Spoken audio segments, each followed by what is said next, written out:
Hey people, Oz here, and welcome to the stream. Been a few days, honestly. I haven't really thought much or played much Ostranauts or even really looked at the game for a few days. Honestly, it's just been a bit of a busy week with the new job and getting all the training done and getting ready to head out into the world and work a regular 9 to 5 again.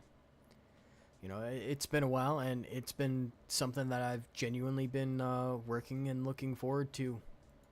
It's going to be the absolute highlight of my week, and I very much look forward to that. But, the one thing I do look forward to more is sharing this game with you guys. So,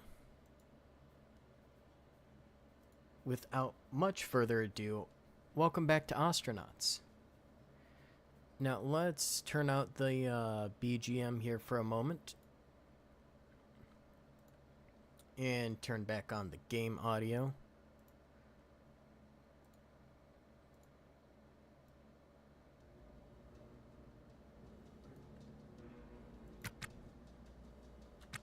And there we go. So, from what I can remember, we have, give or take, about until the 17th to get out here and to get scrapping and hauling and pulling everything into our ship and selling it off to make some money. So we have about, 6 days of good scrapping, at least until the end of the 17th, I want to say.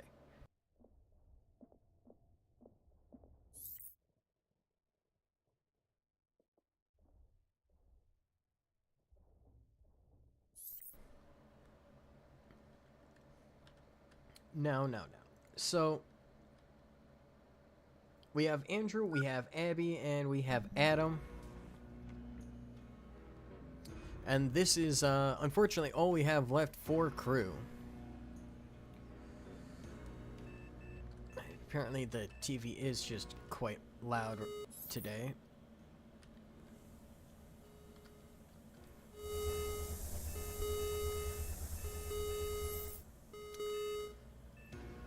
Goodness, you think they could make some of the alarms just a little bit more quiet or something.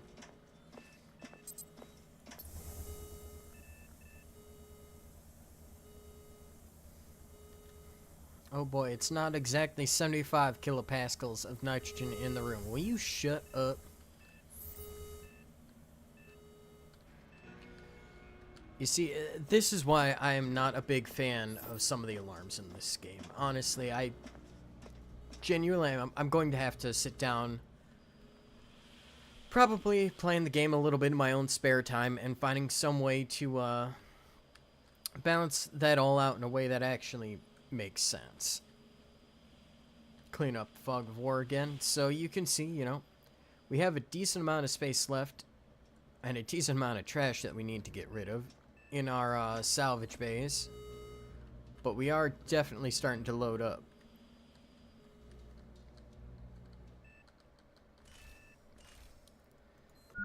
So pretty much picking up right where we left off. Now let's see, is there anything else on this ship that I want to go? No, Adam, get your ass back to bed and shut the hell up. I do not need you right now. I'm controlling Andrew. Goodness.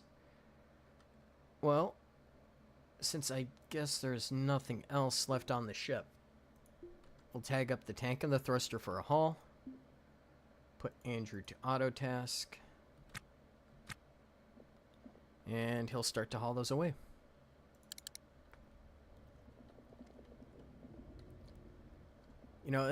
There's a lot that we need to gather up. I mean, honestly, our debt has reached, give or take, about 500,000 or so. So, we have a lot to clear out when it comes down to it. Let's see, what are you actually fixing there, Andrew? The cryo pump? I mean, it is necessary. We do need that thing fixed up. But for now, we are actually going to have you hop in, pilot the ship, request clearance, undock.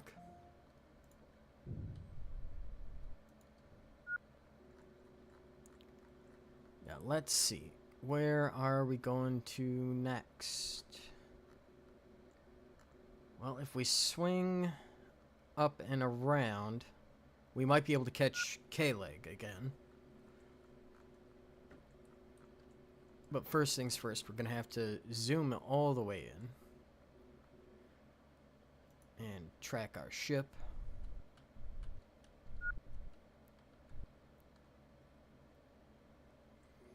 Want something about like that or so.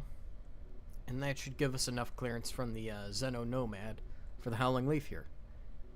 Because unfortunately our ship is as big as a whale by design. And that does make steering through space just a smidge difficult. So that should be enough space to help us clear that other ship. We'll close out our VCRS down to not, or as close as we can get it. And you can already see the extra engines that we've added on and the fact that we're flying at 4 times speed. Well, I mean, even if you cut it back down to just 1, we are moving at a lot faster than we used to. When we had, 10 engines strapped to this thing, we would not be getting such a great value on our V-Rail there. Though, once again, we are going to have to watch our RCS fuel. I mean, that stuff is expensive, and I don't happen to have any replacements out here in the middle of space, or any good understanding of how the refuel and resupply works. So, we'll just let our crew go about their business, and it's been a long time. So we have about 10 minutes until we reach our destination, which gives us until, I don't know, let's say 6:32. So that'll give us, at least a little bit of time of repairing all this crap up. Now, the new updates are a rebinding of the visor app to the X button once again, just like it used to be for the power visibility button. But instead now, apparently it's supposed to go into transfer through all of the different settings for that.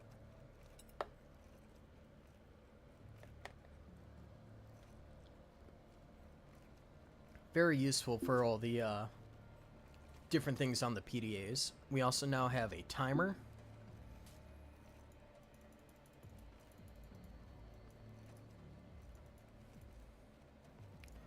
So there we go. Set a timer for 9.5 minutes. Now we don't have to worry about it. We can check out the Notes app. You see we're able to place notes.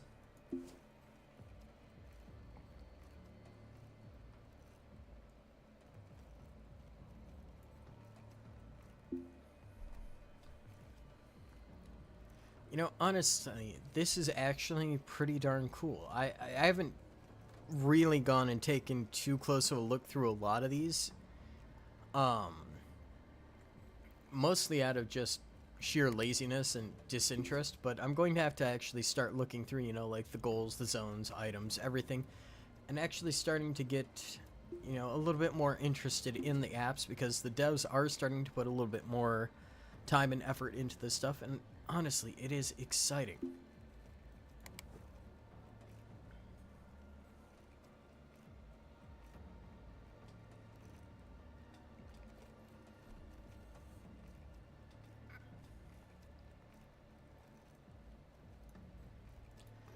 Now, what I'm actually really genuinely hoping to see about getting to today...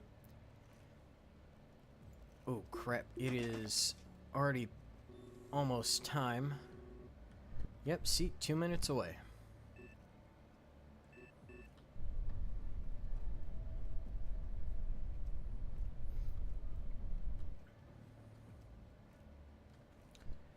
Let's see, zero out the bearing, cancel out VCRS, that way our velocity is neutral for the cross velocity.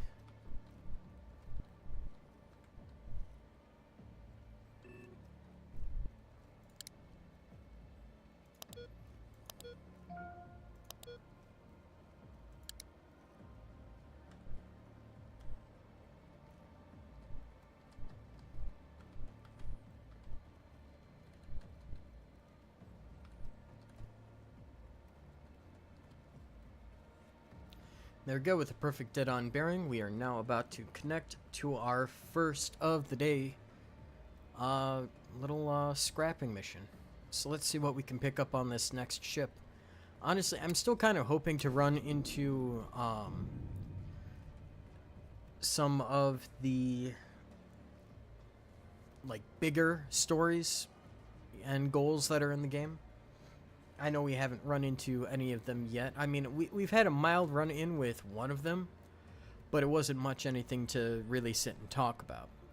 So, once again, we have Class D, so that means it's kind of in horrible repair. One room, E maneuverability, so there's not going to be a lot of...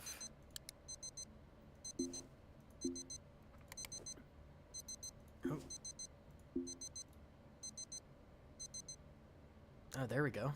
So there's not going to be a lot of engines on this ship. But that's okay, you know, we have plenty of engines. We've been picking up plenty of engines. Alright, Mr. Gross. Once more, onto the breach. Oh, hey, look at that. We have ourselves another reactor. Fantastic. So, we'll start to uninstall everything. And then we'll tag it up for haul, and then him and Pittman will get back on board. Just have to make sure we keep an eye on our O2 stocks. I don't remember if I actually took the time to refill all of the oxygen bottles that we have on board.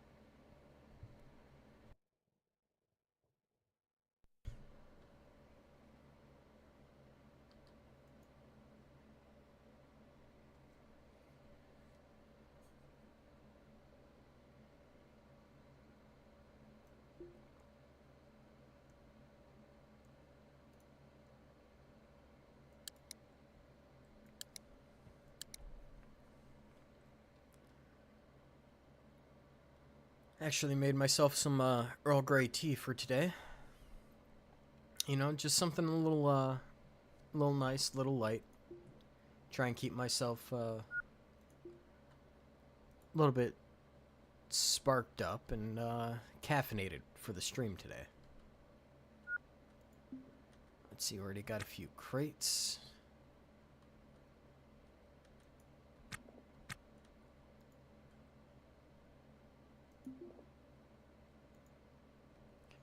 Gonna have to check out this bin, see if we got anything there. Definitely taking this oxygen with us. Always could use a few more kilograms of that. You know, honestly, a lot of this game is just sitting around, looking around, and flying through space, and I just love that. I do, you know?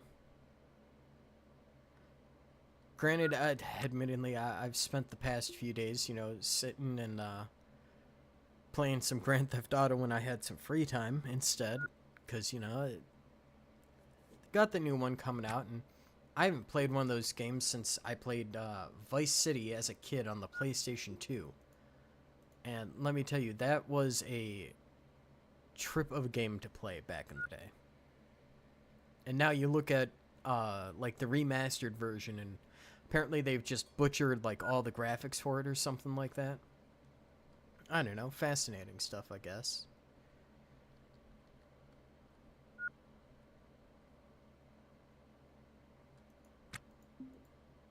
Let's see, check the first bin. What do we got? Oh shit, we got our first contaminant scrubber. How nice.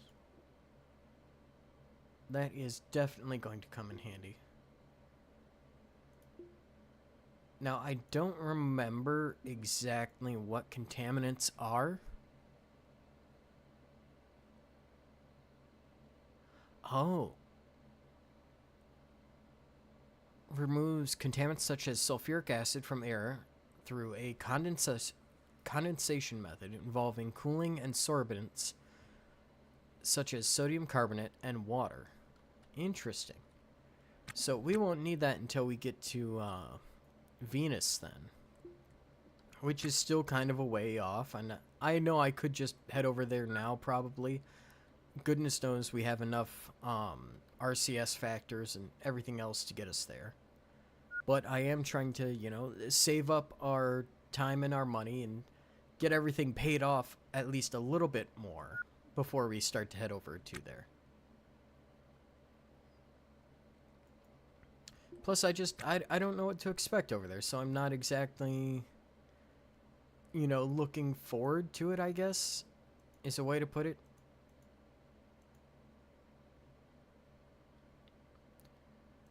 Like, I don't know. Going to other planets, it's on the list of things to do in this game, and it's on the list of things that I want to do eventually, but it just doesn't seem to capture my interest at this time, you know?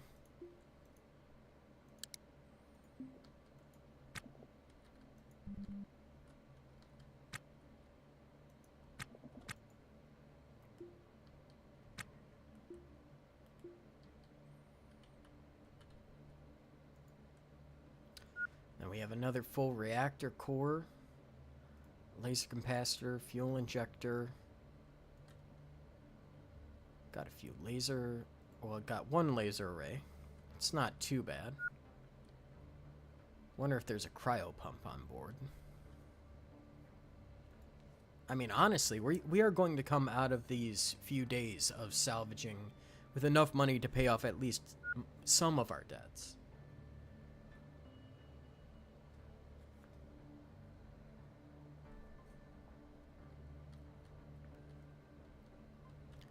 Then we can set ourselves on a nice slow boat back to the station.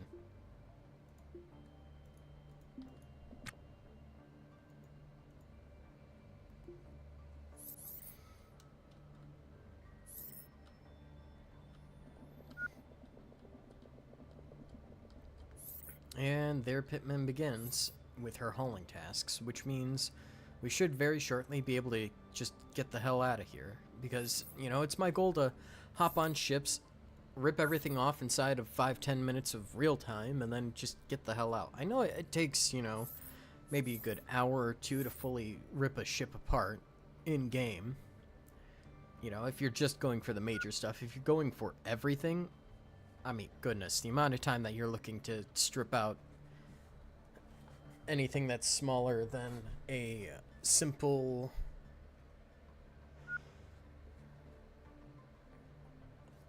inspection shuttle is gonna be just way too long. I couldn't tell you how many hours it actually took me to rip apart and to build everything up from, you know, being pulled apart the last time I did it to expand out the ship, and it's not something I'm looking forward to doing again. I think I've finally gotten to a point in life where I've, you know, I've made a decision, at least for now, that what we have on the ship is more than enough. Granted, I do think that there will be a little bit of filling in these two little pits right here, and then we'll see about turning this into some kind of passageway that crosses most of the ship, or something like that, so that way we can have a engineering section. Because, you know, admittedly, the ship might grow in the future. It depends upon how long this update, or how many more updates this thing stays stable for. Because if I remember correctly, the .14.5 or .14 or .15 update is supposed to be where they add in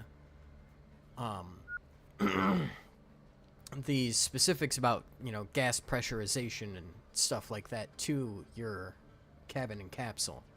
So you'll have to be a lot more careful about stuff like that.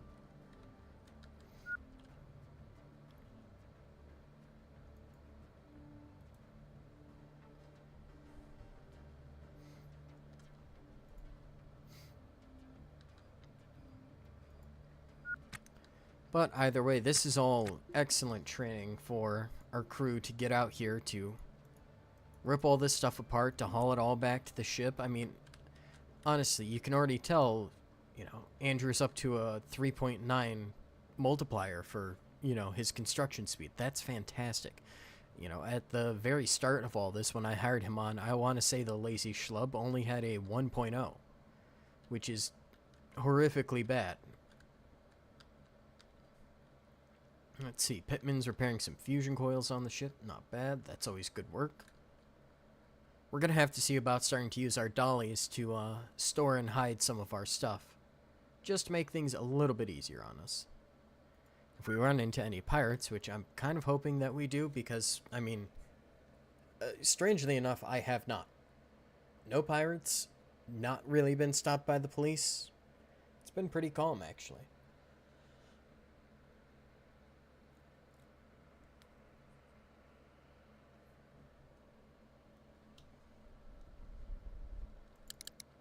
Turn the speed back up one more time.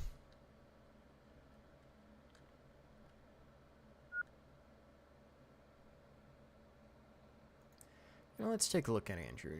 Oh yeah, that's right. It won't show us what his actual stuff is. Though he should start picking up pretty soon once he gets skilled in EVA ops, which I don't believe will take too long, as he pretty much lives in that EVA suit now.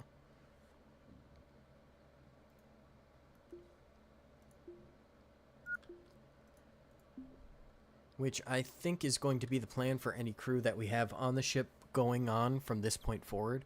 Because if we just keep you in the EVA suit, you're going to learn how to move in the EVA suit. And if you learn how to move in the EVA suit, you're going to become skilled in it. You know, it saves me a lot of time and effort, and it'll protect you from the dangers of space when I inevitably send you onto another ship to go and to bring me booty.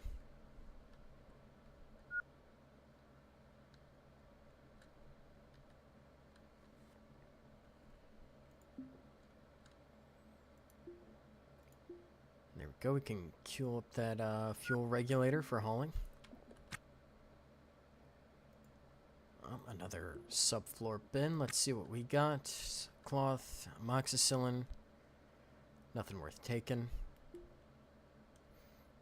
Pull out these air pumps. Pull out the nitrogen.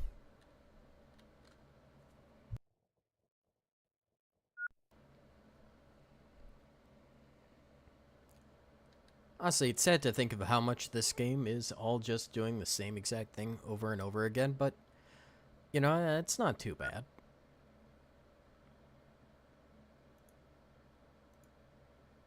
And then eventually, I know we should see about going and tackling the goals and all that kind of stuff, but I don't know, you know, it's one of those things that it doesn't interest me, you know? Like, I know it's part of the game. I know it's something that I'll start to do eventually, but I don't know. I did one for Pope where he wanted to talk to he wanted me to talk to someone who was already on part of our crew, so I was like, you know what, fine. Yeah, I can talk to that person and we can start to figure this out. And I got paid $300 for talking to someone about something vaguely related to corporate overlords going and doing something evil, yada yada, blah blah blah. I don't know. I think it's just the social interaction scheme for this game just is what makes it difficult. You know, not to complain, you know, it's one of the unique quirks of the game. It's one of the many unique things about this game. It's something I kind of like. It's something I kind of don't like. You know, I feel like a lot of the contextual menus could be simplified down more or simplified in different ways. I don't know. There's just something about it that I just kind of don't vibe with. I wish I did, but I also just can't bring myself to care about it. Let's see. Oh. Pitman, what are you doing? Yeah, you're out of battery. Take your helmet off before you choke yourself to death. I'm not paying the life insurance if you die like that, you dingus.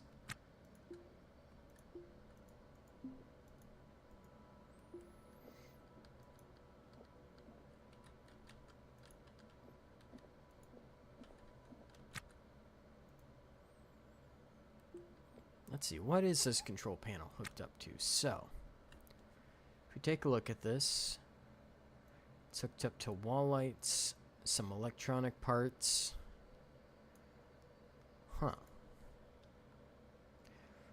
Ooh, that reminds me, if we wanted more wall lights, we should see about stripping them out of ships as we go, but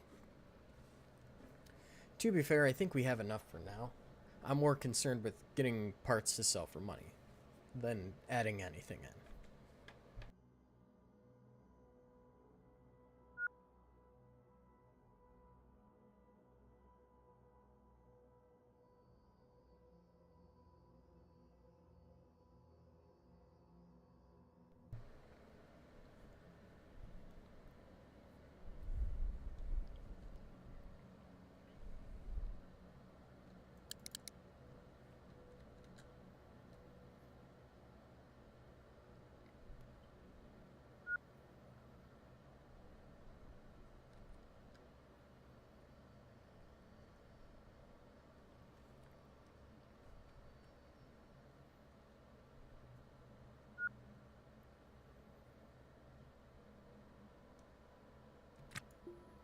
There we go. We'll tag that thruster for hauling. And keep on our exploration. Oh, hey, look, what do you know? More tools. We'll see. What bag do we have that has space? Just cram it all in. Found some more nitrogen. Should be a thruster here somewhere then. Or an intake valve. How's this transponder looking? Yeah, it's borked already, so we won't mess with it. If it wasn't messed up, I'd see about taking it, because, I mean, I want to say they're still worth like $12,000 wholesale for uninstalled ones that are in one piece. Or if you do want to drive up the price of your ship, you can always go plug 8 of them in and, you know, 8 different nav consoles as well.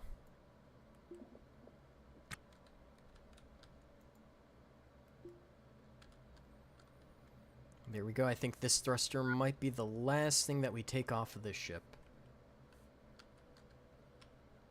Yeah, because I think we have gone through, I think we've gotten everything uninstalled already. And so then while, I guess, Gross hauls with what little battery and oxygen he has, we're going to take Pittman, we're going to see about finding all of our oxygen bottles. And we need to get that all sorted out. Because if we don't have that all sorted out, then, you know, we're just going to be going a little bit stir crazy. Trying to keep everyone stuffed up with oxygen.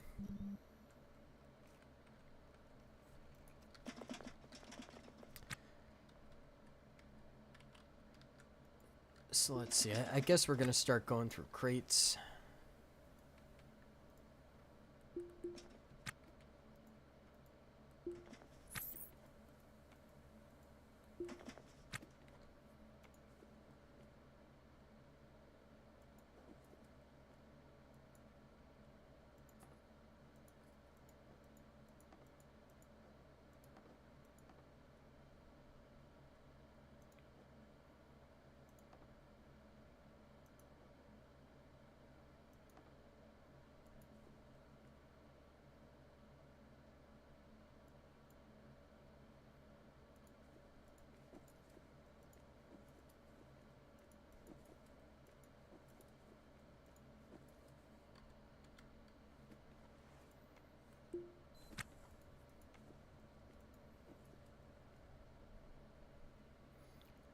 This one will do.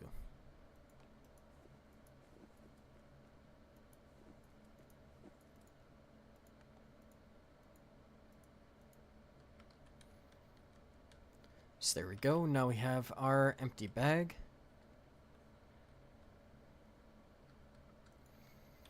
Now it's time to find all those blasted oxygen bottles that I have no clue where they got off to.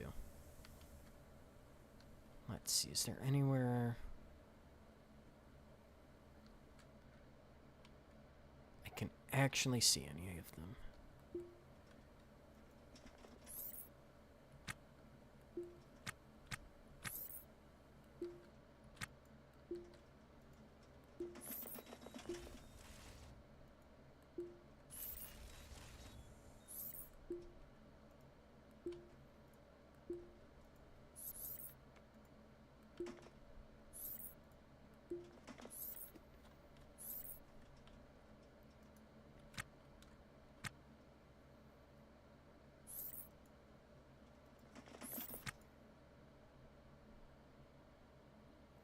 Well, I mean, these bottles are technically full, so that will work.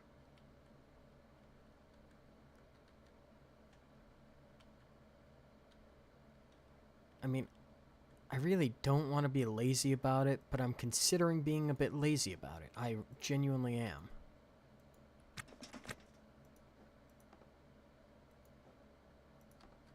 But if there's one thing I know, if you're lazy in a game like this where, you know, storage just seems to be genuinely key,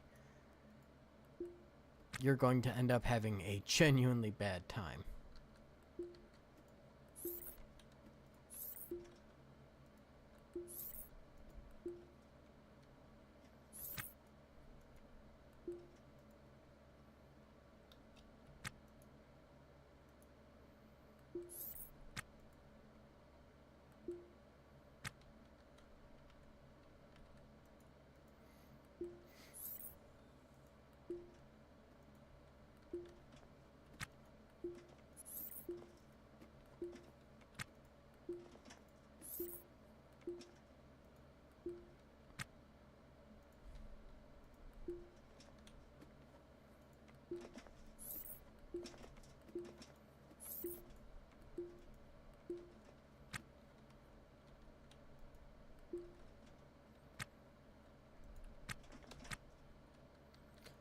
Okay, I think that's all of those.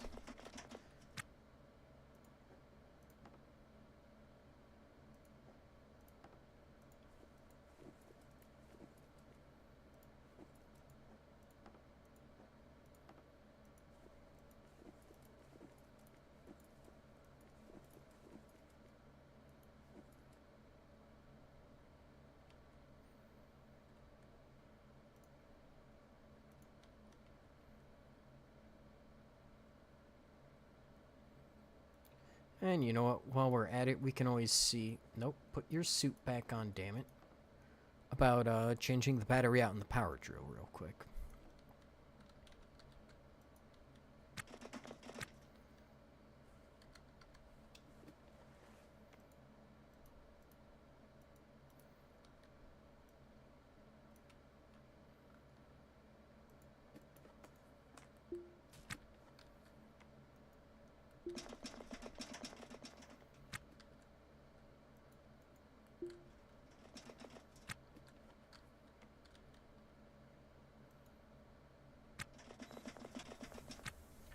Okay. So this one is relatively empty, so we can put that underneath this pump. We can go to control panel. We can slow time down to about half.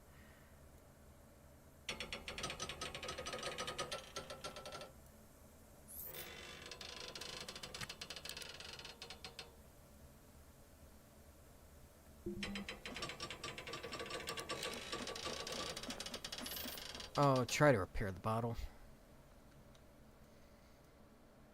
Oh, nope. It broke. You see, I slowed time down, so I have no clue why the heck that happened.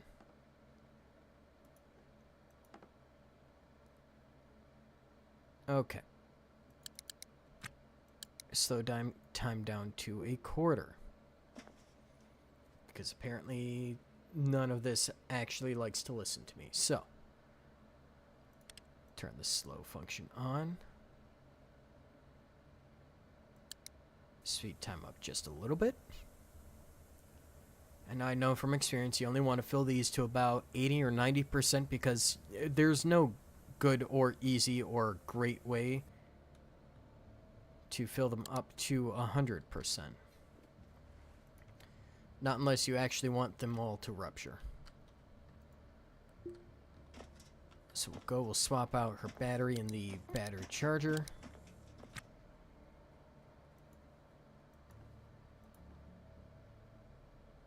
There we go, that should deal with her suit. And we'll check the inventory on our Weber.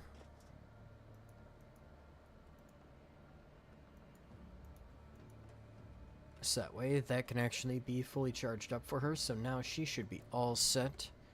And we will install this battery charger right there, put her on auto task, and tell her to get to it.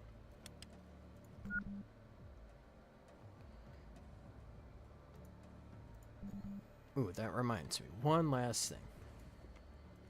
Dump the oxygen. So now we know.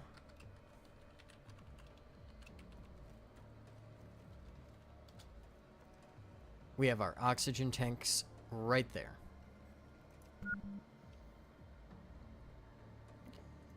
That's another fun little feature that, honestly, I genuinely need to use more in my day-to-day in this game.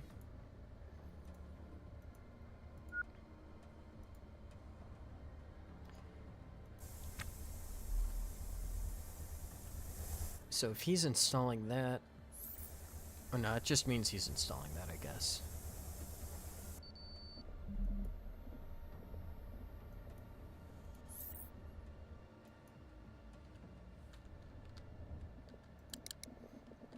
Turn time up.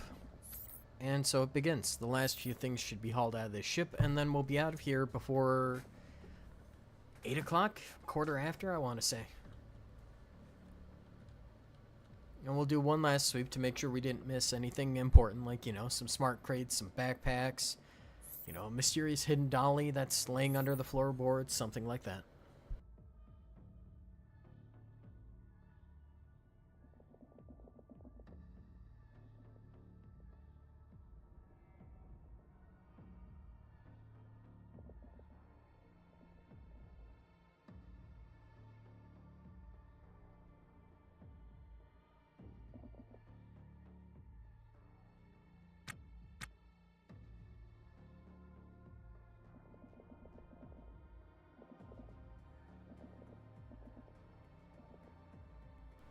Alright, and I think that is all we are going to get out of this ship for today, so hop on the nav station and take it away, Andrew. Let's head off to our next destination.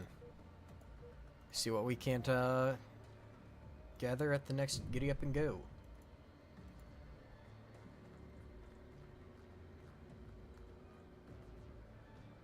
So I think the order that we're going to want to hit this, so we'll start probably over here on the left, and then just make our way down. We can cut across to this one, and then on our way back up, make another just kind of a loop to come around. And then that should dump us back at OK Lake. I mean, we have until the 17th with our current salvage license, and I want to try and make sure that we, you know, maximize our profits with it. It wasn't cheap to get it. It was about $30,000, and I mean, yes, we can get, you know, that money pretty darn fast just by going and scrapping apart reactors and stuff like that, but even though we are finding a reactor on literally every ship we have looked at for some reason, you know, I don't believe that that is going to last, and I still have about, you know, oh yeah, $646,000 in debt to pay. So there we go. We'll just pay off the bank and OK Leg, so that way they don't smack me with more fees. Tune up our VREL.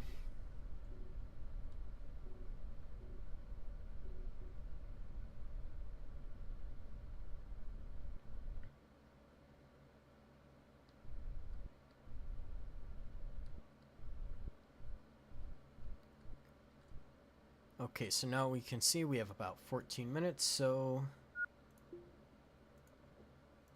set a timer for 10.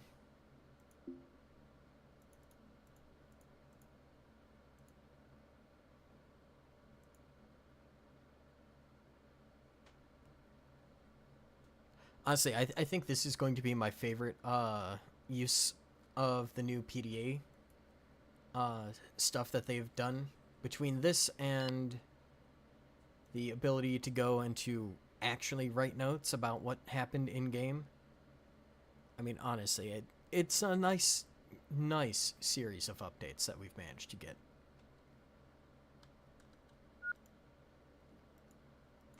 So let's save on the oxygen expenditure just for a little bit. go. And the timer will let us know when we are getting close to our destination. Talk about fantastic.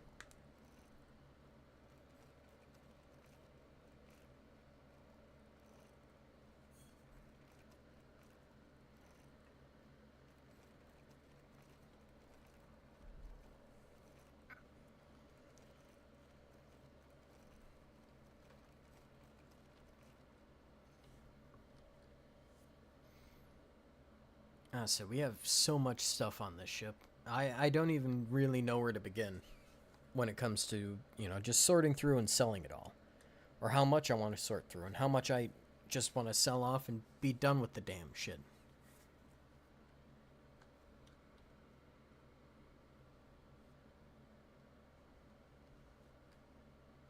Hey Zhang.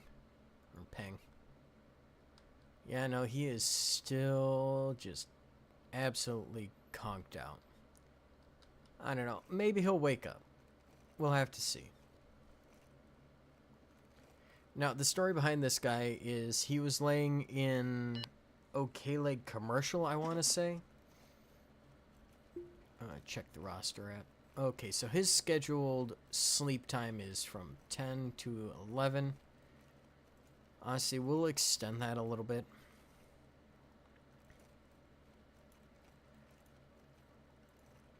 Give him and Pittman free time for a few hours. Give her sleep for a few hours.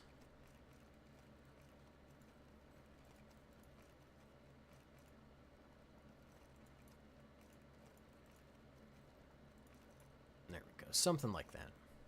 They can each have about 6 hours of sleep a day, and while they're doing that, Adam's gonna keep on resting up and trying to pay off his 72 hours worth of sleep debt.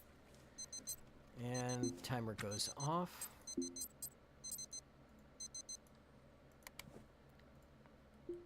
So that means we should be pretty darn close to our destination. Oh yeah, look at that. 3 minutes away, 20 kilos out. Not bad.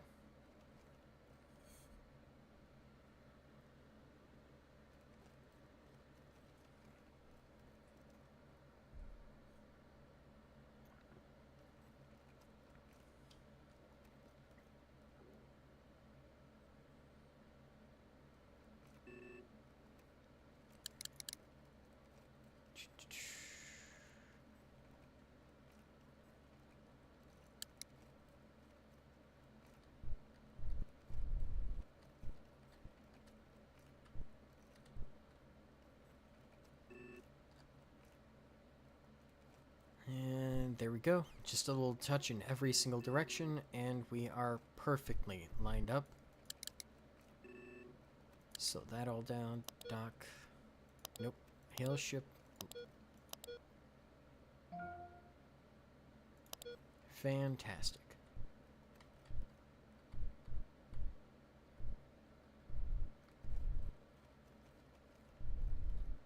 There we go. Dead on bearing. Perfect. We can slow it down just a little bit more.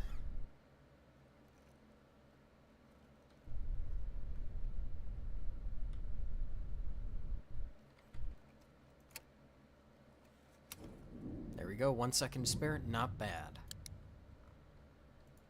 Alright, Mr. Gross, put your helmet on. Be prepared to draw arms and fire if necessary. And nothing.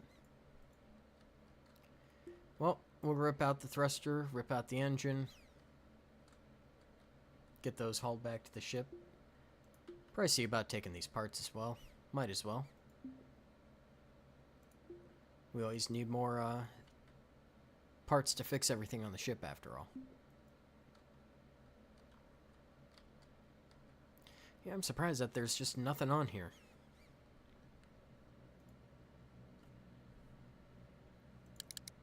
Well, let's speed through it.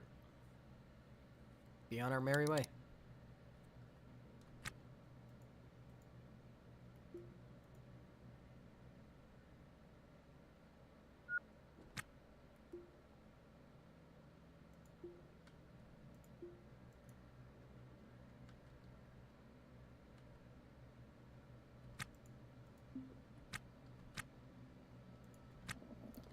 we go.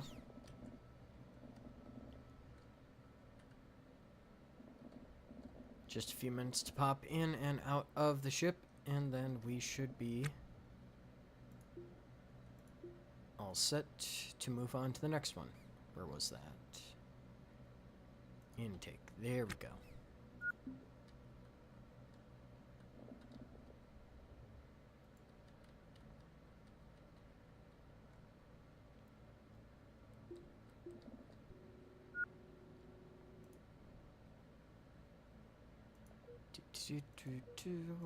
On dock. Perfect, perfect. Got the next one lined up. Got the bearing lined up.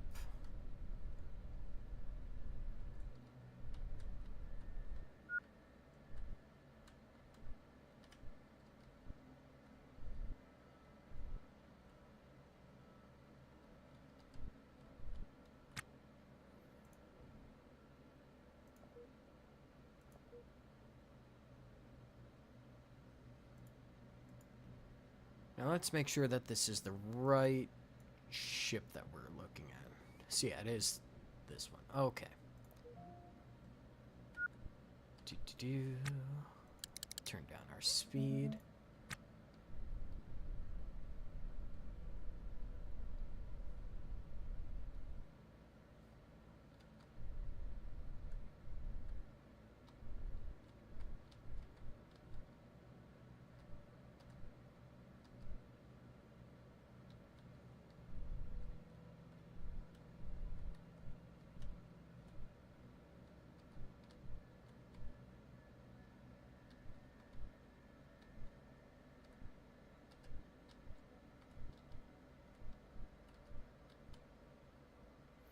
There we go, perfect. Yeah, we'll check out the debug console in a little bit, just see what it's throwing up for its gang signs today. I mean, I don't want to know how many different versions I've skipped through for this save file, but I know that our time with Captain Walsh is going to come to an end here eventually, and admittedly, I'm not looking forward to that. You know, I've very much enjoyed this save. Oh, hell yeah. We found a gas tanker. Beautiful work. I very much enjoyed this save file, but I know eventually that all good things must come to an end, and that the amount of time I've carried this save on for will eventually become incompatible, and that's okay. You know, these things happen. But when it does come around that time, we are going to see about, you know, winding back to the last workable version, and we will go and we will launch ourselves, you know, to all the places where we haven't been, you know, maybe to the edge reaches of space, because there are some pretty far out places that we can get to. I want to say, if we take a look while he does that at the nav map. Nav map? No, I guess he can't, because we are not on the same ship. Okay. Well, if we head over to our guy, and we hit up the nav map, we can scroll all the way out. So this is okay, like, I want to say it's around Ganymede, which should be, what, around Uranus? Something like that?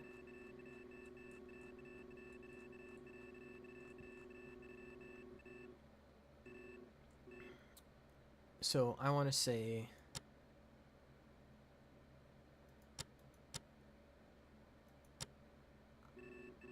this over here, that should be VNC. I don't know what VENC is. I think that one might actually just be Venus or something. I'm not 100% certain.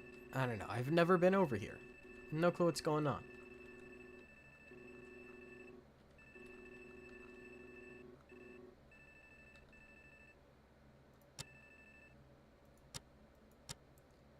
Yeah, see, it is actually Venus. And we would need to build a whole entirely new ship to be able to deal with Venus, as its atmosphere is, you know, actually present compared to Ganymede, which doesn't have one. See if there's anything over here at the Kincheng station.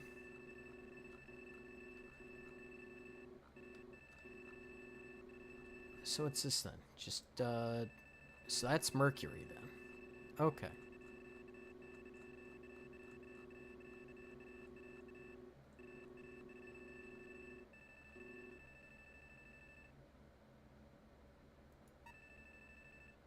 So that's the orbital station for Mercury. Royal Carriers Launch Facility. Port Mojave. You see, honestly, there's a lot of places out here that we have yet to get to, and I would love to get to before this save file ends up going to crap. And the further you scroll out, the further it goes.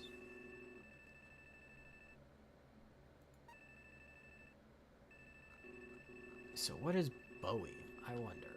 Does it have atmosphere?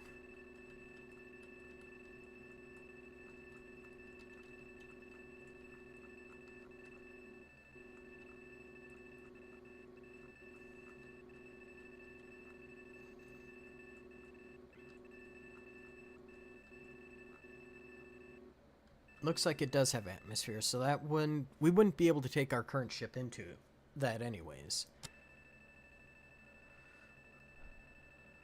But we'll let this pan all the way back here to OK Leg, and we can see, here we are. There's the flotilla. I actually quite like the flotilla. I mean, granted, there isn't much that you can do there, but, you know, it's nice enough. It's a place to go. Kind of like, the world's largest ball of string. You know, it's a place to go.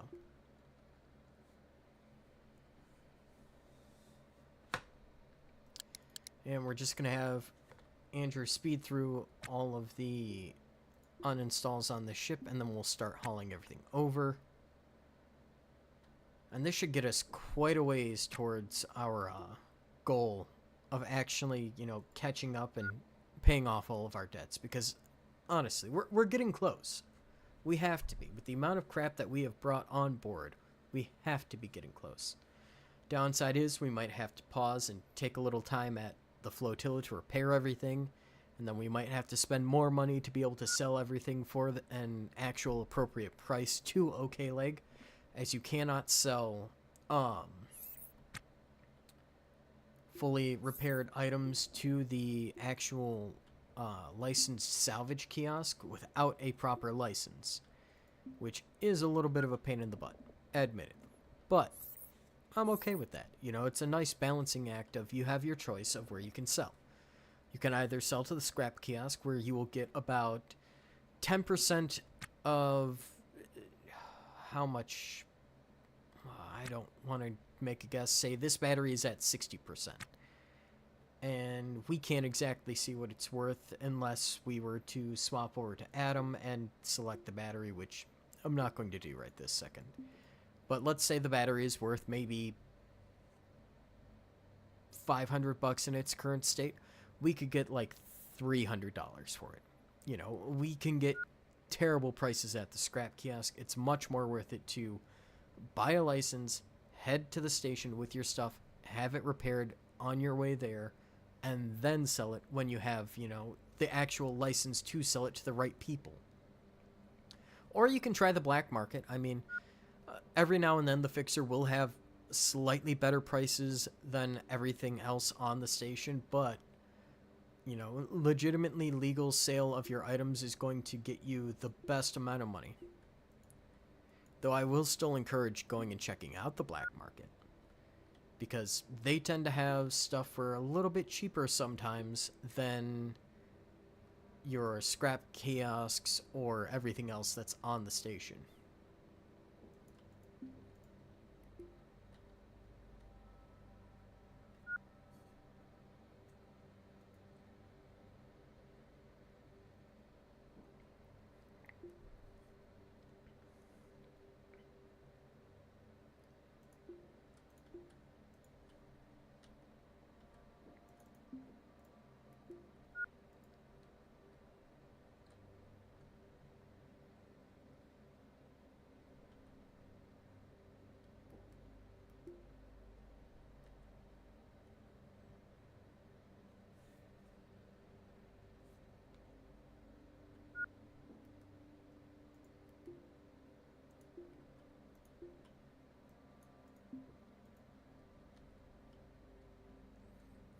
Now, admittedly, one of these gas haulers is quite nice, and I've considered going and trying to buy one for myself on a different save file. Just so that way I would have, just something nice, something fun to do, and maybe make a small job for myself going and hauling nitrogen between places. But unfortunately, there's no real, like, gas service economy like that in this game that's set up. I mean, I hope there might be in the future. We will have to see what the developers decide to do for, stuff like that. So let's go see what this message from the nav station is. Permits in good order, that's what I thought. Thank you very much, leave me alone. It's kind of funny. The police will go, they'll just harass you like that. For no good reason. Because they have nothing better to do with their time.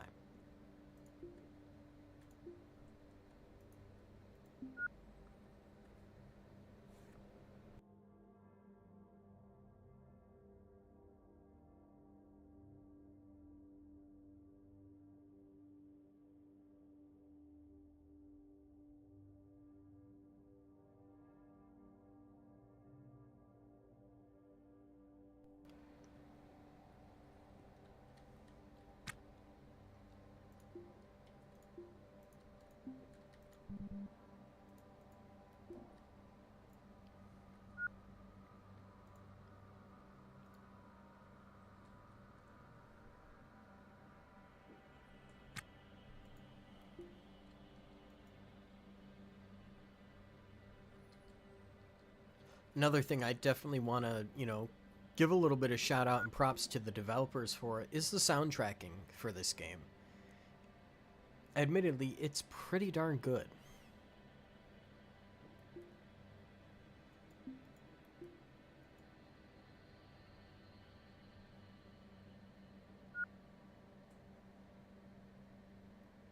Especially when you consider the fact that 90% of the time, I haven't really genuinely been able to hear most of the soundtrack because I've either had it turned off, you guys haven't been able to hear it because OBS has stupid recording values, and, I've had to just filter in my own music.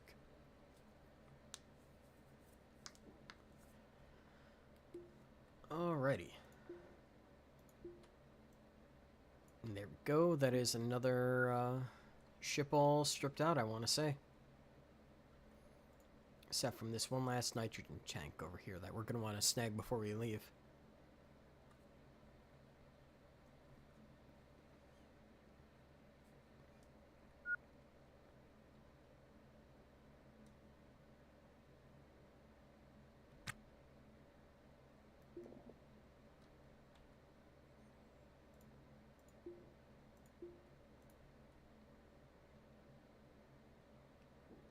And there we go, we'll set Andrew up to just auto task, and he should haul all of this onto our ship in no time.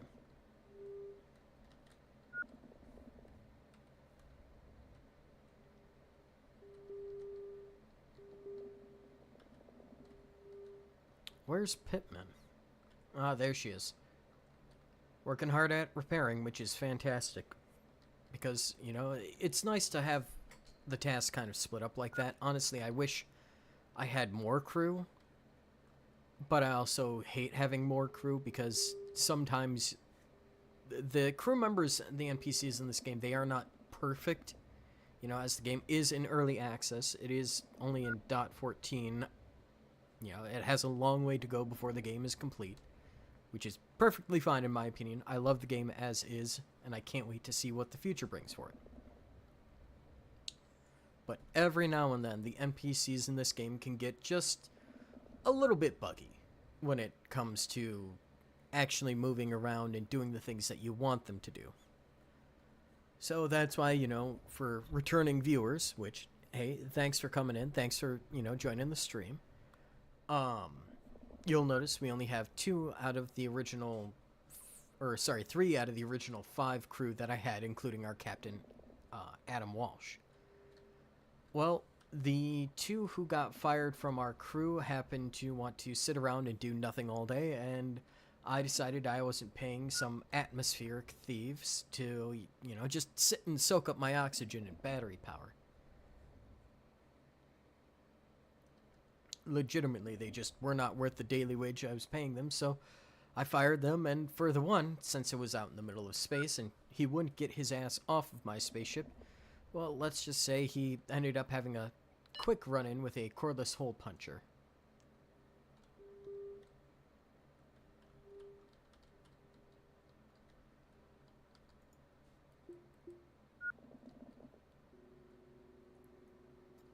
And here we go. Efficiency is the name of the game. Request clearance, undock. Pop over to our nav console, and let's pick our next destination wedding.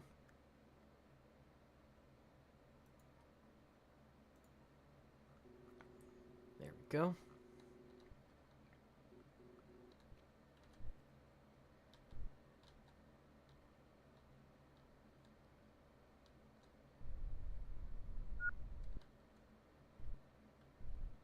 And we're just going to burn off our cross velocity, because we definitely want that to be, crapped out to 0.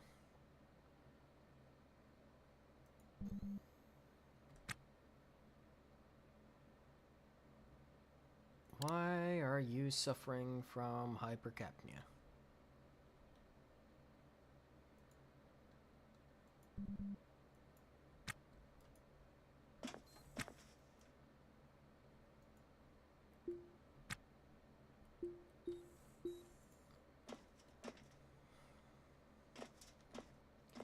Oh goodness, those are quite high levels of CO2. No wonder he's not feeling well.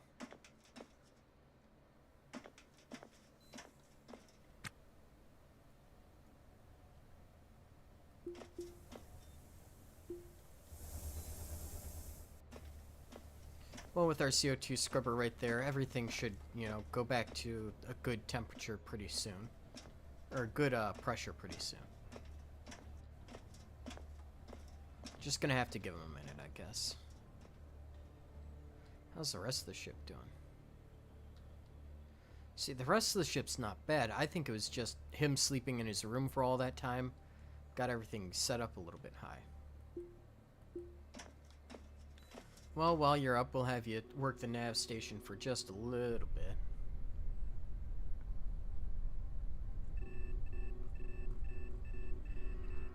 So our bearing's good, our cross velocity's a little higher than I like.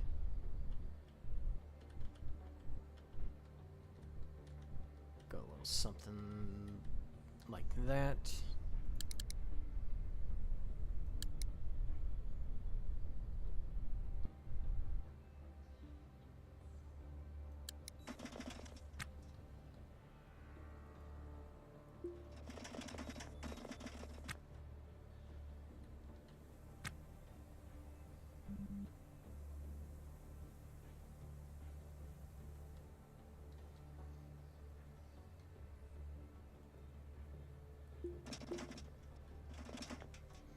And if he's gonna sleep anywhere, we might as well have him sleep in the bed.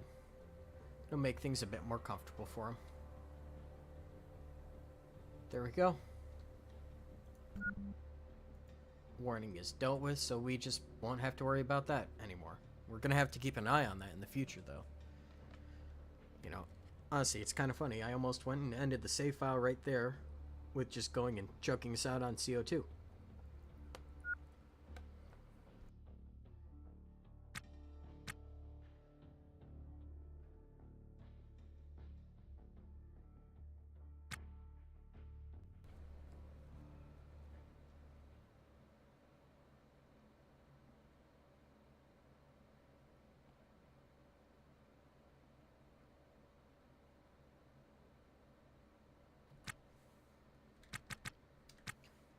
And there we go. Let's hail the local ship.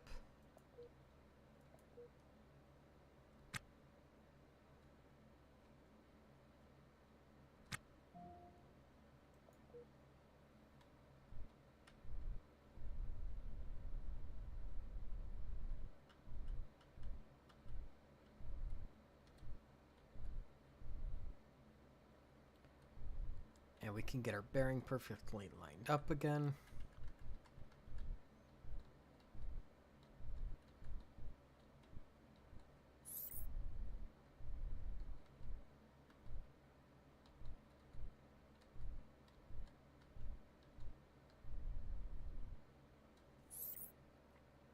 Perfect.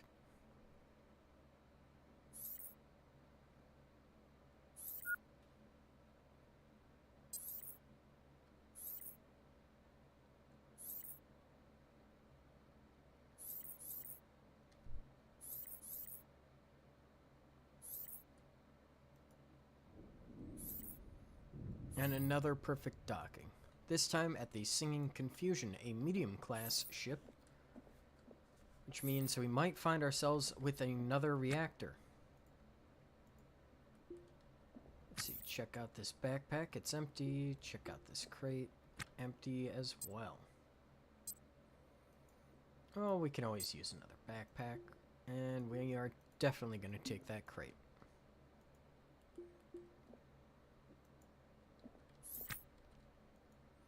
Look, more core liners, fantastic. We're going to need those in the future. And I guess we'll probably end up taking all of these crates as well. Full of food, supplies, fantastic stuff all around the board. Check the bins. Hey, look at that. Honestly, that right there is a thing of beauty. Another spacesuit. Honestly, I think we've gotten to the point where we can actually just start fixing up and selling EVA suits as a bit of a side hustle.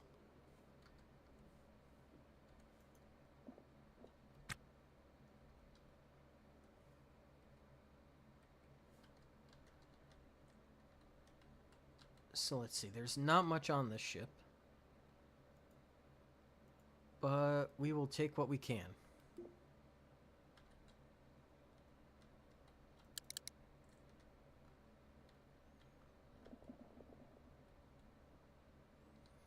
And there we go. My little circular oxygen system is actually working on this ship once again.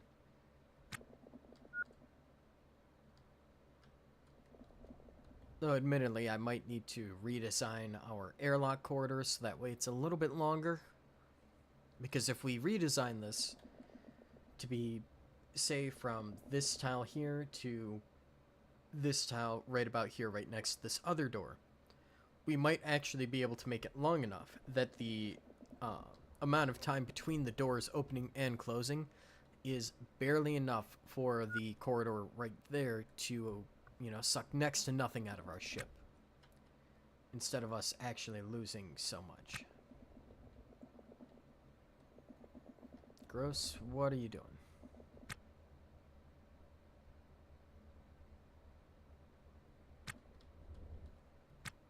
Oh, is it time for your...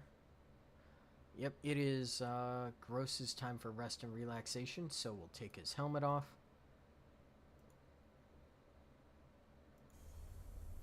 And he can take a nap. Which means we can swap over then to Miss Pittman, who will now get her chance to shine over on the other ship, going and pulling all the parts out. As well as actually hauling everything, hopefully.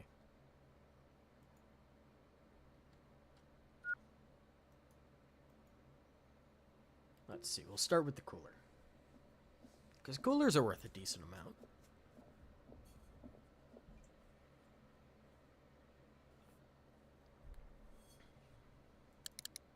And let's see, what time do we have her until? We have her until... technically 2 p.m. Then she's gonna go off and relax for 2 hours, in which she gets to hang out with Mr. Gross, and then she gets to sleep for about 4 hours. Which means in about 4 hours, the next ship that we land at in that time is going to end up being our, I guess, break room for the time being.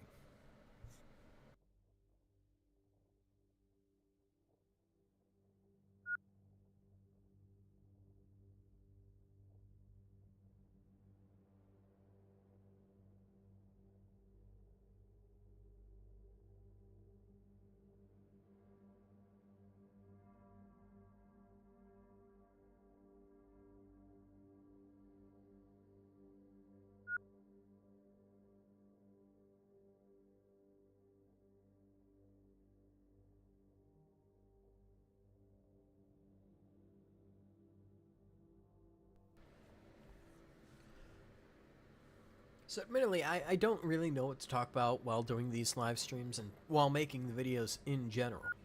Um, a lot of it's just, what's going on in the game, whatever comes to mind at the time, that kind of stuff. Let's see, what's going on? Yeah, no, you're fine, shut up. Um, let's see. Shit to talk about. I mean, I found some ramen that was sriracha flavored that was actually really darn good. So I've been eating that a lot lately. Granted, I'm almost out of it, so, big sad on that. But, it's what happens. You find something good, you eat it, you have to go out and buy more. I'm hoping one day that all the hard work I'm putting into, trying to learn, like, DaVinci Resolve and stuff like that, and to, just try to push out, some content here in the background can eventually, end up covering, stuff like groceries or, even just a few snacks here and there. Because, I feel like that'd be a fun little twist of life for me, to get to make videos that I genuinely enjoy making and, have it pay for the snacky junk food that I like as well.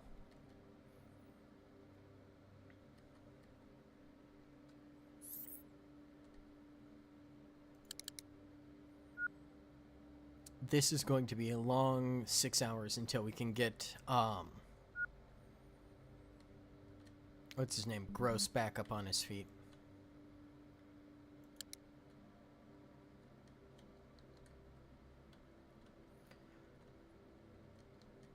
So let's see. Where did I put the fridge again? There we go.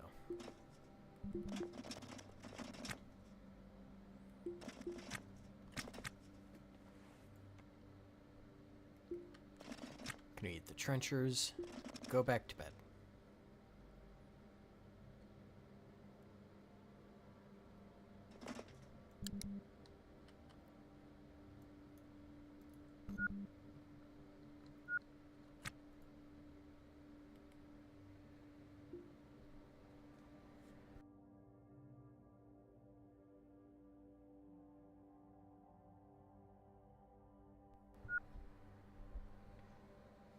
Alright, I'm actually going to slow this down, and we're just going to kind of bask in the music here for a minute while I go and run and add more tea to my tea, because I'm getting a little bit thirsty, and we've got, a few more hours of just bumming around here, just hanging out. So, if you're watching this afterwards, I very much appreciate you. Thank you for, sitting through all of this.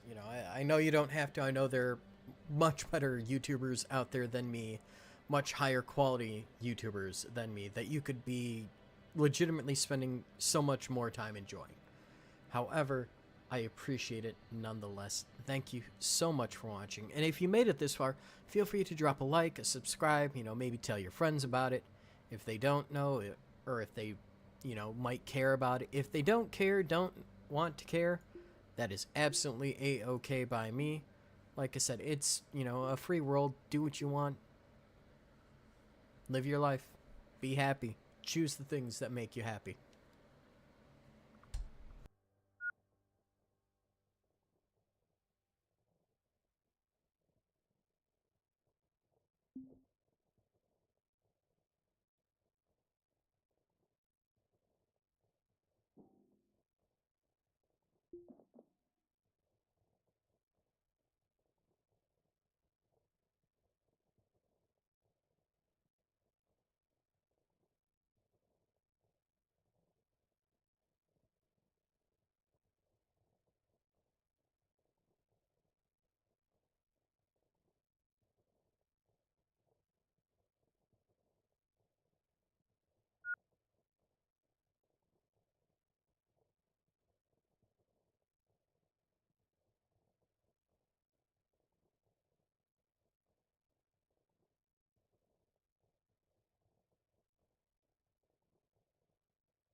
Oh wow, that is quite spicy. I picked up some of that Mike's hot honey or whatever that you might have seen floating around on like TikTok or something like that. I don't know if I actually don't have TikTok. I don't believe in the thing.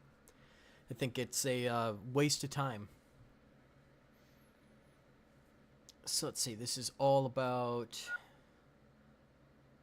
character replacements and space replacements. It means we've got a bunch of stuff stacked on each other that really genuinely shouldn't be. And we are going to have to fix that at some point. But for right now, we won't care. And I got myself some of that extra hot honey that they have floating around because I was like, ooh, if the hot honey is good, that extra hot honey has to be extra good. And, no, it turns out it is just extra mouthfuls of pain. Especially if you're, drinking a nice, cool cup of tea and you're thinking to yourself, oh, this is going to be so nice and refreshing. And it is a mouthful of pain.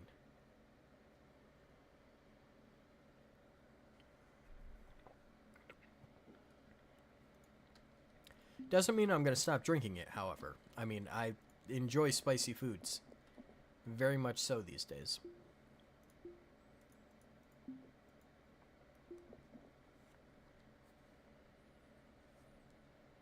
It makes me think back to when I was very young, like fresh out of high school young.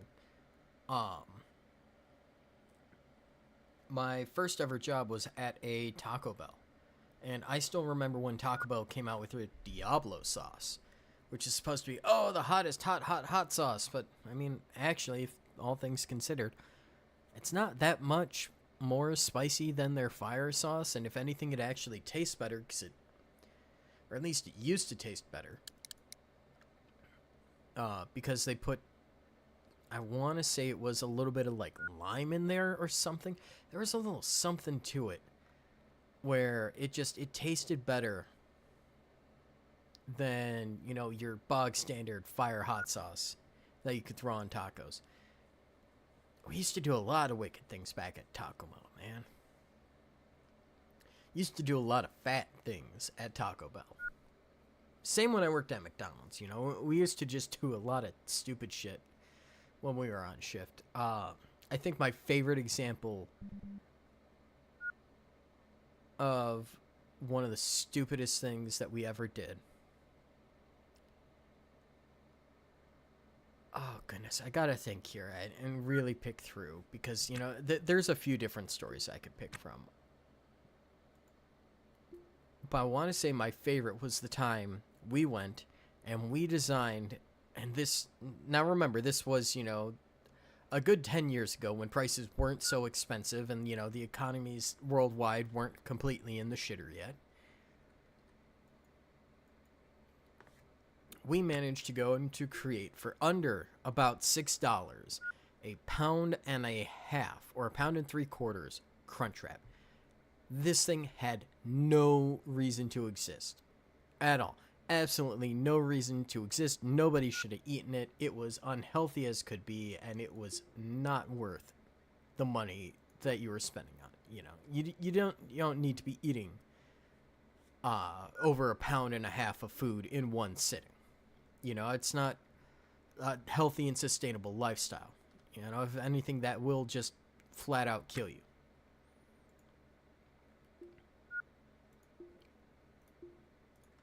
So there we go. But yeah, no, so me and my buddy Tyler, who we worked together at that Taco Bell, Ty was a great guy. He's one of my best friends from the time. We sat there and we talked it out and we figured it out. And we were like, okay.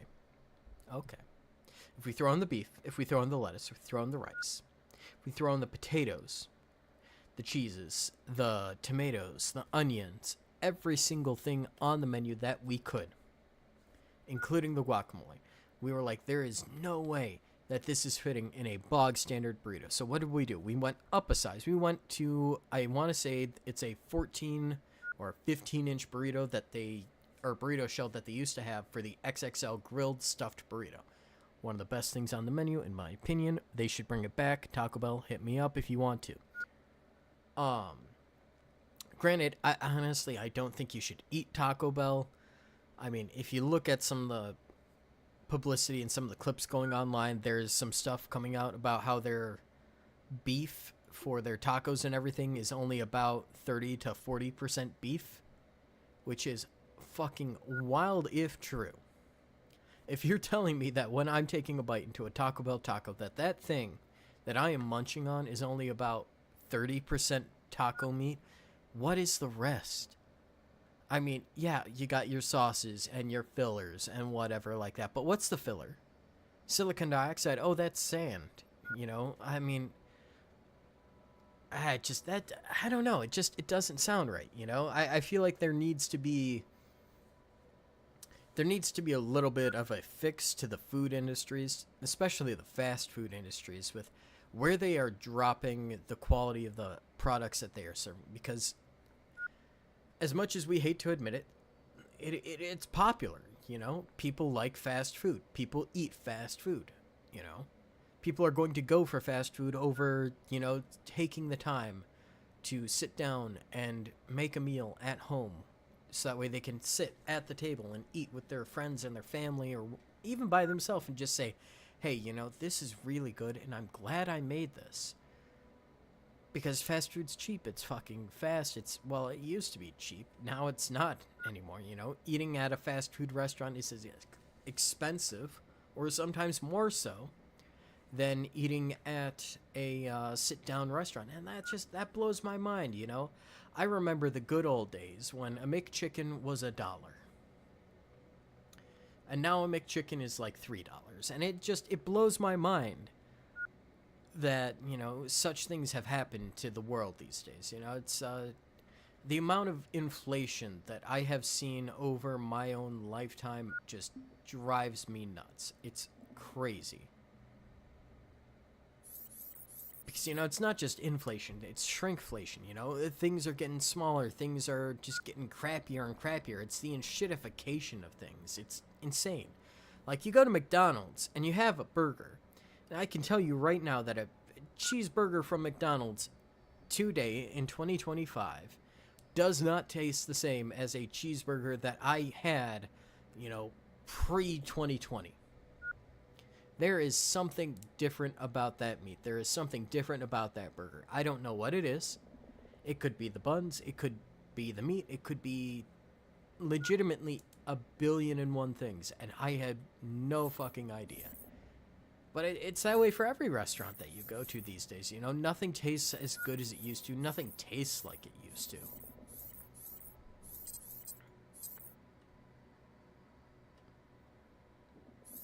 You know, as much as we'd like to believe that everything, you know, stays the same and everything shouldn't change, well, it's all going to change and it's all going to shift around. I mean, that's just the way life goes. There's no ifs, ands, or buts about it.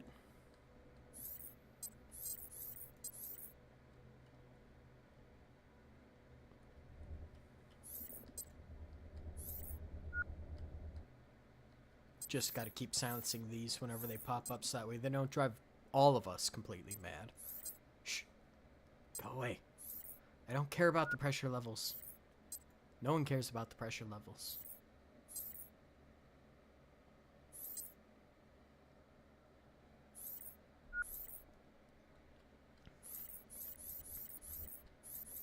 Oh goodness, that tea is way too spicy now. Honestly, I should not have used the Mike's extra hot honey in my tea. What was that? I heard that.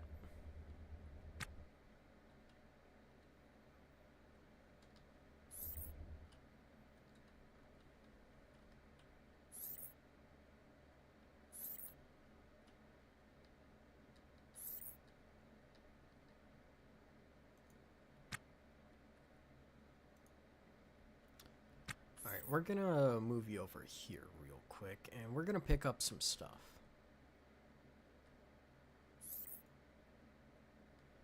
Let's see, that's a power viz. I don't need a power viz right this second. Okay.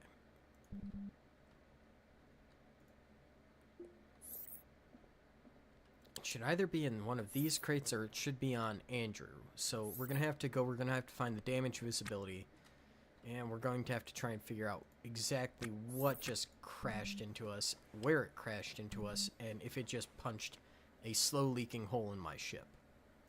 So that should have been a micrometeor. Bingo. This one.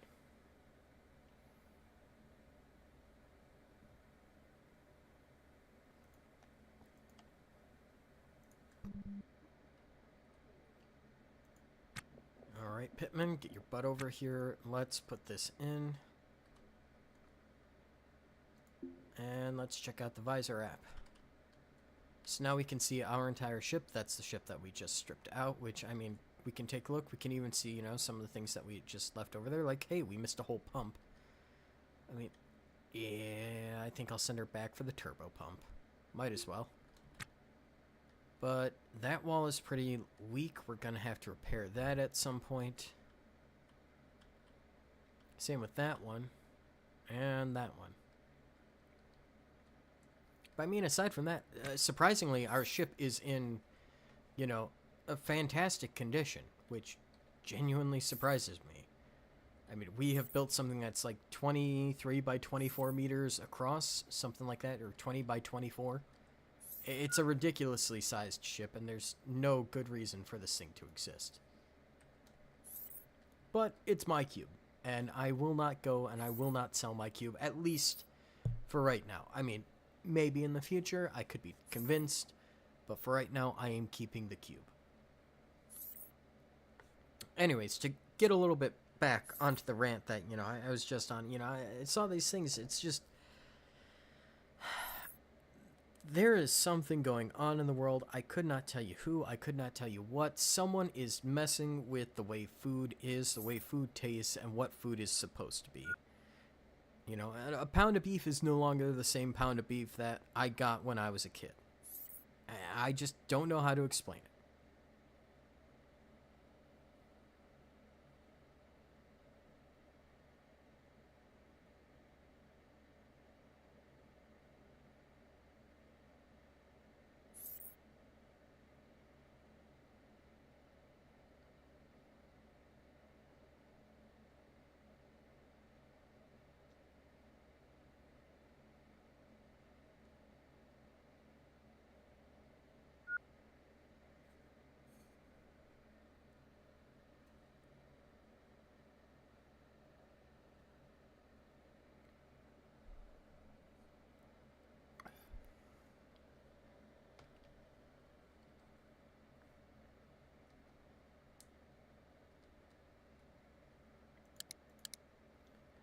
I don't know. I mean, it's weird to think about, you know?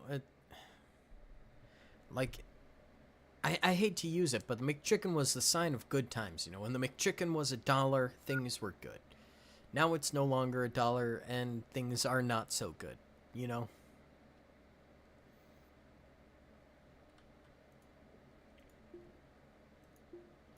I think when someone said it to me when I was a kid, you know, may you live in interesting times. Genuinely, that person, I wish I could go back. I wish I could find them. And I wish I could kick them right in the bits. Because that, by far, has been the rudest thing that they have, or anyone has ever done to me. Is going and telling me that. Because, you know, if you don't know, that is an old, like, Chinese proverb that's meant to be, like, a curse or something like that, where, essentially, you know, may you live in interesting times. Oh, yeah, you know, may things that are, you know, quote-unquote interesting, you know, not great, happen to you. Okay, that is probably lack of oxygen, if I had to take a guess.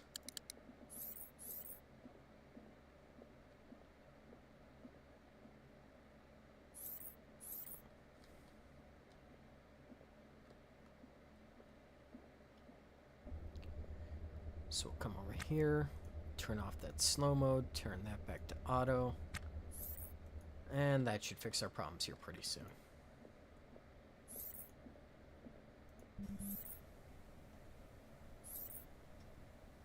Yeah, it's from lack of oxygen. And they'll be fine.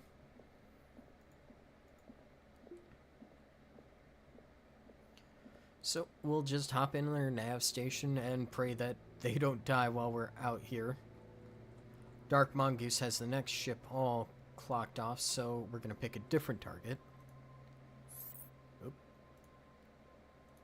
Let's see. So today is the 11th. It's reaching about 11. I want to say Pittman's break time takes place around 2 o'clock, so we don't have much time to get to the next ship. So we might want to boogie our butts on over there. Because I have a feeling that next ship is going to be where we spend a good majority of our time.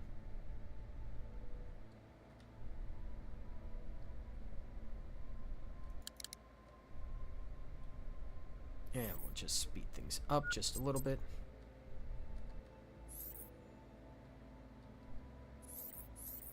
Get our bearing all lined up now that we're free.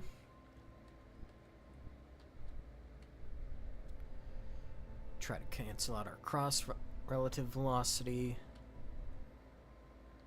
And there we go.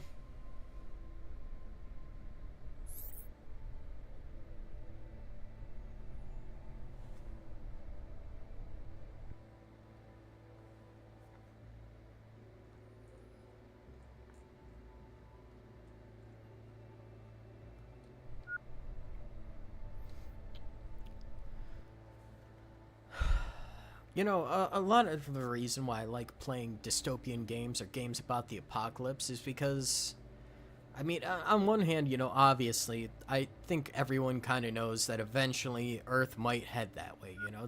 There's a little bit of doom and gloom, there's a little bit of something to the sauce that makes you say, well, if you're being considerate, if you really sit down, if you really think about this for an genuinely an uncomfortable amount of time, you kind of realize, you know, unfortunately, we are the heralds of our own destruction, and as a planet, you know, I'm not even going to pick out one society or the other or say there's some kind of secret society doing it. No, as a planet, we have all kind of slightly decided, hey, fuck the other guy, I don't care, and we are all just, in our own unique way, pushing everything straight towards some form of apocalypse. I couldn't tell you what'll happen. I have no clue what'll happen. I don't really care what'll happen because I hope it doesn't happen within my lifetime. And if it does, well, shit. I hope wherever I am, it's, you know, ground zero, or it gets hit, you know, pretty close to ground zero, so that way I just don't have to deal with it. Because I don't think I'm suited for, you know, the Road Warrior apocalypse, you know? I'm not in great physical shape. I'm not in great, you know, physical health either. I do well enough, and I can get around well enough, and I can do everything well enough, you know. Shoot, I'm about to go become a security professional. But I'm not like some kind of marathon runner who can go and, you know, run 10 miles and, you know, beat up, you know, a billion people with a frickin' baseball bat to defend my, group from the nearest, you know, pack of roving cannibals. I mean, it's not part of my future. It's not part of, you know, who I am. And that's okay. You know, everyone has their own thing.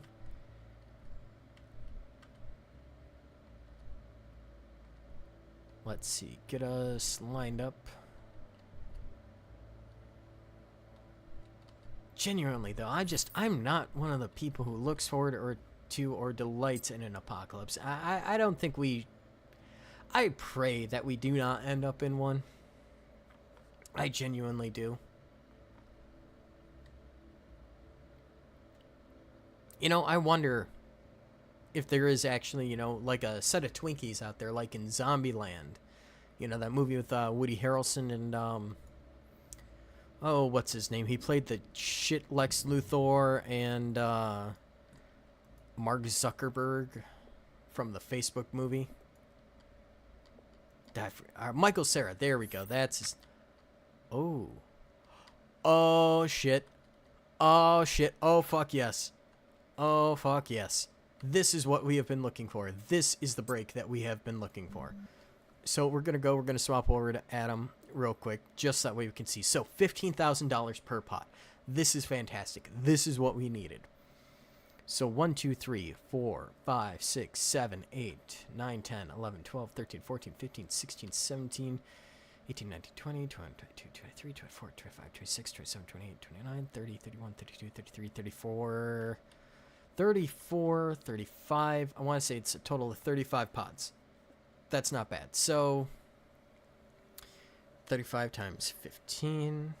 Pull up my calculator on my phone real quick.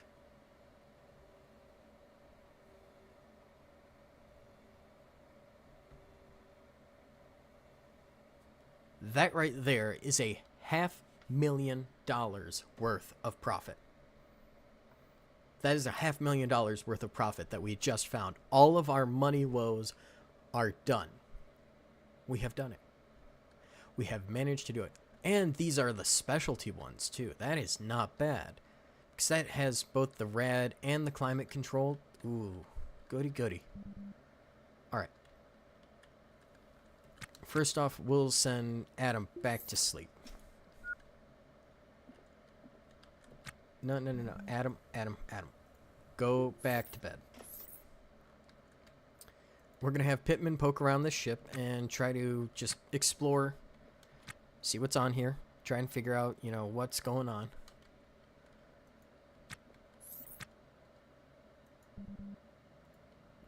There is obviously something over here.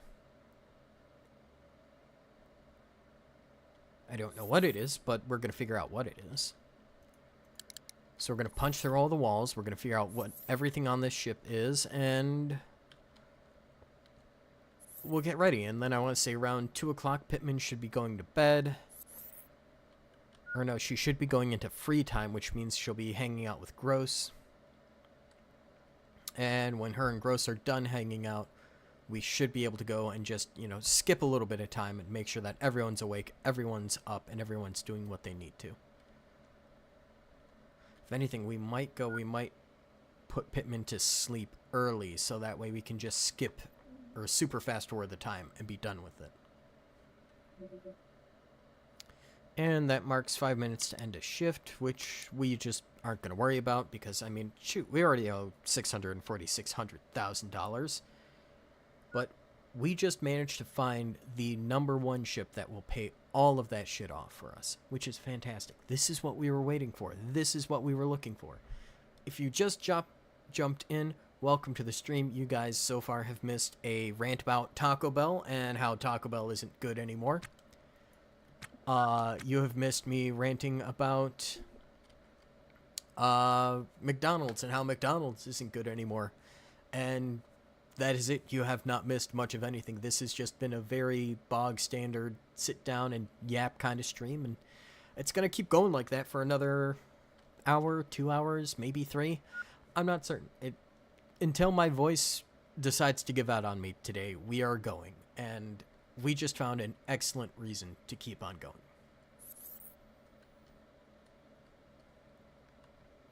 So here we go, check all the pressure values. Everything is looking good back on our ship for the most part.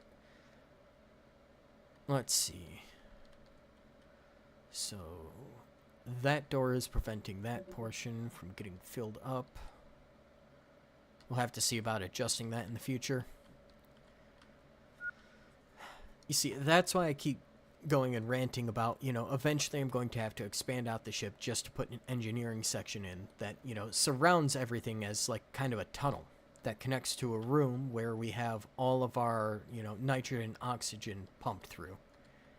It's a good idea and it'll happen eventually. It's just a not now kind of thing.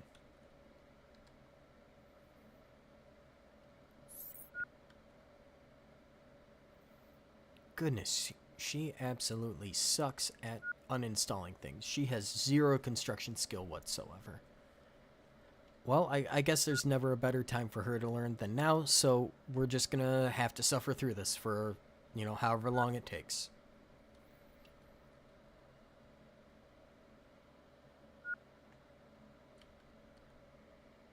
So how are you guys doing? How's your day? What kind of things do you want to see on the stream or, in future videos? Feel free to leave a comment. free to leave a like, subscribe, whatever you feel like, if you feel like anything at all. If not, that's totally okay. Either way, I appreciate you being here and hanging out for a bit.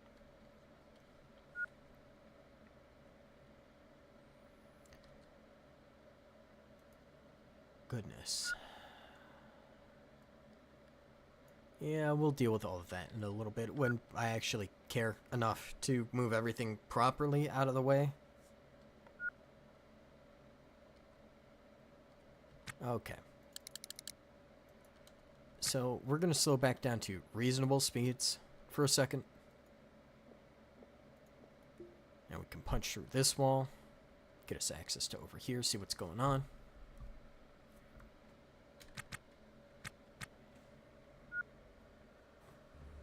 Goodness, I'm so excited. I have been on maybe a total of 200 ships total in my entire time of sitting around and playing this game, and I don't think I have ever actually ran across a ship with any cargo pods on them.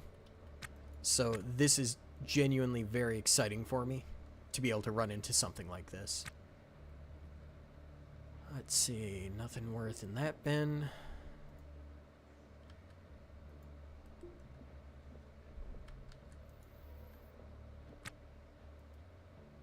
Oh, that might be why. I walked right past the doors for those rooms instead. Well, at least her scrapping speed is faster than her uninstall speed, so it'll actually, happen in a decent amount of time. In the meantime, I guess we're going to start tagging things with an uninstall order, so that way it, falls on whoever is up. And we're going to have to reinstall these on the butt of our ship, I'm thinking. Then we're going to have to get them all repaired up, because we don't want them being destroyed by micrometeors, which are a thing in this game.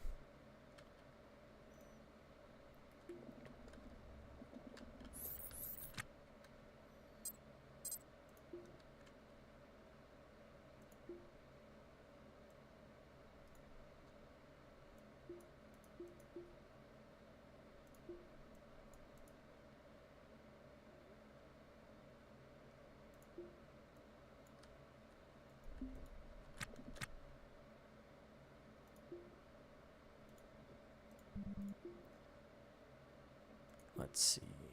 Tag that up, tag that up, tag that.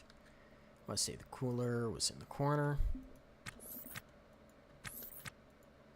So you've got a bathroom. Looks like amoxicillin on the floor, or hydrocodone. Yep, hydrocodone.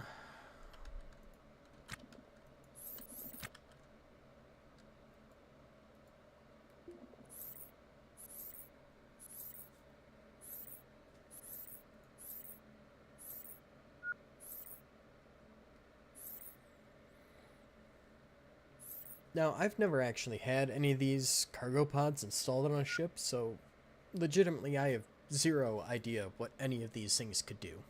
I really wanted to get into the cargo running aspect of this game, because there are some very interesting contracts and ways to make money by going and, loading up with cargo, heading to other stations, and then, selling it off there.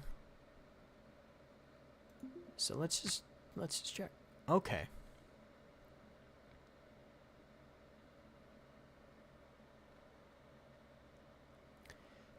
I have zero idea what any of this means, so there is a chance, I guess, then, that these could actually contain cargo. Oh my goodness. Talk about, wouldn't that be awesome? So we got at least one more cooler on the ship. That's another, like, $3,000 that we can pocket right there.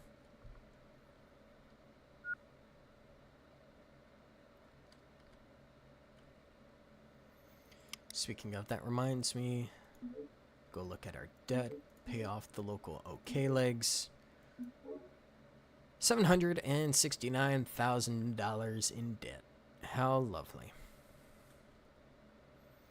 And it just is not going away, is it?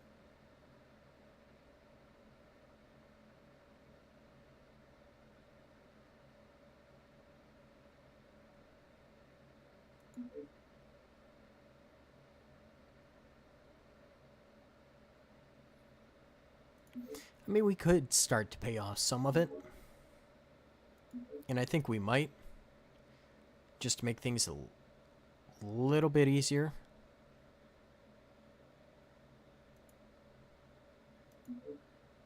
Say that one's not too bad.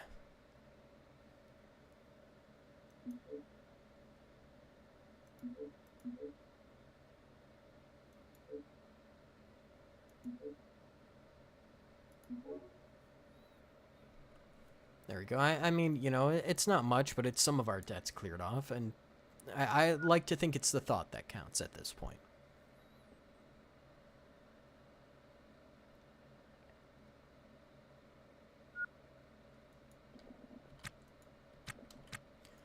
Ooh, look at that, another helium tank. That'll be fantastic when we slap that on our ship.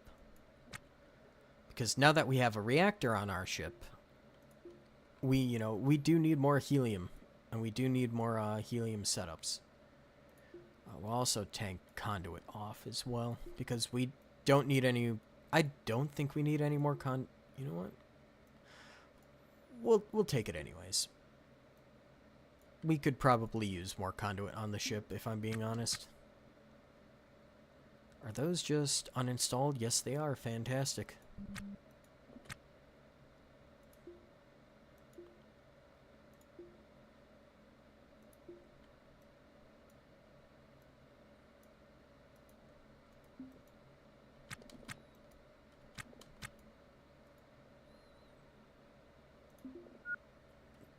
Scrapped it. This damaged door out our way.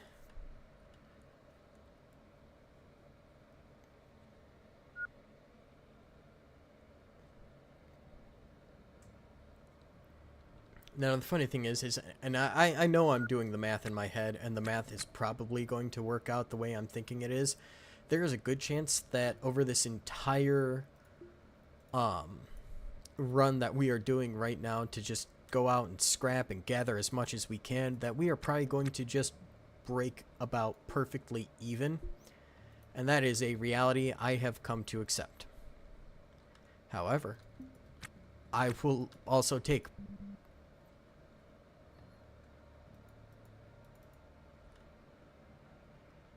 Adam, get back to bed. I will also take breaking even, because breaking even is better than, you know, not breaking any way at all. So let's see. We'll haul that liner. We're gonna want that pump and that tank. Well, at least the pump we are going to want. Dismantle that door. You see, at least her dismantle speed is fast. I want to say that has been trained up by her, oh, what's it called? It is the restoration speed. Because I've been having her do a absolute crap ton of restoration. You know, with all the parts that we've been collecting from across the different ships being in such horrible just shape in general, it's usually a good way to train up your crew, to make them better skilled at doing things. You know, it's essentially free skill training while you're floating about in space, you know, at, you know, a nice 10 kilometers or 10 meters per second. Alrighty. So let's take a few more things for hauling, because I know we're going to need more steel and aluminum on the ship. And auto task.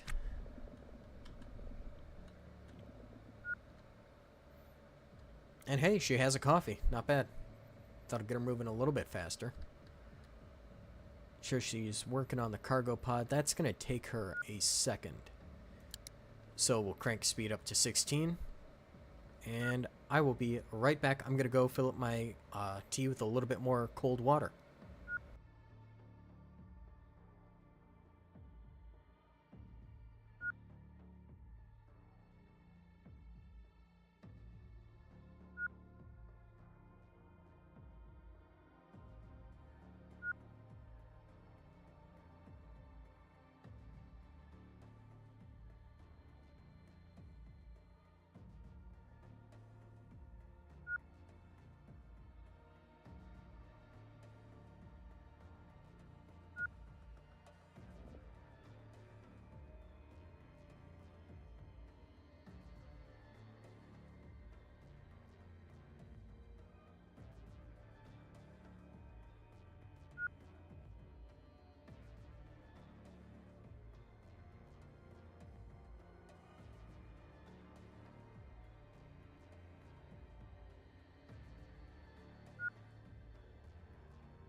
And there we go. I got my tea, and I did wash out the extra hot honey that I put in my tea because, you know, as much as I love drinking a mouthful of pain, I'm kind of good, thank you. Thank you very much, you know? Goodness, I don't even know if we're going to have... Well, no, we'll definitely have space on the ship. I mean, we might have to throw down a few more haul orders to shift things about. Speaking of, though, it is getting about time for Pittman to pass the fuck out, so... We're going to be using a super fast forward here pretty darn soon. So we'll send her back on board. And... we have to install this bunk somewhere where there is power.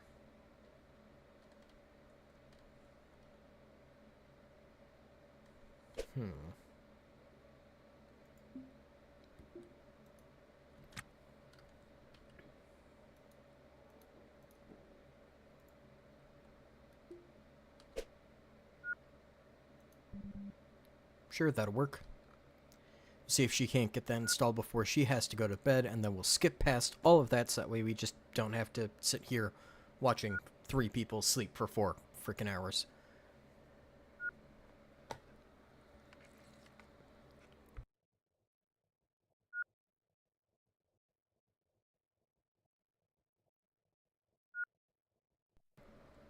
Honestly, though, I am genuinely excited to get to the fun portion of the game, which we are getting very fucking close to.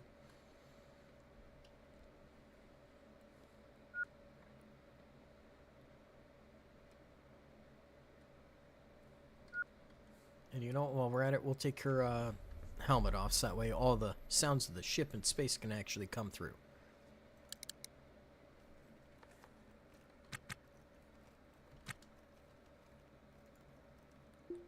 And we will let you sleep. We're going to let time pass just a little bit, so that way when I, you know, do a fast forward, it's right on the hour mark.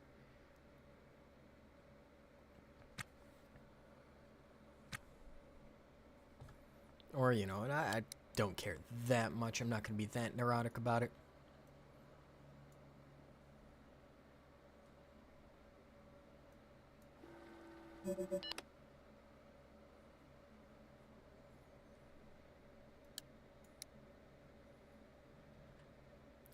Okay.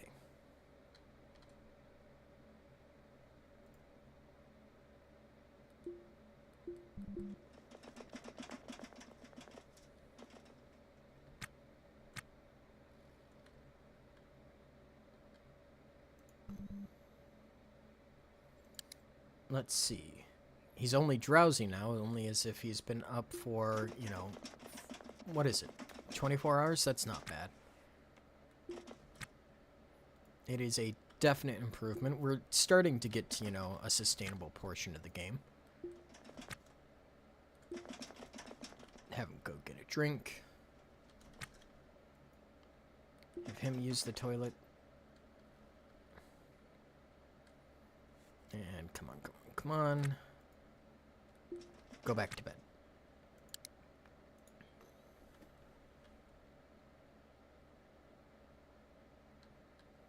Still gotta go? Okay, go again.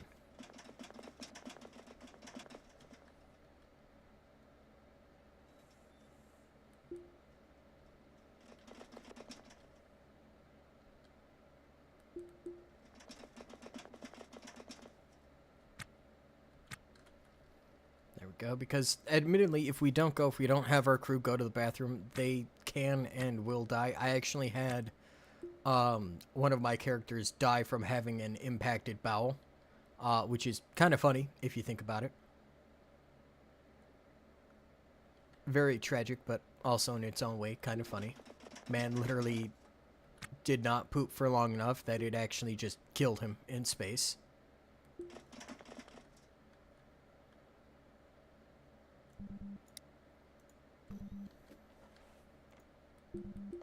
This guy's doing about the same, so we'll have to do the same, you know, sort of stuff with him. Get him some food.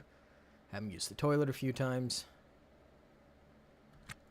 Fantastic. And how's your water doing? You could probably drink.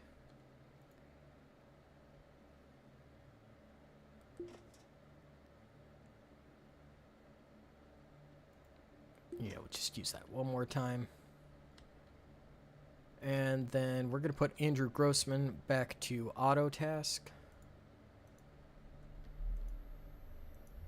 I mean, we're going to have to go and recharge his battery first, but, well, either way, he'll just do whatever because we're going to be skipping more time. Let's see.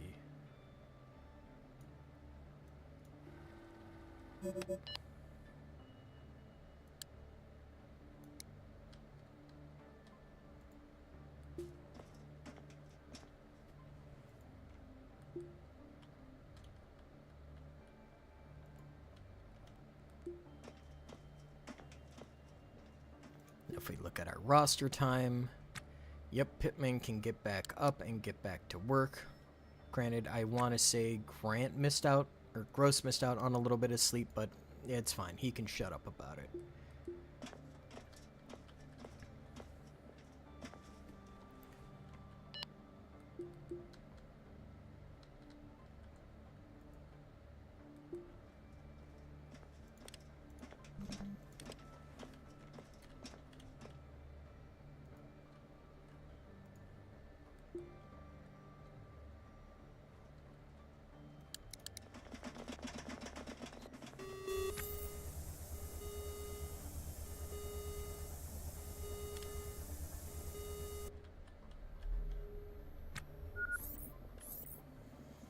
Go.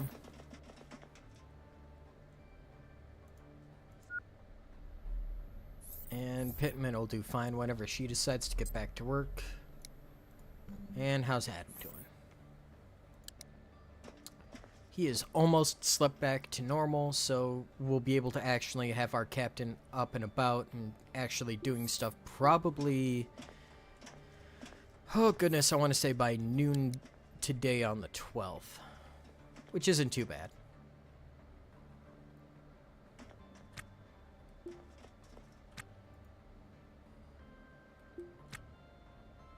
And we are not going to think about the food, because if we think about the food, that is how one of the event chains start, and I am not a particular fan of that event chain. I'm trying to get a different one to spawn in instead, hopefully. So let's just go look at what our buddy is doing. And we're also going to re-queue this one back up for uninstall. And we will skip forward time once more. Crank it up.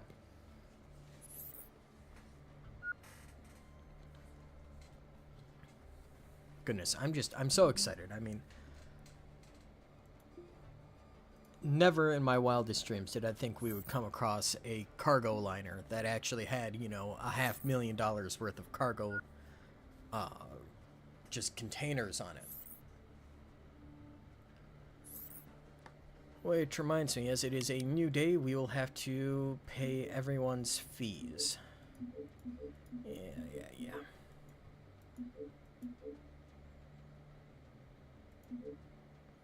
Pay their salaries. And yeah, we owe $1 million flat now. Goodness. Talk about being broke. We are going to have to do a lot, and I do mean a lot of hard work to get this all paid off.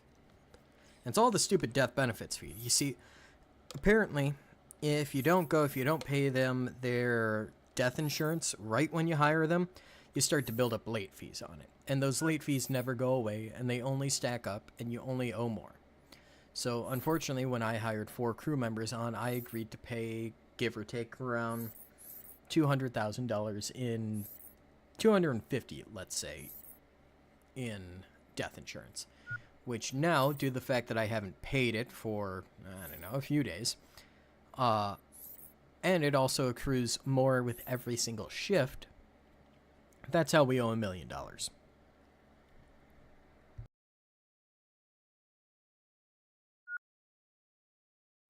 Kind of funny how that all works, isn't it? You know, if you don't pay your debts, they only get bigger. Kind of like in real life. Who knew?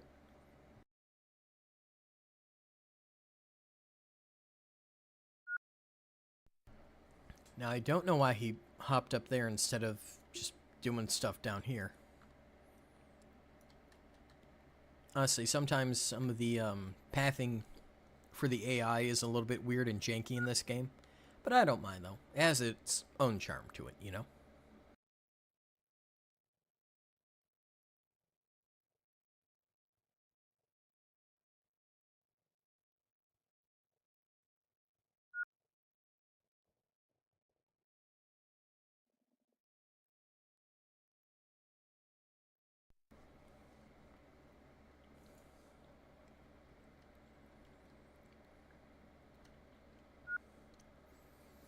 Let's see, you know what? I think I'm actually going to turn off the music audio.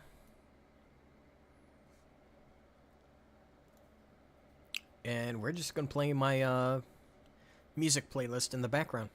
Leave that on a bit of a loop. And we'll turn down the effects volume just a little bit so that way I don't get a splitting headache before bed. That and it'll save us all from the O2 and nitrogen alarms going and absolutely just screeching our ears off.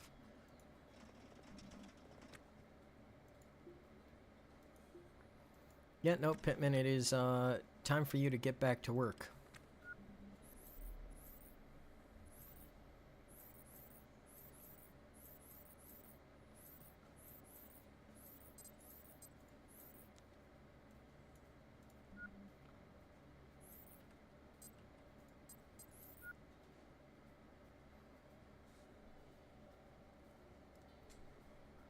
But yeah, as you can see, Gross isn't much better than Pittman. He is a little bit better because I did have him doing a lot of uninstalls on the last couple of derelicts that we were hitting up. So he has a little bit more training, but it's fantastic that they're both getting out here. I want to say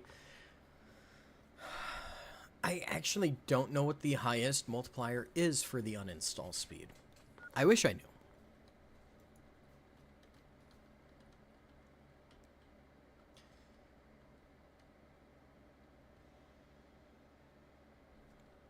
But as we're going through, you know, if there's anything you guys want to talk about, you know, feel free to let me know. Because I have absolutely zero idea what to talk about right now. You know, it's just kind of whatever comes to mind.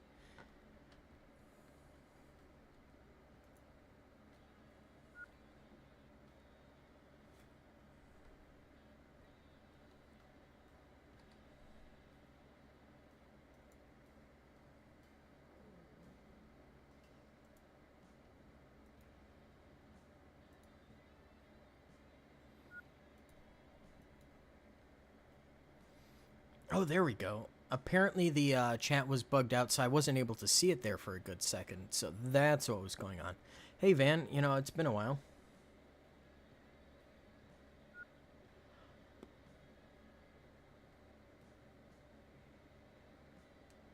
And, you know, admittedly, the damage visor for the visor app, or the damage visibility card is a bit of a, you know, it is a bit of a cheat. Honestly, using the visor in general is a bit of a cheat. But I don't mind because, you know, it's a, you have to get it first before you're allowed to use it even. So if we just go back to our good buddy, Adam.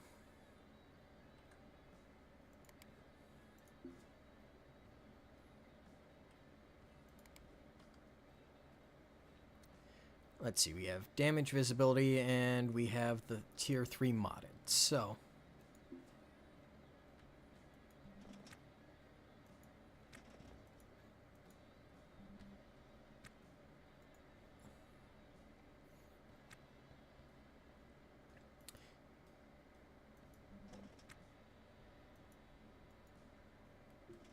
you should definitely be able to see more than just the default. I don't know what's going on with that.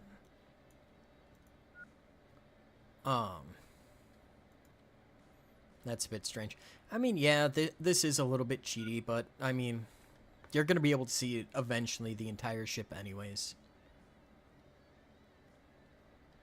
You know, as long as you go through and you take your time to pick apart, you know, the ship, and you take your time to walk through the entire ship, you'll see the entire thing.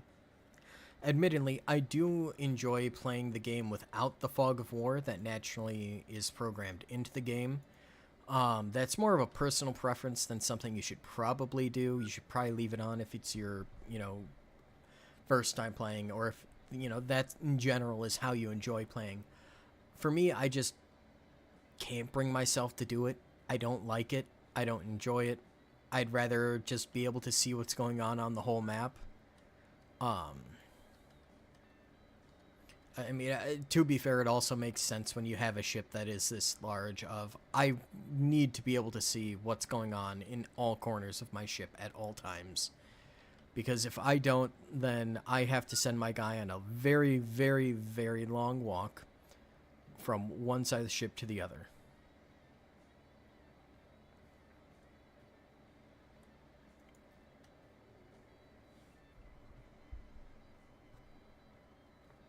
The heat signature power visibility chip is a very fantastic one to get. That is another one that you're essentially playing with wall hacks right there. It's fantastic, in my opinion.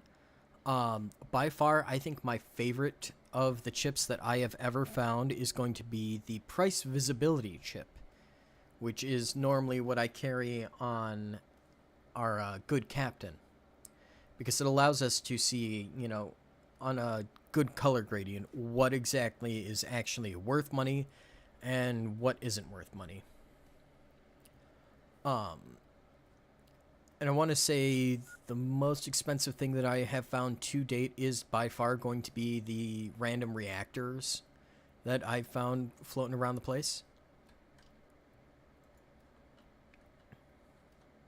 But, you know, this is it. You know, it's just a chill day of pulling apart ships and, honestly, in this case, lucking out with about $500,000 worth of salvage. Now we'll just have to, you know, repair and restore everything on the ship. Which, honestly, I think it's time to get Adam actually up and working, so we'll change his schedule over and get him the fuck up. Wake the fuck up, samurai. We got a city to burn. You know, if you guys ever want to see me play anything else on the channel, always I would recommend leave a comment, you know, about it. If I have the game in my Steam library, which I'm not going to lie to you, it's pretty big at this point. You know, I've had it for about 10 years now. I've been buying games for about 10 years. Even through peak of COVID, you know, I was going and just stacking up my library. So I happen to have a lot of interesting and just fun things sitting around waiting to get played. Here we go. We got us a fixed up EVA suit.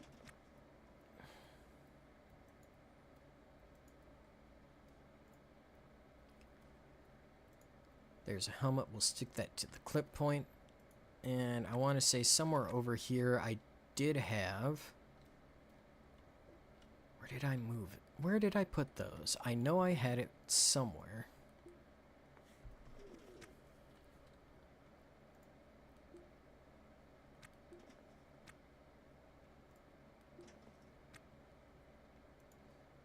Was it in one of these backpacks? Or was it just this?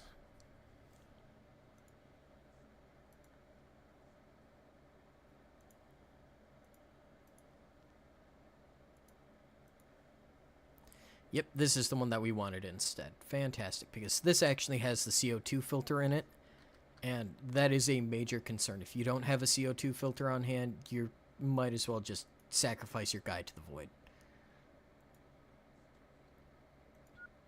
So there we go. He's doing fantastic. We can slam him on an auto task. And we can unpause.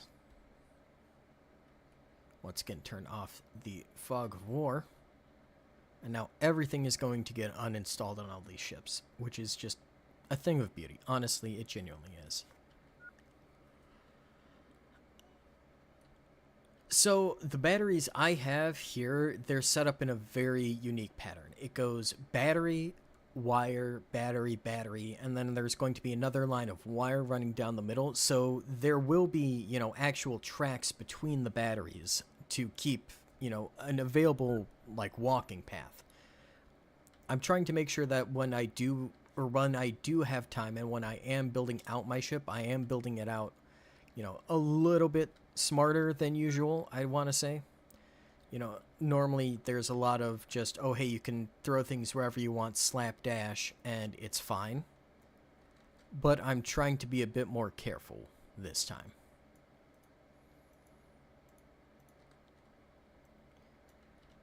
Let's see, just tag up stuff, a little something like that.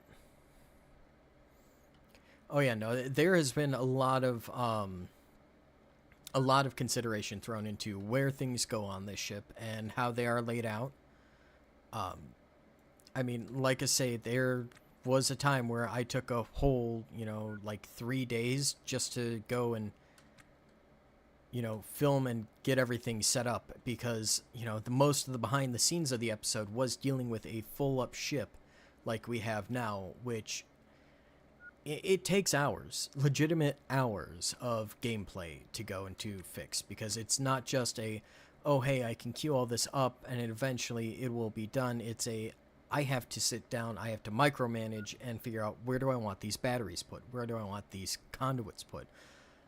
And then from there, you're like, oh, well, I have, 30 different smart crates. Well, you're going to have to go through each and every single smart crate that you picked up because you decided you wanted, 50 smart crates on your ship, and now that you have 70 smart crates on your ship, you're going to have to go through all those 80 smart crates that you picked up, and of course each smart crate has 3 different things, so 3 times 9 is going to be 270 different, unique items that you're going to have to sort through one by one in order to make sure that you know where they're going on your ship.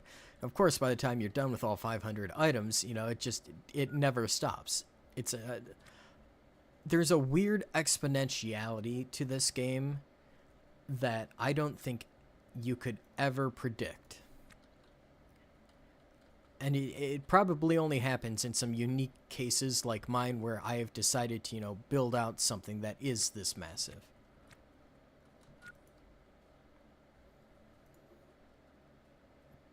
I guess I didn't tag that battery up.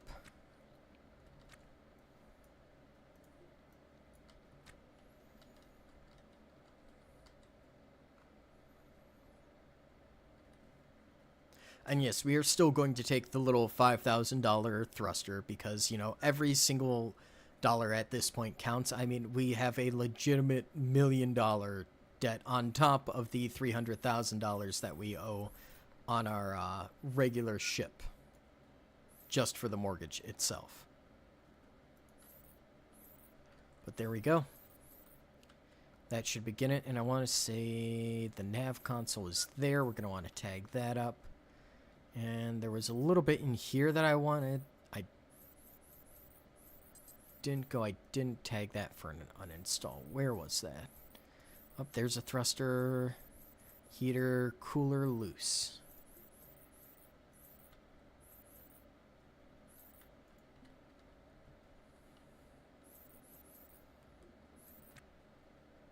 Ah, yes.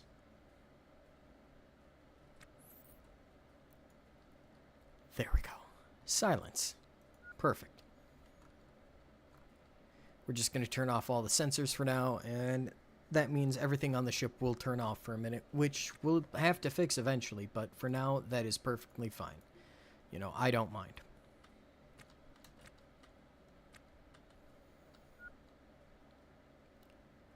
Because we have, a 500,000, reasons to not care right now.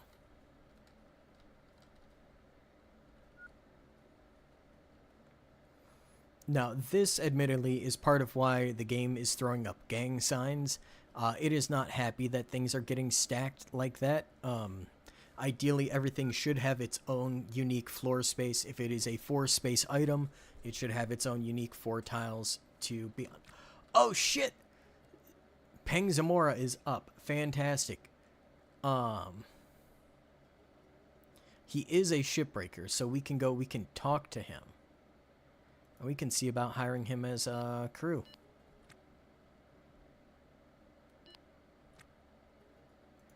Or honestly, if anything, we can order him off of our ship and just let the hilarity continue.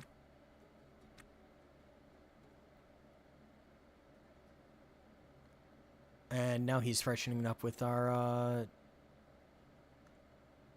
stuff. So I think we're going to have to sit through and work through some of this guy's issues.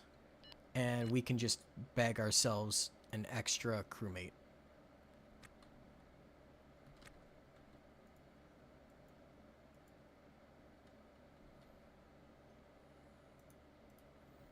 Like, look, man, I already went and I already robbed you on, you know, OK Leg, and I feel bad about that.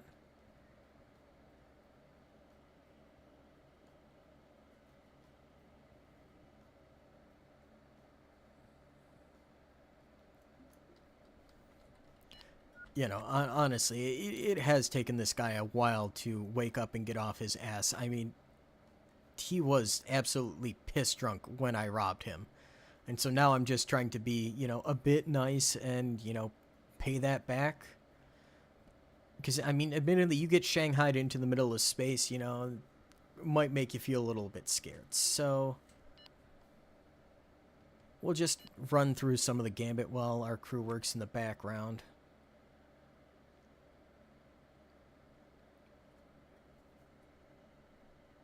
Try to increase some of his stuff and see if we can't just, you know, force him onto the crew. Because, I mean, that's the idea. You know, is I want to go and I want to get this guy as part of my crew. There's no good reason to it. I don't know what this man's skills are. I don't know if he's good at anything. I was just like, you know, you were drunk as a skunk. I robbed you. So, you know, I'm trying to pay back the favor. Let's see. That opens... makes him feel a lot better. Gotta increase his self-worth. We can ask him how he is. That's usually a good way to do with it. Oh, good gracious. Gotta raise up his meaning from ennui. Ennui is usually some kind of French for, like, depression or something like that. I don't quite remember.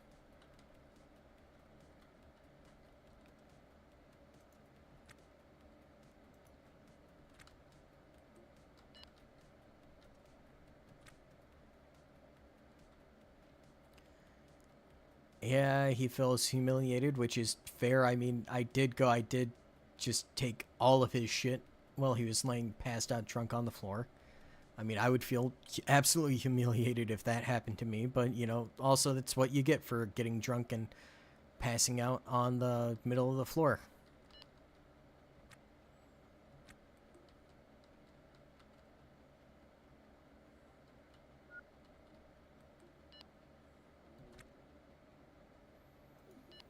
Let's see, we can reassure him with logic, so that way his security goes up. You know, we'll turn this down to 1.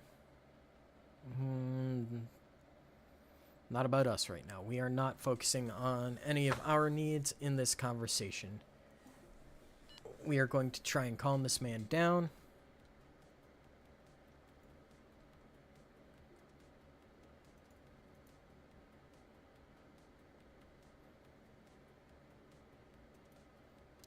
Did he just... Buddy, you have slept for so many freaking days. You don't get to sleep again.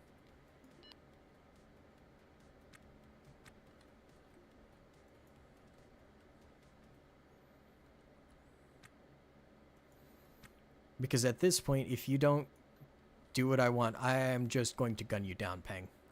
I hope you realize that. Oh.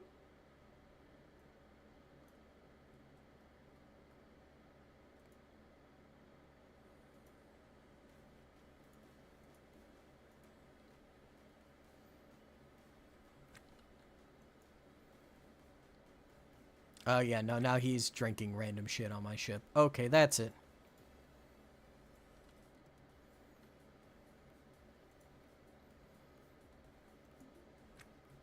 Time to commit a murder.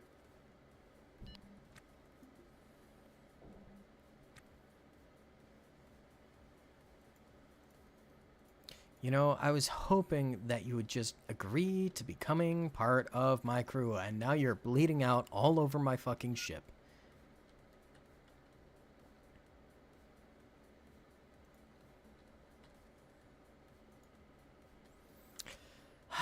You know, you try to do something nice for a guy who's definitely down on his luck. I mean, the man was passed out drunk as a skunk. And, you know, I tried to do something nice for him after I robbed him of everything, you know. I tried. I did. But, you know what? This is a Peng problem now. Merry Christmas, Peng. Have a good year. Oh, and hey, look, some oxygen bottles that we missed. Not bad. You see, we're going to have to go through the ship, and we're going to have to tag up a lot of stuff like that. Because there's just small things that we missed here and there that are definitely worth uninstalling, definitely worth hauling. And then eventually when we get back to OK Lake, we are going to have to very much see about expanding out our crew once again. And this time, I'm going to try and convince people that they don't need death insurance. You will not be dying on my ship. Don't worry about it. It's fine. If anything, you're going to be dying off of my ship when I get pissed off at you and gun you down and decide to go and dump your ass into space. You know? Like I've done to, let's see, 1, 2, 3, 4? 4 different people now? I want to say that sounds about right. Let's see, there was Tim, who was our enemy. So Tim absolutely fucking deserved it for daring to challenge us.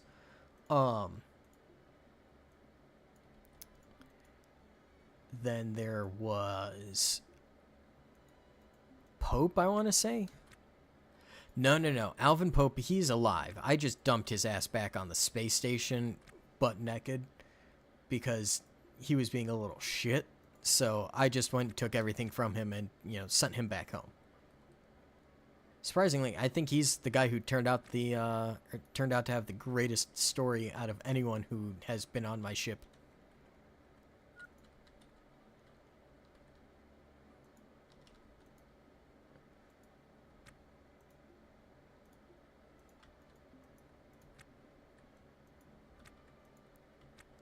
And then there was this guy who, you know, he just was legitimately in the wrong place, wrong time, you know. He just looked at me wrong and decided to get drunk and pass the fuck out in a corner. And, well, I was just like, well, I mean, while you're out, I might as well rifle through your pockets, bud. A little bit rude to do, of course, but, well, you know. These things happen in a dystopic space future. Alright, now I believe that should be everything.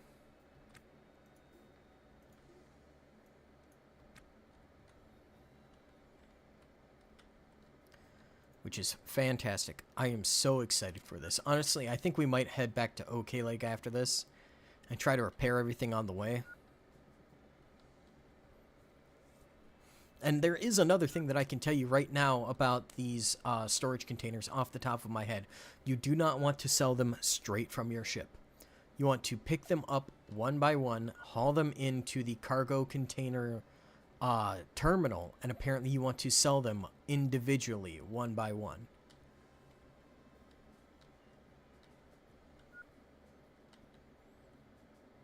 I'm kind of mad now that Peng just went and wasted, you know, those hygiene packs. Talk about fucking rude. I mean, I got a lot of hygiene packs on board now, so it doesn't really matter that much, but, you know, it's the principle of the thing.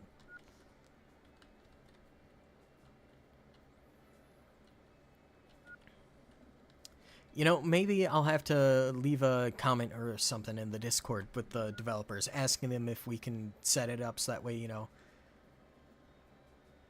so that way, if we do Shanghai someone, you know, bring them onto our ship, take them out into the middle of space, that they would be a little bit more understandably open to being recruited due to the fact that, you know, there is nowhere to go. You're stuck in space.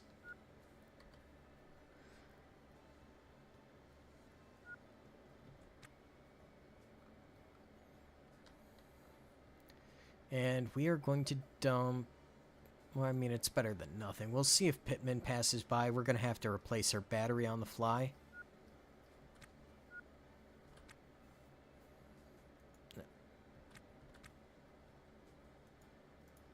Or, well, we'll just pick it up and we'll follow her for a little bit.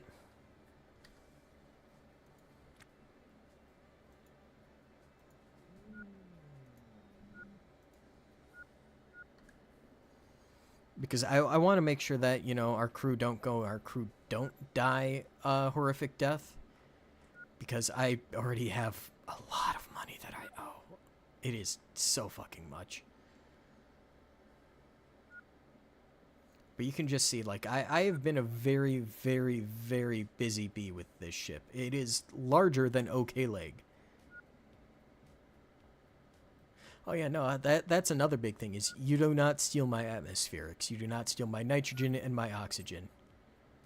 That is, you know, a #1 way to get yourself thrown into space. Right there, is to waste the precious resources on my ship. That is just not allowed. Like, I understand, you know, it's a little bit of a dystopic future, you know, maybe some places would allow that, maybe it's considered, you know, some kind of right or something, you know. But I do not care. You will not waste my oxygen, you will not waste my nitrogen, you will not waste my precious scrubbers.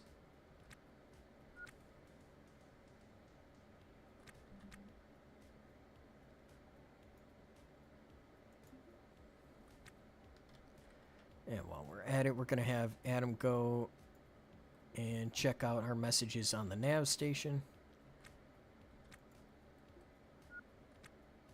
Just to see who the hell wants what. $5 says it is the cops, yep. Honestly, I would love to see them try me. Like, please, please do. Please go ahead and dock on my ship. So that way I can go and completely rip yours apart for every single thing that is worth any kind of money on it.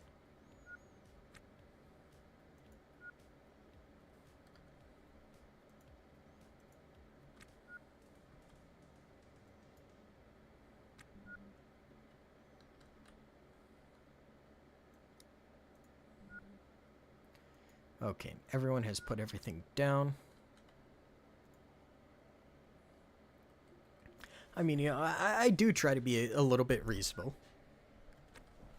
You know, I mean, you waste my precious resources, and I waste your precious life. You know, I feel like that's a very fair exchange.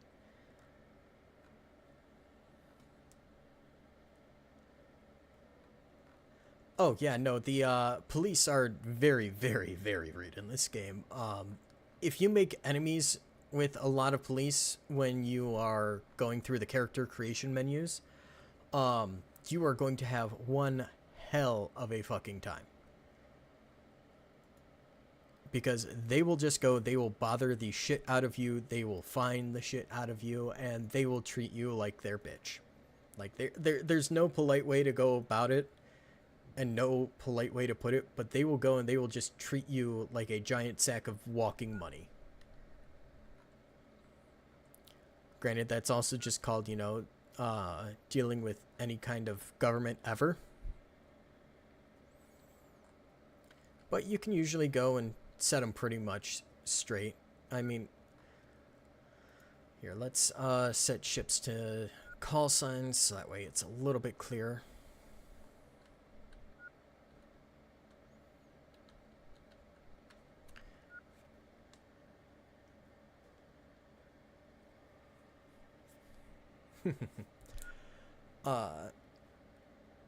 Oh yeah, look at my power reserves. 34 million watts, I want to say, or kilowatts. That's not bad. I mean, the funny thing is when you look at a lot of ship design in this game, I like the way the devs did it. No, I just left him on that ship. He gets to be a artifact of that ship. I mean, granted, I might have shot him, but I didn't kill him. So, in theory, I did not commit a crime. Or at least I didn't commit one that's going to be discoverable. But this power switch here, at least on my ship that you can see flashing, this is the center of where all my power is.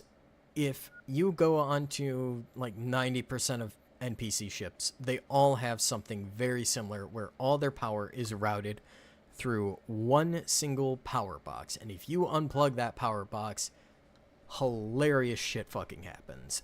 You're able to go, if you lock your ship, you're able to just knock them out because there's no oxygen. 90% of them don't have oxygen in their suits. They don't have anything on their suits. So eventually they'll just pass the fuck out. Then you can go take everything from them. And you didn't kill them in theory.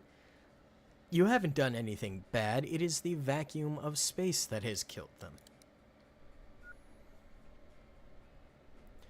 And you know, at this point, we are going to burn fuel. Doesn't matter. I am going to absolutely rip through this shit. Because we have more than enough on our ship to cover the funds. This is more of a, I just want to get back to OK Leg as fast as possible.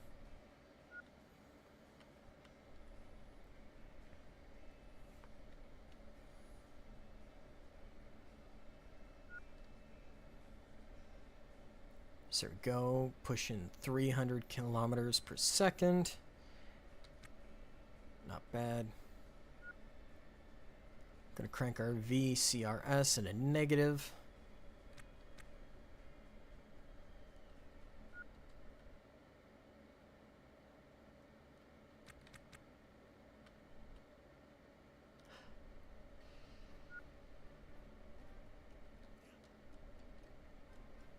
I mean, hey, it's no problem. You know, I actually took a little bit of time to notice, you know, when people were tuning in to watch me. And I noticed, you know, about this time of day, time of night for, you know, wherever you guys are, happens to be where, you know, most people are watching is about 5 p.m. for me. So I have a feeling that my audience might actually perfectly line up with the, you know, time I'm going to be spending at work, the time I'm going to be coming home from work. So, you know, we might see about doing more than one live stream a week, potentially. It all depends upon how work goes. It all depends upon how life goes. You know, got a lot to consider with all this.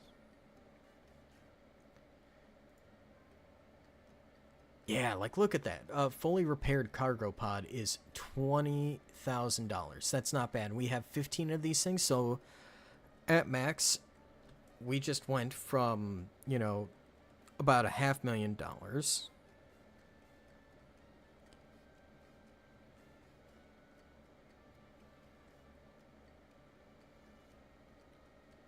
I feel like, no, it was 35. Yeah, no, we just went up from $500,000 to a full, you know, $750,000, which is not bad.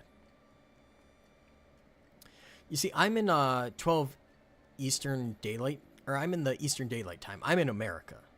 So it is currently 5:20 in the afternoon for, well, early evening for me, I guess you could say.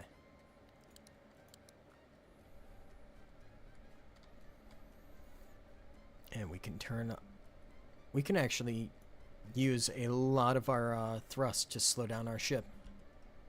That is a first. I've never actually been able to use the full thrust.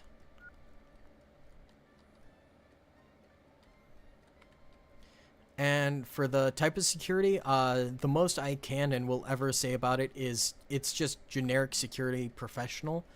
Legitimately, one of the things that they mentioned in training is they don't want us to talk about, you know, where we're working, what we're working, anything like that. We need to keep the client confidentiality.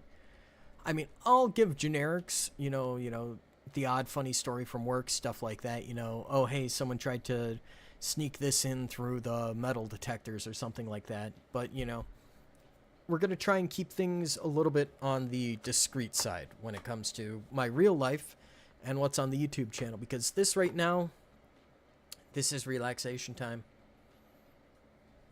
This is, you know, the time where I like to shut off my brain and I like to not think about what a 9 to 5 even is, because ideally I would love to go. I would love to sit down and I would love to make this into a 9 to 5 and just stream all day and, talk and hang out with people. It'd be fun to do, honestly, it would. But I also don't know if I would be, cut out for something like that, because I like to work too much,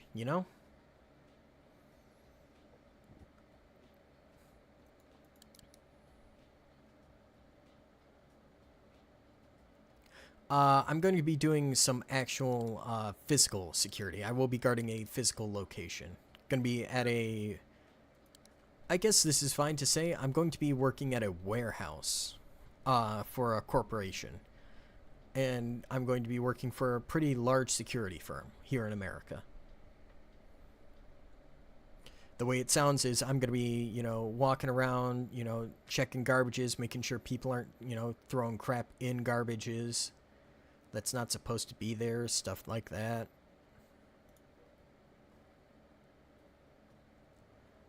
Making sure people aren't bringing in, like, knives or guns or bombs. Making sure they aren't bringing in, like, drugs. Which, admittedly, I'm not one to go and glorify drug culture, even though that seems to be, a lot of what happens here in America. But fuck, I do miss smoking pot sometimes. I really do. But I'm glad I sobered up, and I'm glad I'm, staying sober, because sobriety suits me well, and it's allowed me to start, getting back into my passions, reading, cooking, playing games, working on mods for games, working on making my own video game, which I don't know if that will ever see the light of day or if it will ever get past, a very basic stage. But if it does, I'm not going to be pirate software and, talk about how my dad worked at Blizzard for 7 years and I worked underneath him and I was the first second generation Blizzard worker, God, what a fucking dork that guy is. I mean, just seriously, trying to ride the family coattails for that long, it's fucking sad and pathetic. Alright, so we can start to pick up and haul, and we're going to start to get just anything of value that's fully repaired out. The,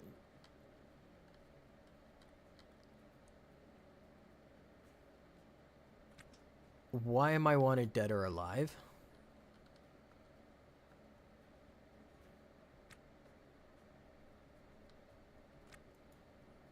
Well, shit. I have a feeling that we are going to end up in a lot more debt now.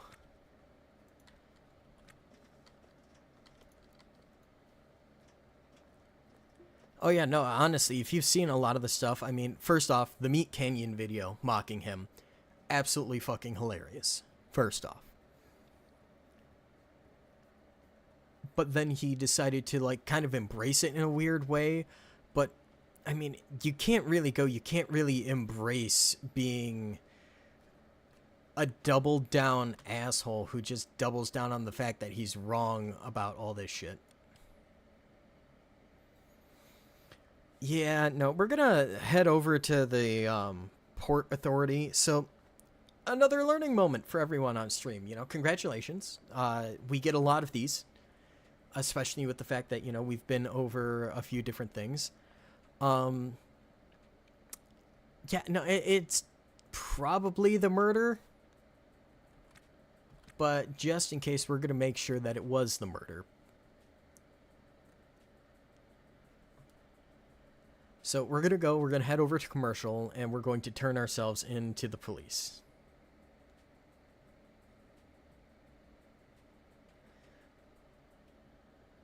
Oh yeah, no, your best bet is to surrender. Pray you can surrender. So we're gonna hit pause as fast as possible. We're going to select the Port Authority. And I guess we're going to address the clerk. Yeah, 3 years in jail for crap in here is about standard. It also depends. I mean, if you have enough money, you can just pay the fine.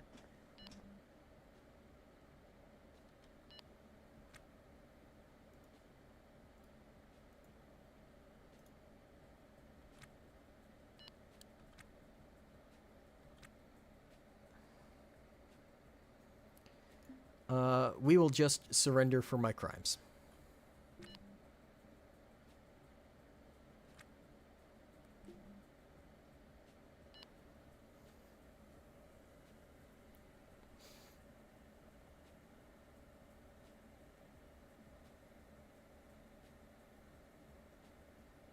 Okay. So I have no clue what we did. But we're just gonna plead for a fine and pay off the lump sum.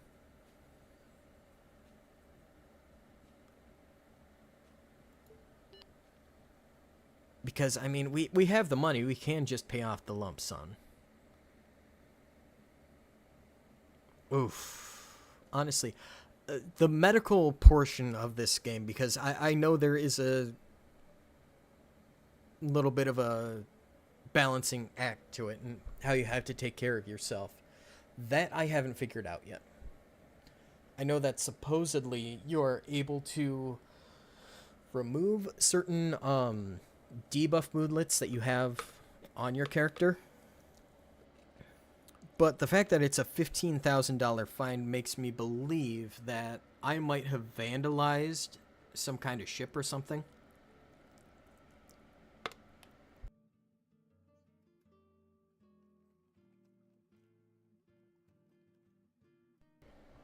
That might have actually belonged to OK Lake. Oh, you know what?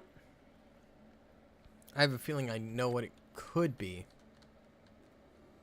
But I'm not 100% certain. It could just be my fucking crew ratted me out like the bunch of bitches they are.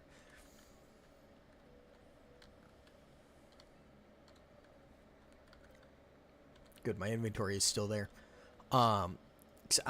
I mean, technically, the crew is NPCs, so there is a decent chance that they were the ones who just ratted me out for going and gunning a man down in the ship. Yeah, I wish they gave you a little bit more information on what was going on with your, fines and fees and stuff like that whenever you get smacked up with one. So this right here is the cargo kiosk, so we can hit the cargo pod trade on that. Now, if we really wanted to ship around cargo, we would, you know, hit up another screen on here.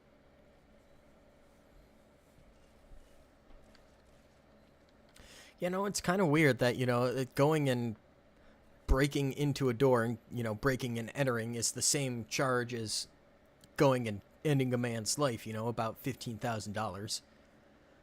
So,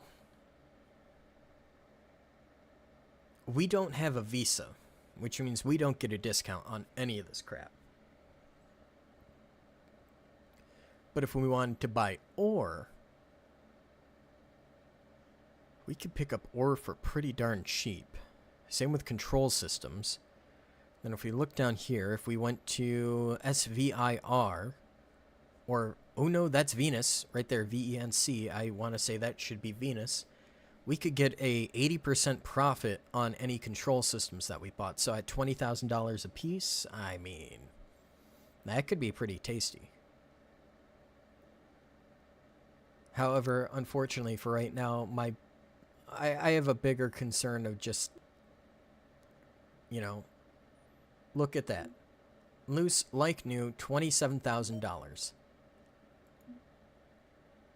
We're going to make back the money that we need to take care of our ship in an instant. It's not even going to be a problem.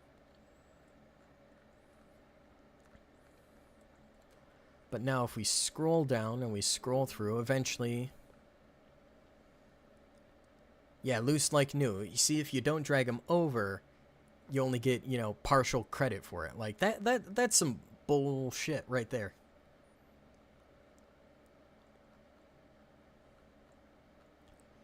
Well, that gives us a pretty good idea. So we have 22... And I just sold one. Okay. Not bad. And we're also going to hit up the license supply kiosk. Access denied. Motherfucker, what do you mean access denied? Oh, yeah, that's right. Gross. You have it. Take off your helmet. Dude, you're just wasting stuff and you're gonna end up dying. So we'll put the 7-day pass down right there. Pittman, you as well. Take your helmet off. Head back to Captain Walsh. And let's go pick up that ticket. And while we're at it, no, you guys are not allowed to disembark.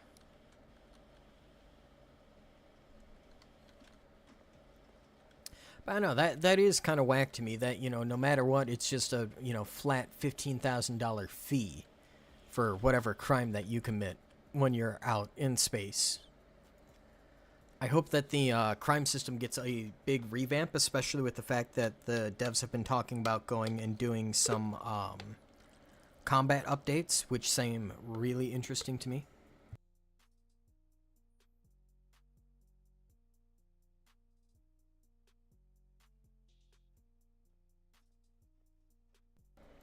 I mean, for right now, there is a certain floor or wall tile set that is called Whipple, Whipple, that is kind of meant to be used as your sacrificial barrier for the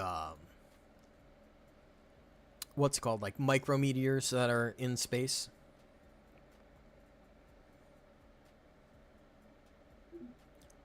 Yeah, no, I have so much stuff loaded up right now that the game is just very much not happy with me.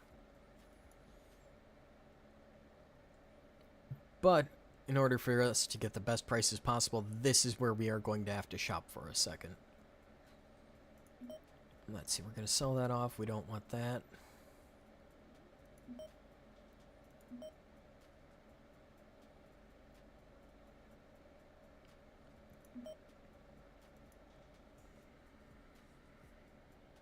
And the game lags.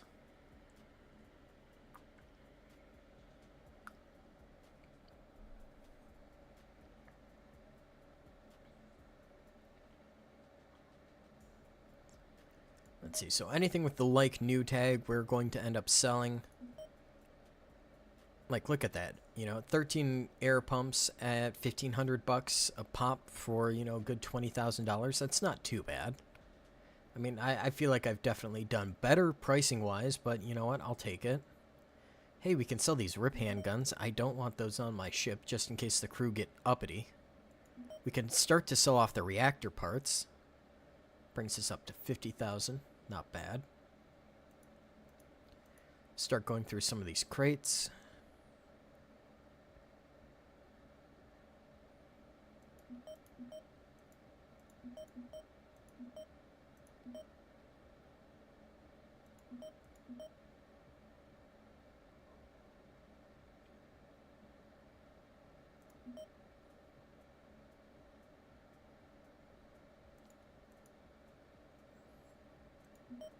You know, we'll sell off all these bulkhead bins. I don't think I'm going to install any more of those on my ship.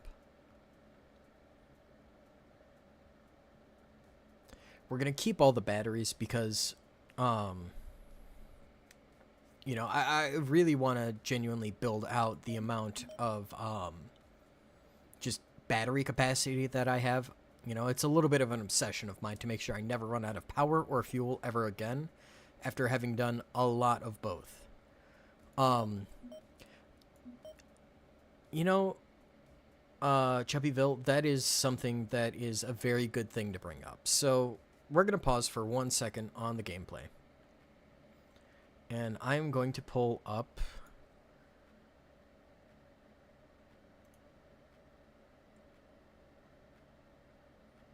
the Steam page. And if we go to Community Hub, don't worry, I'll have this up on screen in a second, but I want to see if I can't find it first before I show it with you guys.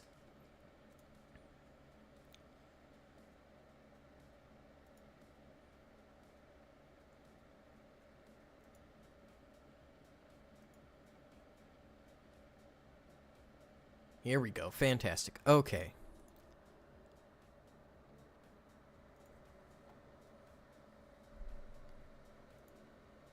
So if I go to little...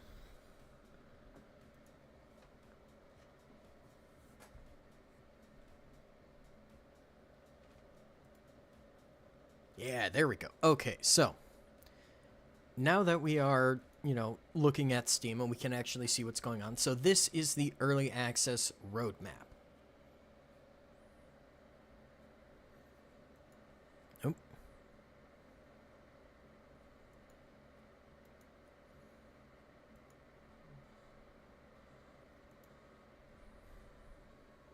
There we go. So right now we are at right here, dot 14, which is long range travel, another planet, and the modular reactor, which so far they have done. They're working on the tutorial overhaul, HUD UI, Steam guides, zones, power vis, battery readouts, stuff like that. They've been doing a lot of work. This is about where I joined in, is the dot 13. This is where I bought the game. And I have enjoyed it from about here. And I have started to slowly, as time goes on, get to really enjoy, the parts that are coming up. I think there is a lot more between, the fire and the hold and the hardening phase for the dot 15 before the official launch. I think there is a lot more that they're going to add to this game. I remember seeing something at some point, if we head to the official Steam page, of a massive version where I swear it existed, where there was just a large list of things that they wanted to add to the game. It might actually be in the official Discord, so if we pause for 1 second.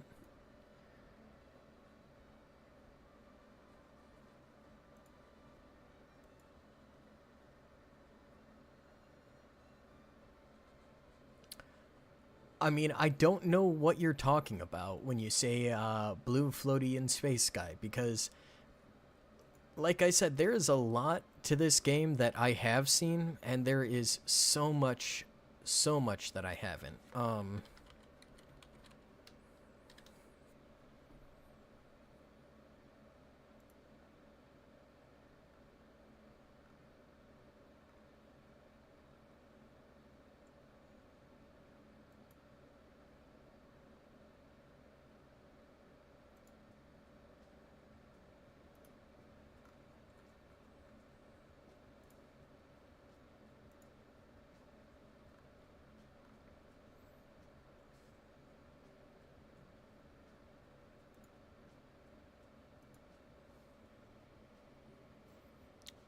So if we do a nice little transition from one right to the next, like...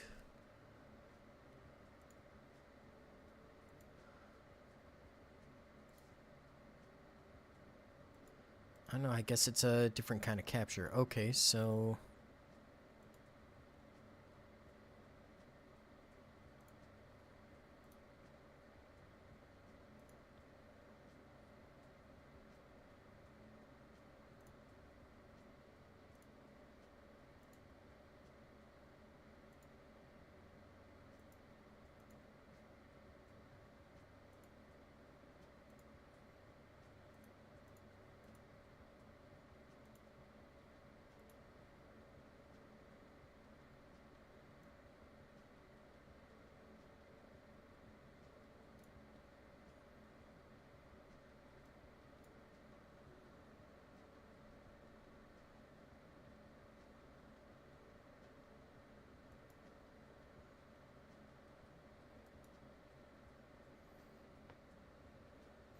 Oh, you know what? I know why this isn't doing anything.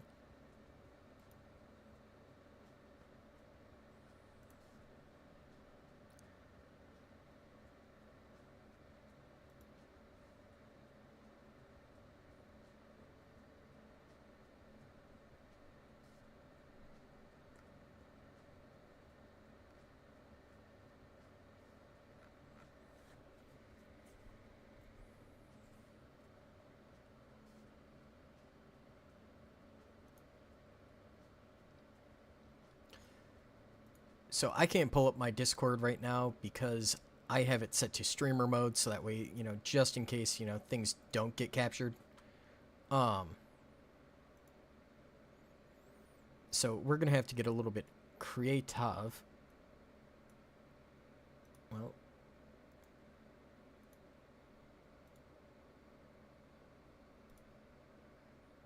let's see, swap this over.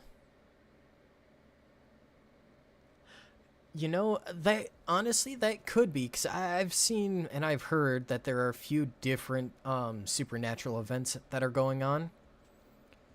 Um,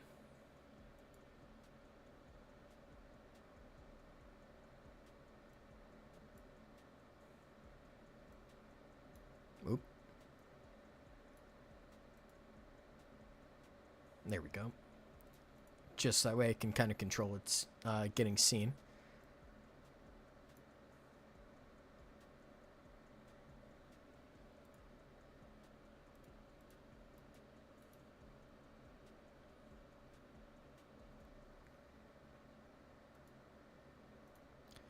So, here we go. So, wear and tear, we have pistols and punches, rate my build, lucky number 13, across the system, which is where we are right now, which has been a fantastic update schedule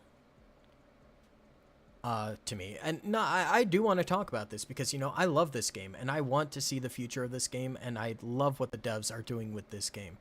You know, so the next big thing is ship-to-ship combat, fire sim, and various explosions, which is going to be fantastic. I can already show you a little bit of a preview of some of the stuff that they've been talking about in the Discord. Good old Joshu is one of the developers, and he is fantastic.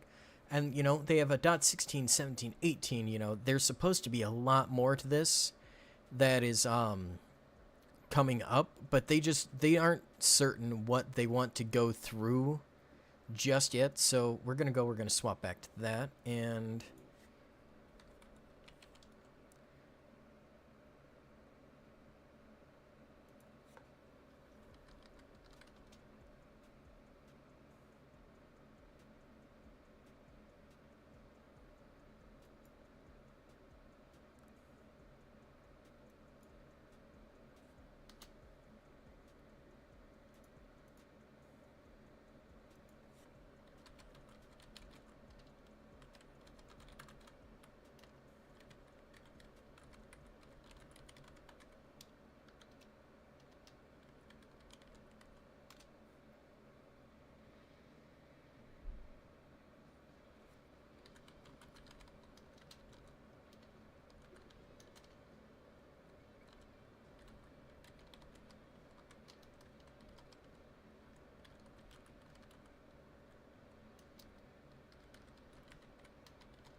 sorry I'm taking a little bit of time here. I know I could have sworn that they went and had some kind of simulation that they had posted or something. So I'm just taking a quick second to see if I can't find it real quick, because I would love to show that off on stream, because I think you guys would absolutely just lose your shit over just how cool this stuff looks. You know, it'll be fun. You know, maybe we'll have to show it off in another stream. You know, we'll save that for the future. So let's get back.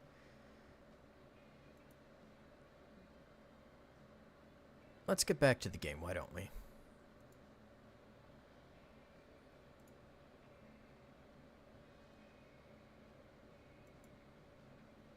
There we go. So we're going to keep going through. We're going to just try to sell off some of this crap. Like all the spare reactor parts that we don't need, all of these nitrogen canisters that we've been picking up. I mean, goodness, I don't even want to think about how many nitrogen cannons we have on the ship now. Let's see, we can sell all that. Yeah, we'll just sell off that bin. Because you know what, I actually do. I want to go as full sale clearance as I can get and see what I can sell off. But no, honestly, it sounds like the ship-to-ship combat in this game is going to be something that is fucking wicked. But it also sounds like something that I am probably not going to personally enjoy because, well, I enjoy more of the up-close and personal. Let's be honest. And by up-close and personal, I think we all know what I mean. You know, walking up to a man and putting 5 rounds in his chest. Because he dared to steal my atmosphere. Dirty bastard, stealing my fucking oxygen. Get the hell off my ship.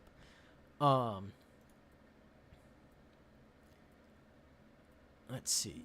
Gotta make sure we start selling off all that trash that we got on board. We got cryo pumps we can ditch. More walls. Let's see, we got 5 frickin' coolers on the ship. More floors there. I tell you, I'm a pack rat, you know? I've been going out, I've been collecting and grabbing and grabbing and collecting and just stacking stuff up. We already have 1 CO2 Atmos scrubber. I mean, yeah, no, bullets are cheap. And you know what's even cheaper than bullets? Having your crew commit the crime for you, so that way you can't get arrested for it.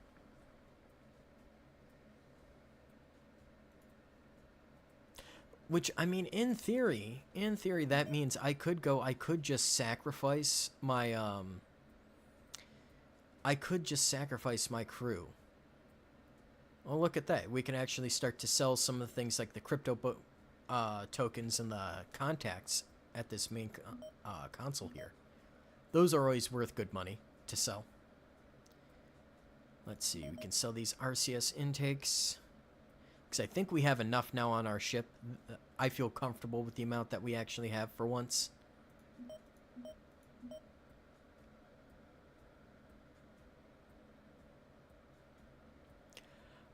I mean, to be fair, I think the only reason why I didn't get in trouble for killing off one of our last crew members who was being a little bit of a oxygen thief was because I did use one of our own crew members to go and do it instead. So, I'm fairly certain that's the only reason why I didn't get hauled to port for that one.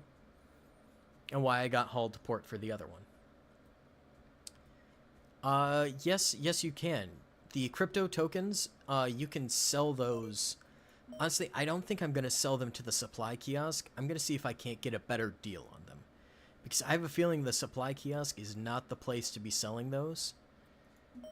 I want to say you might be able to get a better deal on ship parts at the kiosk, but you're definitely going to get better deal on, stuff like your crypto tokens and stuff like that over at the black market dealer instead. I don't know. We'll find out. You know, we've got nothing better to do.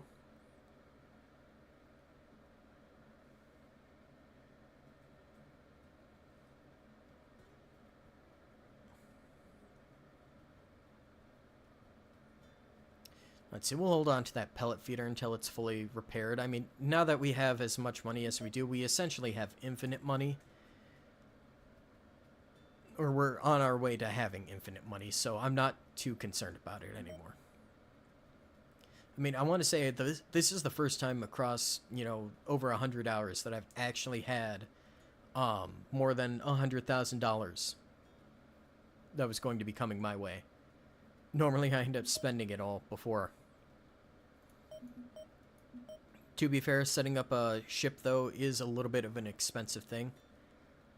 We're going to keep the liquid helium just because that's nice to keep around.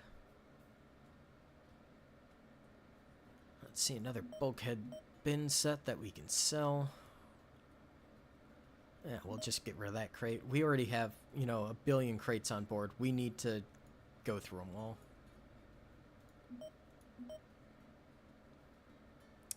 And we're going to repair that heater up before we sell it off. Look at that. Fusion capacitor, 5.5 grand. Not bad.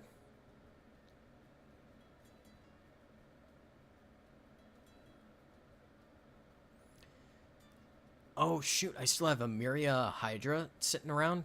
We're going to have to fix that up before we sell it.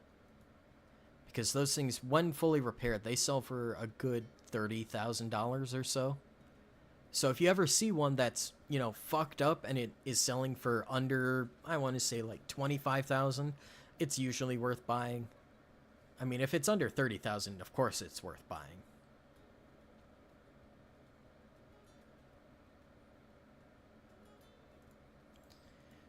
And of course, if you're wondering about today's music selection here for the background music, that is all courtesy of YouTube.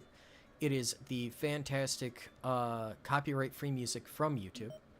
Because I am a cheapskate, I don't have any money to spend on anything other than, you know, like food and work clothes and actual bills. So I'm not buying the money to, you know, get rights to any kind of proper music library for us. Maybe one day we can see about getting like a proper license to some real music. I only got one of those passenger seats. We'll just sell it off.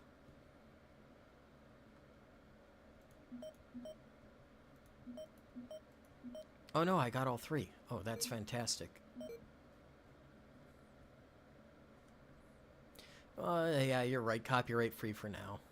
Eventually, I'll get smacked, and then, you know, there will go my entire channel. But, I mean, hey, I've already accepted that, you know, that day is going to come.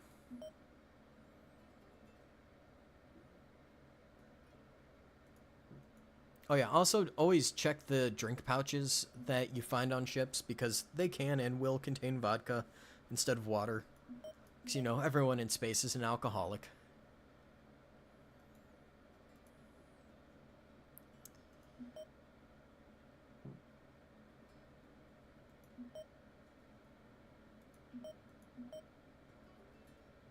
And yeah, see, here we can only get, you know, just above 6 grand for those cargo pods that we have. There is no way in hell that I am, you know, selling those things before I repair them. And I'm going to do it one by one, the slow way, because that is so freaking worth it.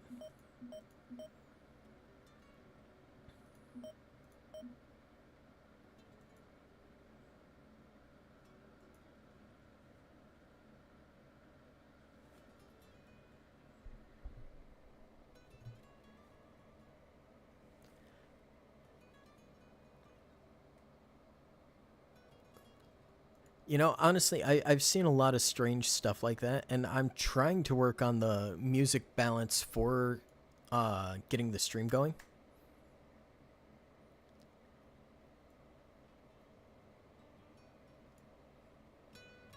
I would like to believe I'm getting somewhere close to finding the right balance for it. I hope. I don't know. It's been a bit of a struggle to get that set up the proper way.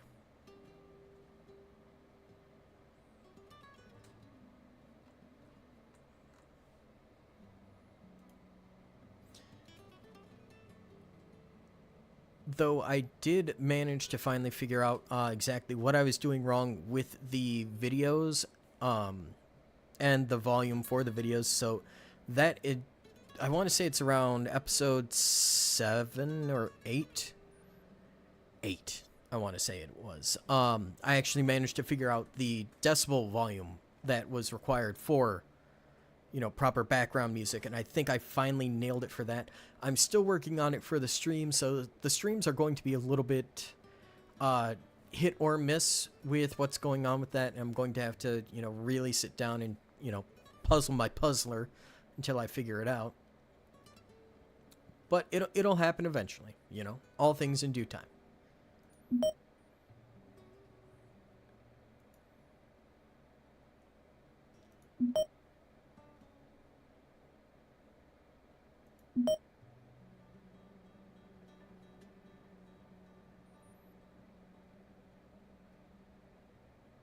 There we go. There's another 6 grand.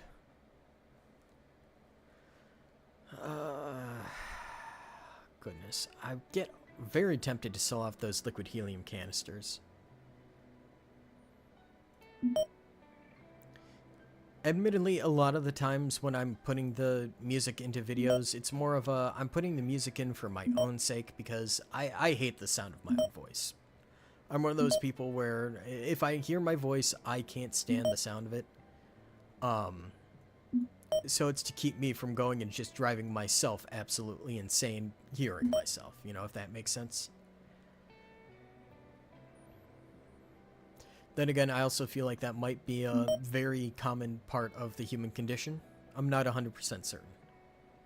Let's see, we can sell off all that. And I mean, you will find strange stuff inside of so many different things in this game you would not even believe.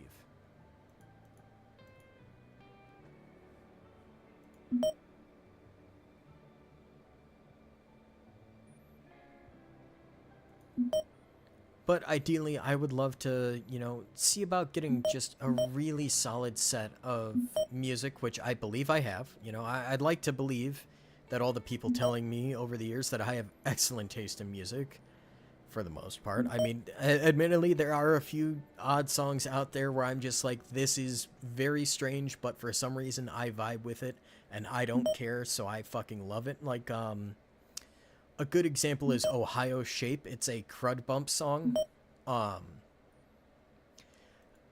And I don't know, there's just something about the song that I genuinely fucking love, but no one I've played it for in my day-to-day life has actually enjoyed it. They're just like, dude, what the fuck is this? What are you listening to?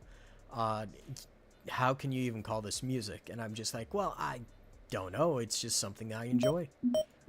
And that's okay. You know, I understand, and I'm perfectly okay with everyone having their own personal taste in music. I just know that when it comes to, like, finding good sounding music, I tend to be pretty darn good at it. Especially for remixes. I've got a good ear for those. If I can find some that won't get me clapped by the YouTube algorithm, I will try to go and try to play those for you guys at one point or another.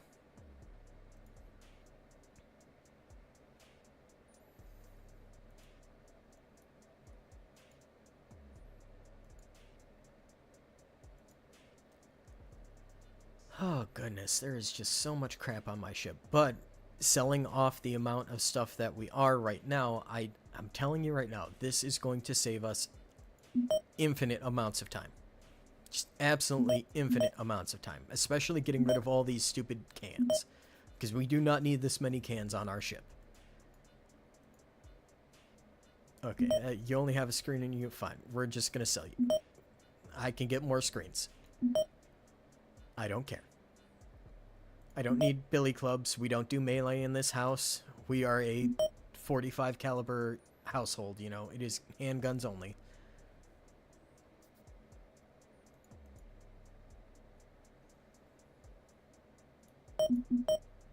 No, we'll just saw off the whole thing.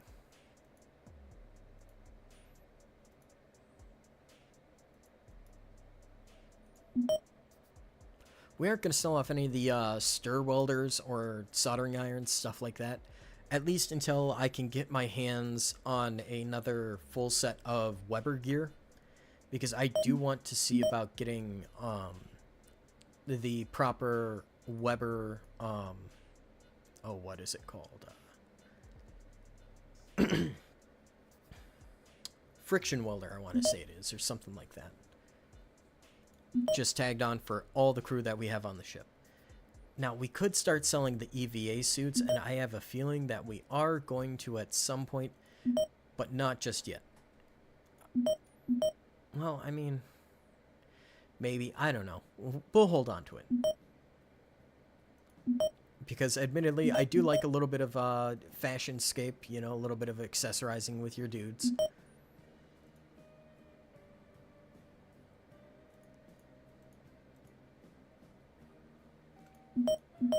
Yeah, no, you'd actually be surprised how hard it is to learn how to edit stuff. I mean, for the most part, it's not too hard. You know, you just put a chop in here and you know, slap the next bit of video right next to it. But it's getting all of the transitions, if you do that kind of thing, or the audio levels, getting all that like properly nice and balanced. That is probably what takes the most time for me, with going and making any video for the channel. It's either it's split between that or going and yeah, that's what we want to sell off.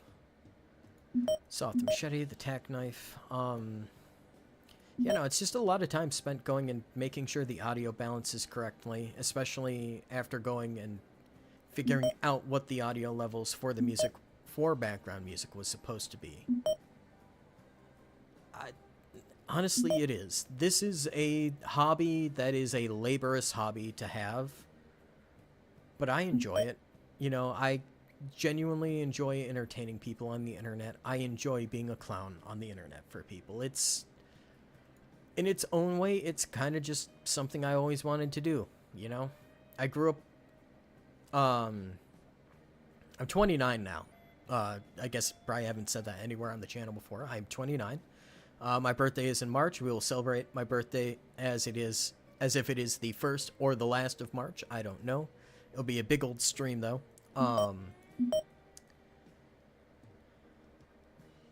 And I grew up, you know, 2014 was like the first year I got into like properly watching YouTube, because I had just graduated high school and I was looking for something to do in my spare time with my buddies. And you know, I grew up watching Markiplier, Jacksepticeye, a little bit of PewDiePie, you know, all of your big names pretty much in YouTube who are either quitting or moving on to bigger and better things. And now that, you know, some of those names are moving on, it kind of, I don't know, in a weird way, it almost feels like, since it's something I always wanted to do, that I should go and in my own way, I should try to step up and supply a little bit of what I used to enjoy about watching on YouTube and watching on YouTube to other people, you know?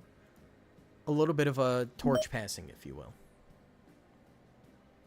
And it's worth it, you know? I sit and I wake up and I check comments, you know, the day after I post a video. You know, I never check anything until, you know, a good 12, 18, 24 plus hours later, because I just don't want to see it. I don't want to know until then. I want to just hit publish and let it go out into the world and be with you guys for a bit, because I want to hear everything you guys want to say. I want to hear back from you. I want to know if you guys are enjoying it, if you guys aren't enjoying it, if there's something that you think I could do better. I mean, I know there's a lot I need to do better, actually. And I'm going to keep on working at it, and I'm going to try and figure it out, because, you know, you guys are worth it, and it's something that I always wanted to do for myself. You know, this ultimately is a hobby. You know, would I love for it to be a job? Oh, absolutely, hell yes. But at the same time, you know, it's just something you do, you know? You sit down, you record, you spend 3 hours recording, then you spend 8 hours cutting it into, you know, hour-long video or whatever it ends up being, and, you know, it's worth it in the end. You know, waking up and getting to read some of the comments, people enjoying it from all around the world, is amazing. I just got a comment on one that was from, you know, South Africa, I believe, and what, you guys said it was 11 o'clock, give or take, for you guys, Van and Chubb. I mean, you guys are probably about in the same time zone as that guy, and, you know, honestly, I love that, you know, I have people around the world that I get to share my passions with, and I get to share this stuff with, because I think this stuff is cool. I think it's fun, and I hope you guys enjoy it as much as I do.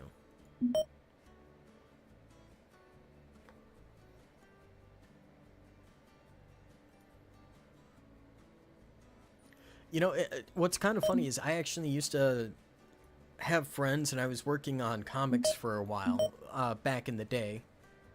Oh wow, that's it.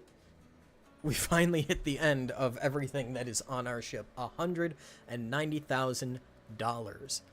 Damn, we made bank. Okay, so first, let's clear this off of our screen, let's clear this off of our ship, and prepare for the lag storm.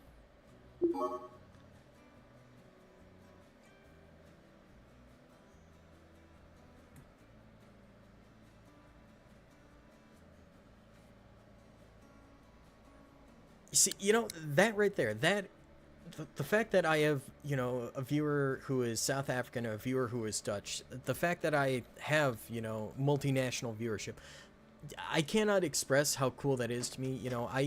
Have had friends, and I have friends who live around the world, multiple different countries where, I have friends from. And it is so enjoyable to be able to just talk to people who don't have the same life experience as me. I mean, I'm an American. I grew up living what is probably one of the best ways in general to grow up, essentially. Okay, and that is about all of the debt that we can clear off for now.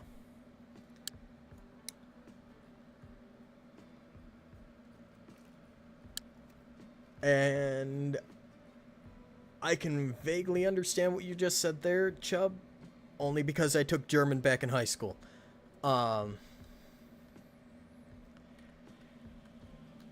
Bonus points for the Germanic languages all being related and beating each other up in the back alley.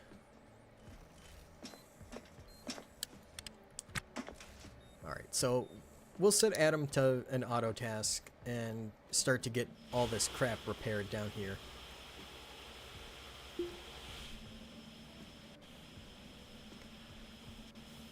I mean, to be fair, have you seen Dutch and some of the things? Like, oh my goodness, the one that makes me laugh every time.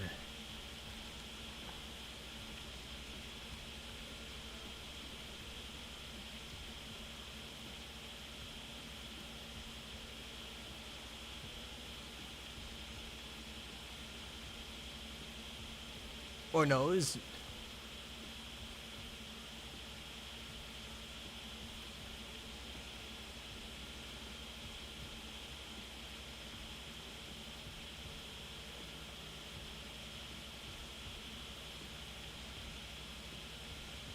oh yeah, no, here it is. Opse wopse, de tran is stuk.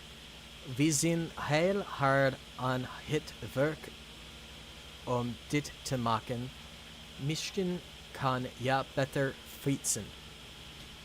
Which, roughly translates to, oopsie whoopsie, the train is defective. We are working very hard to fix this. You better go cycling. The fact that just Dutch in and of itself and the way it is spelt. Dutch is a very silly language. I love the Dutch language. I do. Can I speak Dutch? Can I speak German? Can I speak anything other than English? Oh, goodness, no. My pronunciation is pretty good. I'm very great at imitating things, but anything beyond that is, unfortunately, not so great.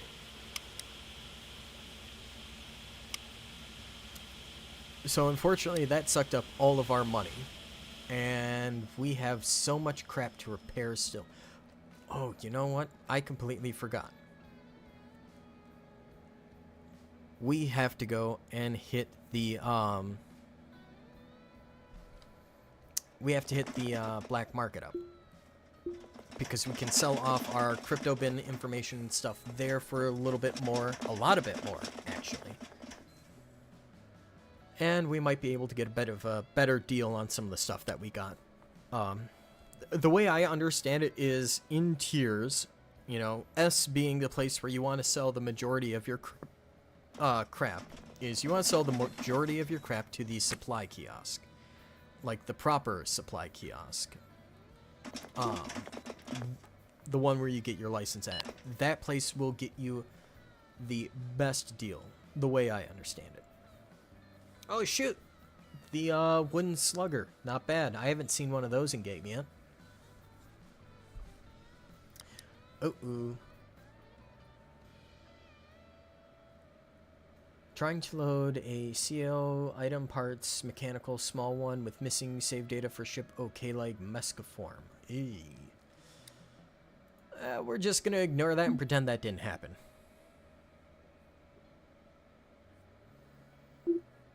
Because anytime the game starts throwing up gang signs like that, I try to look the other way unless it's something that actually seems it's going to crash the game. It's probably fine.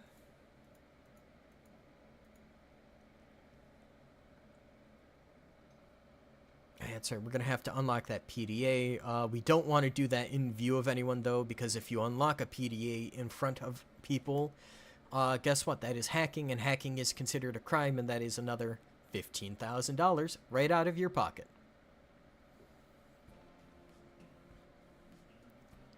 Here, look, see, you know, honestly, we could probably have gotten a better deal for those thrusters here, because these ones are only 60%, and they're going for about 15.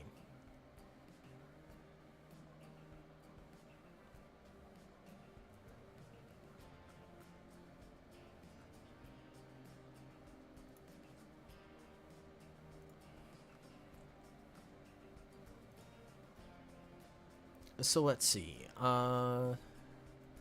We got a disco album.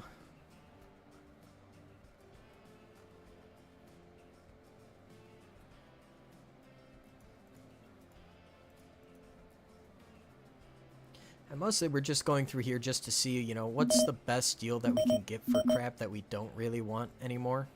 You know, we'll keep the two that are like new, so those will be useful in the future. Loose worn, like new. We'll sell that off. Hold on to that for now.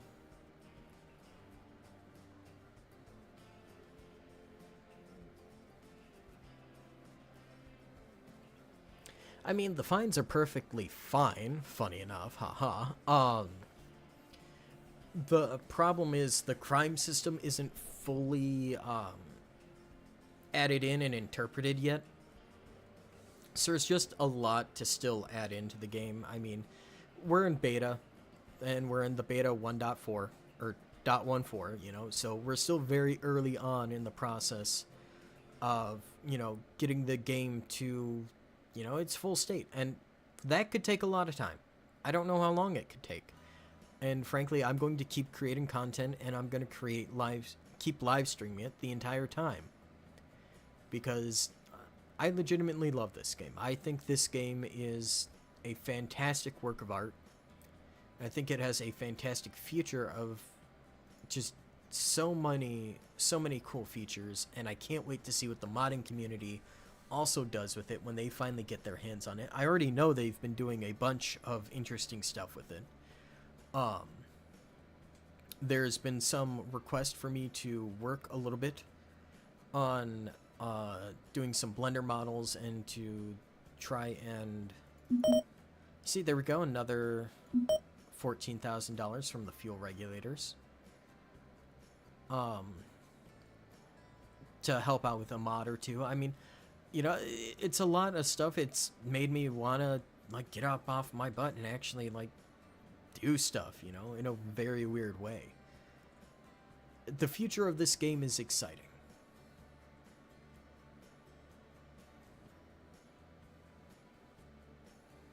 Okay, there we go. So it's only another $16,000, but for now, that'll do.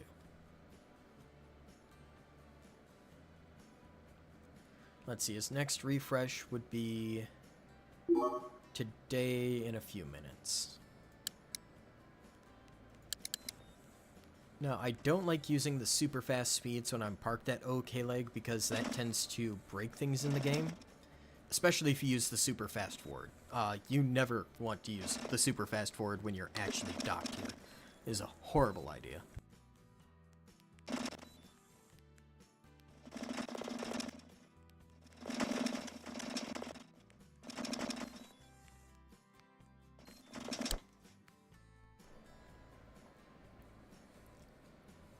Oh, come on, Briggs.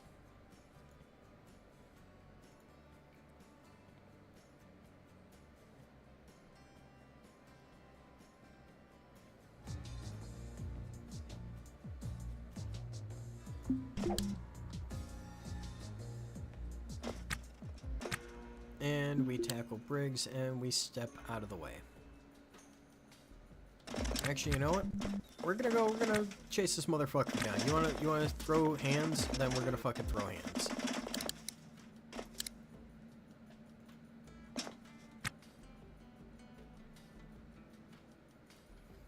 Actually, you don't know. We're gonna take the high road. We're not gonna get ourselves another $15,000 fine. But eventually, I swear to God, we are going to talk to Briggs, we are going to get them into the back alley, and we are going to gun them down like the godless cur they are. Dare challenge me. I am Space Pirate Captain Walsh. And you will respect my authority.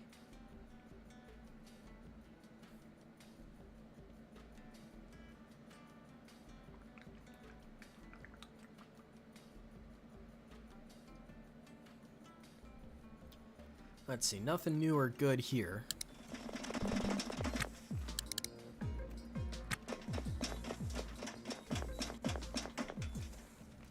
Oh, I'm going to conduct myself like a professional. I am a professional. Now, where did that little asshole go? Let's see. Time to crack open our bag of tricks.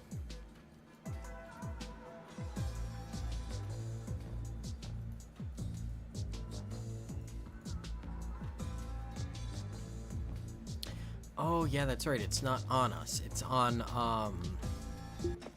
oh, what's his name? It's on Andrew.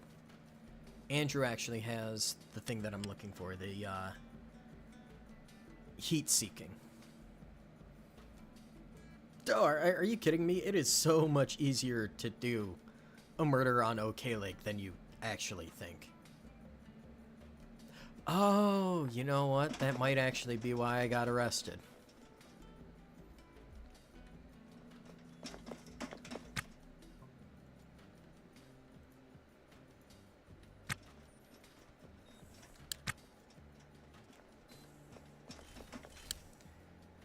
You know, go ahead.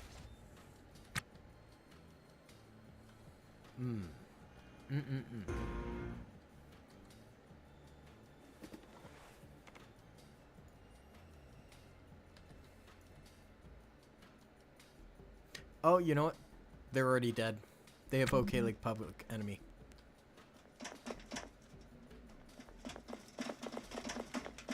I just have to wait for security to come around. And they will end up absolutely just dead. Or...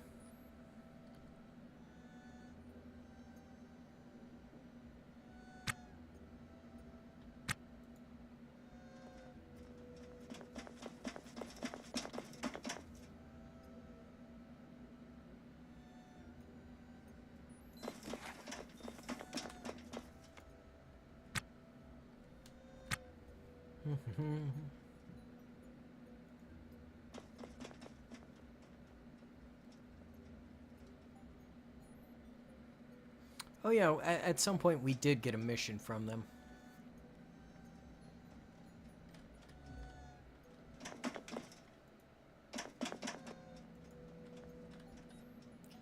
But I guess for now they're gonna leave us alone. We'll see what happens. I mean, you know, I don't steal. It's more of a, I pick things up that are on the ground that aren't technically in the inventory of anyone. And, well, it doesn't technically count as stealing as far as I can tell. I mean, it honestly could, and I just have no way of fucking knowing and actually telling.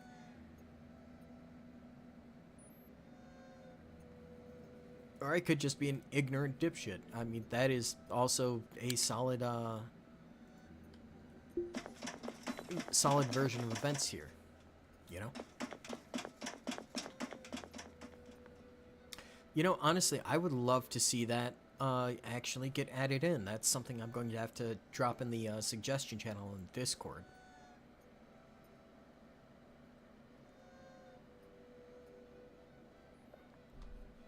Because I think you're right. I think going and calling the cops on an enemy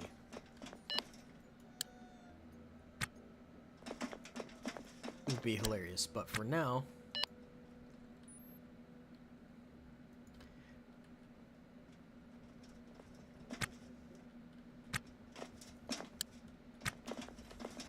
Come on, Briggs.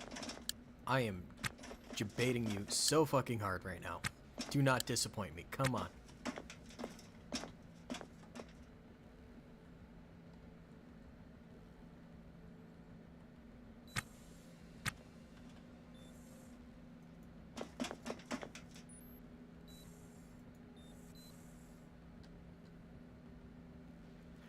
You might want to go, you might want to be a public enemy, but I don't want to be a public enemy.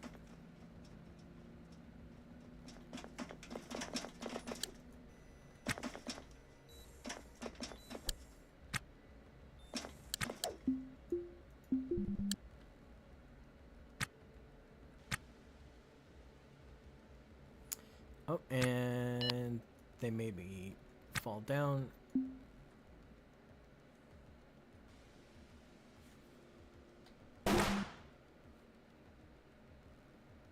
And we missed the first shot.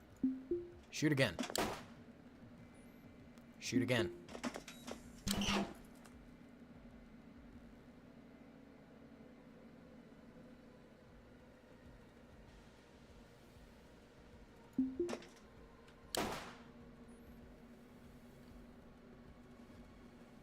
Oh, great. I guess our crate fell apart.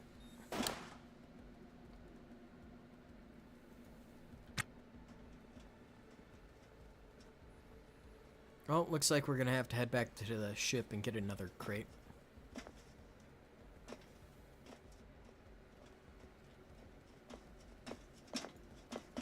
Oh yeah, no, I mean, there's a lot of really cool things in the character creation that are set up for you to be able to, you know, just make an interesting character.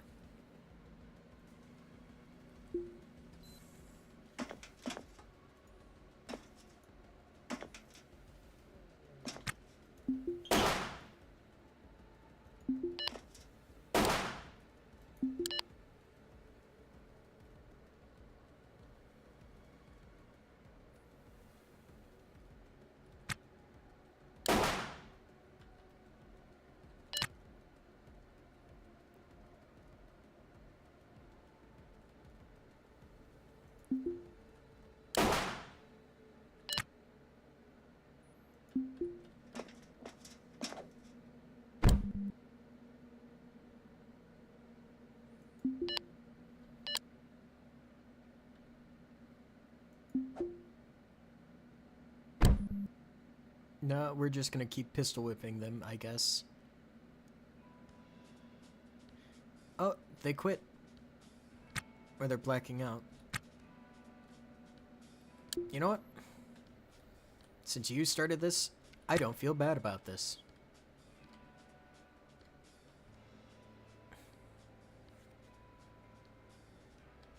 Yeah, no, ranged in this game is absolutely terrible.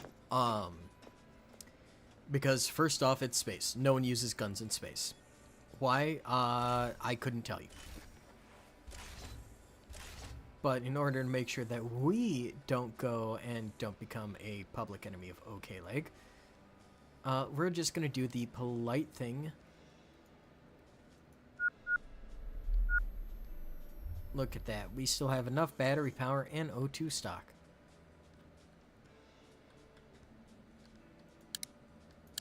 And just to solve this issue before it becomes an even bigger issue,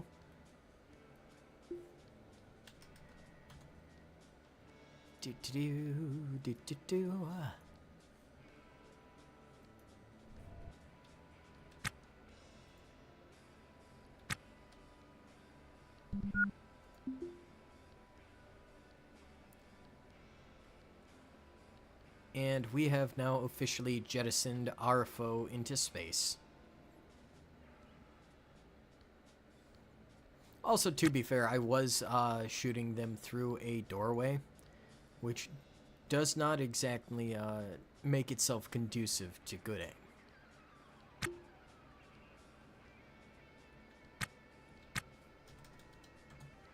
And there we go. We lock up the cargo hold once more.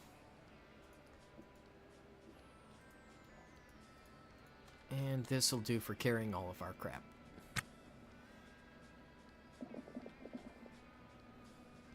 I mean, honestly, when you can just popsicle someone and send them away to the Shadow Realm, it's kind of hilarious.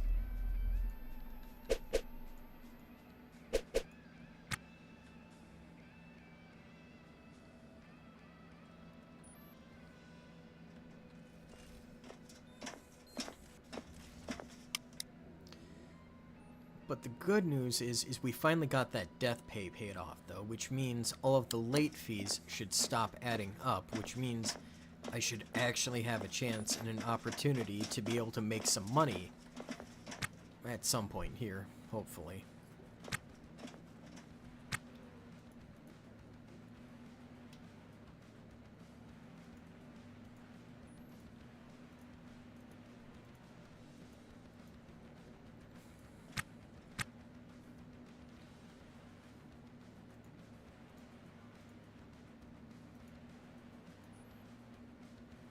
There we go, and we also learned a valuable lesson from this. Always remember to fix up your smart crates. Otherwise, they might fall apart while you're in the middle of going and beating one of your enemies to death. Also, I do know a few small, cool little Easter eggs on OK-Leg that I would love to show you guys, but I'm going to leave those for you. I'll just tell you right now, just take a look. Explore, because there is a lot of, you know, hidden just little bits of lore and stuff, and cool, neat little interactions on the space station.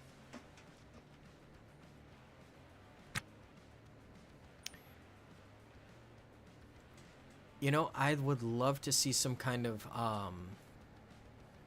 system essentially for using or for getting rid of the pirates. You have a good night, Chubb. Take it easy out there, all right?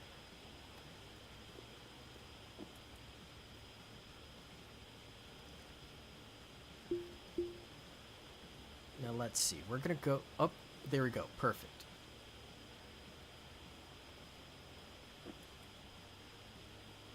So I already figured out exactly which bag it is that he gets to keep. Because if we get the tools out of Andrew's pocket, we can go and we can actually start to sell off some of the other crap that he has. So there we go.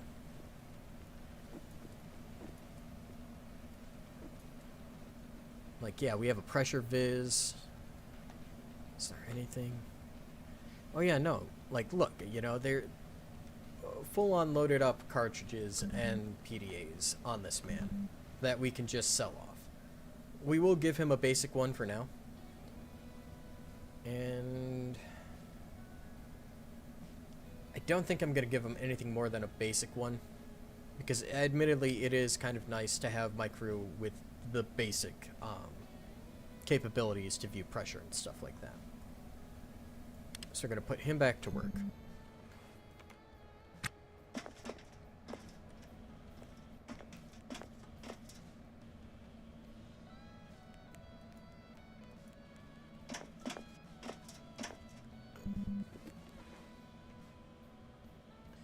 Is it in the middle of his...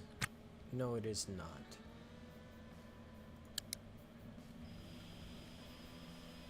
Do they have permission? Yes, they have permission to restore parts.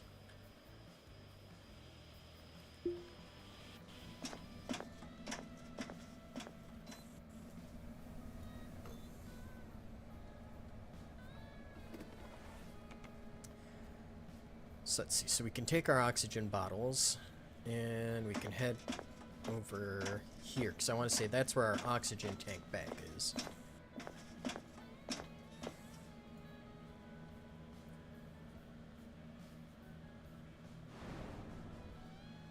clobbered by a memory of the dumbest thing you've ever said. It arrives without warning, a memory from long ago, so embarrassing, so superheated by shame that it feels like molten metal poured down the center of your back. Why did you say that? The question haunts you. You could have said anything quite literally, and instead you said that. You see their eyes, their face, their pained wince. Your rational mind assures you that they've forgotten by now. Surely they've lost track of the catastrophically stupid thing you said. But the soul is not rational and memory is not fair. So here it sits. The dumbest thing you've ever said. The moment as fresh now, years later, as it has ever been. Wow, it's gonna take a couple of years to shake that one off. So there are a few small events like that. I've honestly cut more of them out than I'd like to remember from videos, just because I wasn't thinking about it.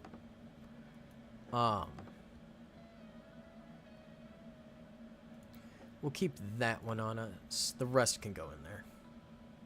And while we're at it, we can hit up the battery charger and put all these EVA batteries away. See, there's just a lot of organization to do on this ship, and it never ends.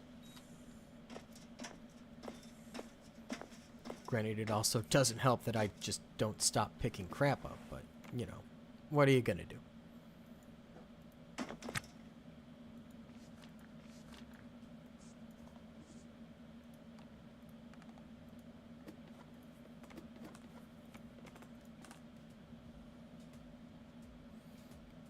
Damn it, that was the wrong smart crate. Son of a bitch. Okay.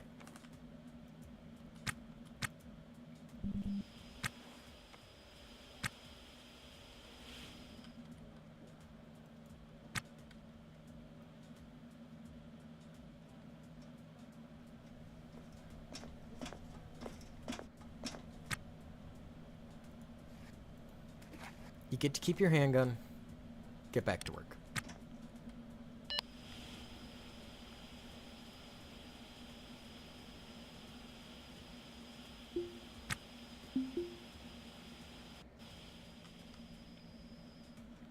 And I mean, there is a labeling system. I just haven't figured it out pretty much until today.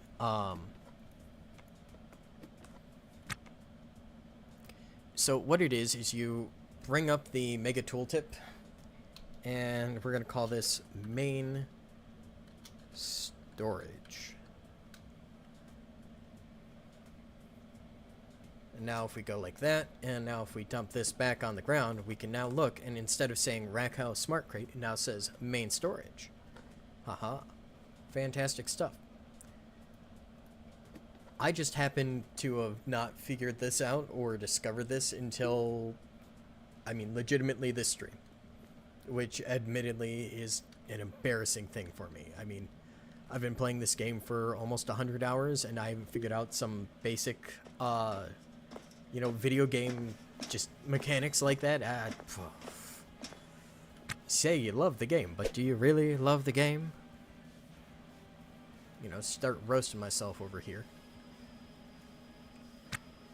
Alright.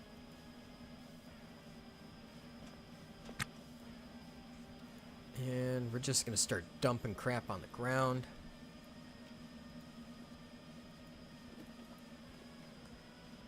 Okay.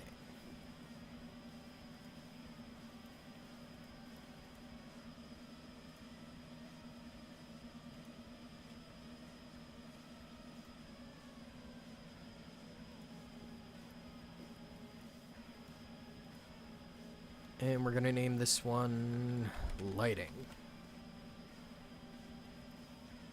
Because we're going to try and keep lights in that one.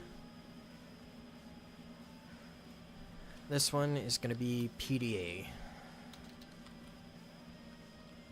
PDA BS, because that's where all of our PDA BS is going to go. Which reminds me, we can finally actually sell some of this crap off, like I've been meaning to.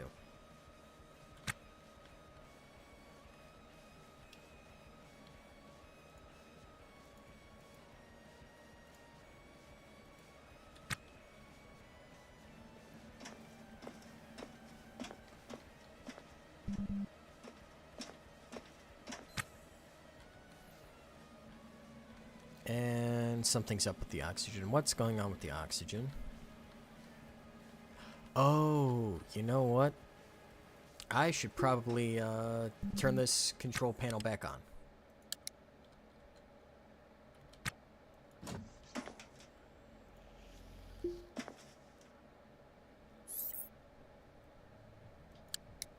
Because with those turned back on, all of our pumps should turn back on. Yeah, so now if we push G, we can pull up our gas visibility, and we can see it's quickly gone from 18 kilopascals all the way right back to 20 where it should be. Okay, so we're going to sit here in this little corridor where nobody is for now. And we are going to hack open these PDAs.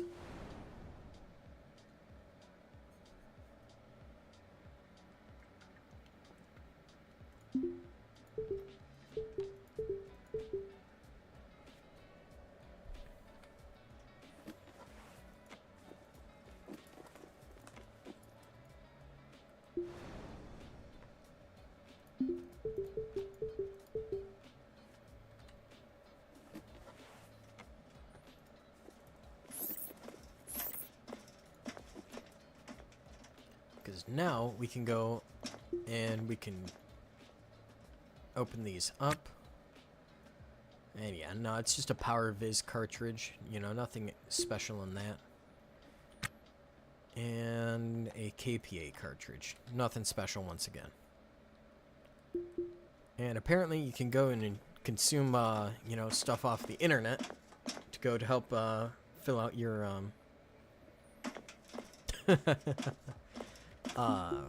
intimacy need. Oh, I have a fucking license. You gotta be kidding me. Come on. That's something that I need to figure out how to deal with, is always having that license on me. Stardate 2025. USS Storage Shed continues her quest to gather all the loot. Yeah, pretty much. Welcome to the stream. Welcome to the channel.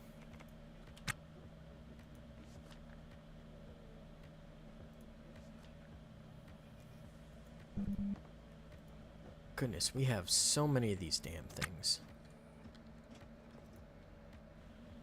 The worst part is like, I know there's stray EVA batteries floating around as well. And I also I just don't know where they're at.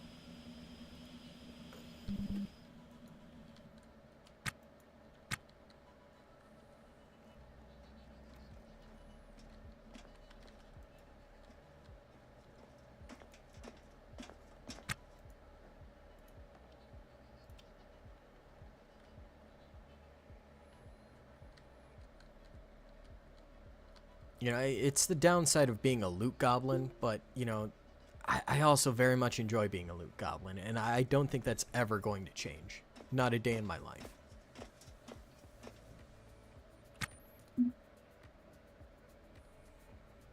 And we're going to leave things running in the background while we're at the kiosk. Honestly, we might need to take a little bit of a pause here in a second. Because I can tell the stuttering with the game is starting to get a lot worse, which usually means it's about time for a restart. So let's clear out some of our backpack real quick, yeah?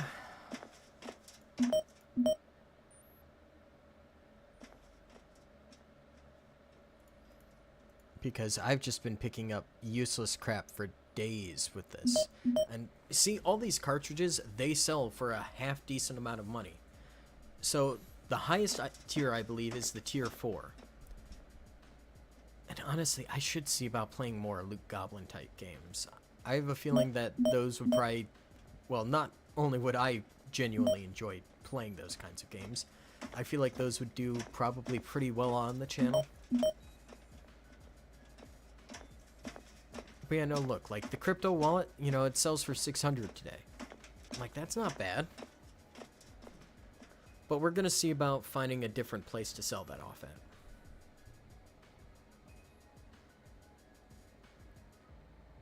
Because I actually don't think I ever talked to the black market guy about any of our data files. No promises on same time next week for any of my streams or anything. I will always try to let everyone know at least a day in advance for when I'm going to be streaming. But with the new job and everything that's just going on in life right now, the good news is at the very least my jaw is recovering a little bit, so you know, the regularity of videos, as long as I learn the new software relatively fast, should be pretty good. I can at best promise at least one a week for videos. At the very, very least. But usually we'll try for like a Saturday or a Sunday stream.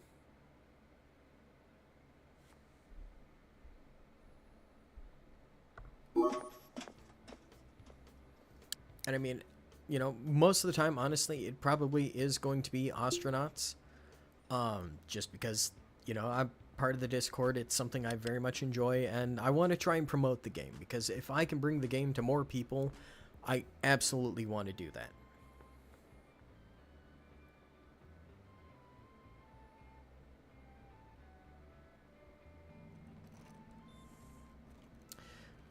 Yeah, honestly, it's also a bit of my fault. I mean, I post about it, and I don't know what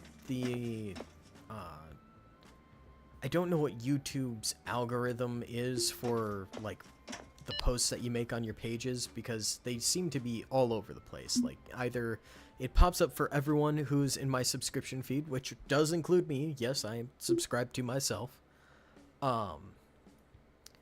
Or it does none of it. So, you know, keep an eye out. Usually you'll know on Friday or Saturday what's going on with the channel, what's going on with streams, that kind of stuff. You have a good night, man. And, you know, thanks for coming by. I very much appreciate you and Chubbs. And honestly, I appreciate everyone who comes by and hangs out on stream. Even if you guys, you know, choose not to chat, you know, I still appreciate having you here.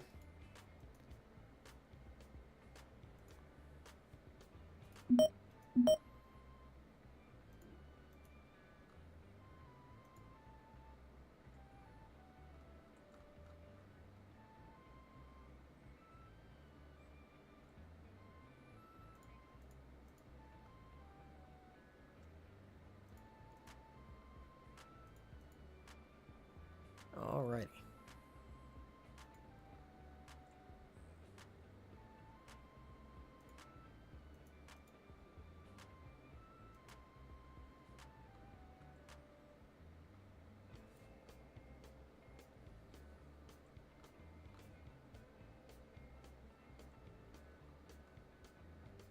Now let's see if we can't find... I know it was in here somewhere.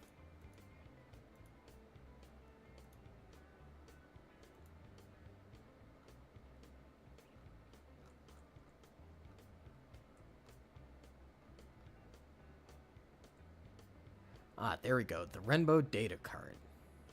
So we can sell off that crypto token bin and the contacts bin for just a little bit more money, which isn't too bad.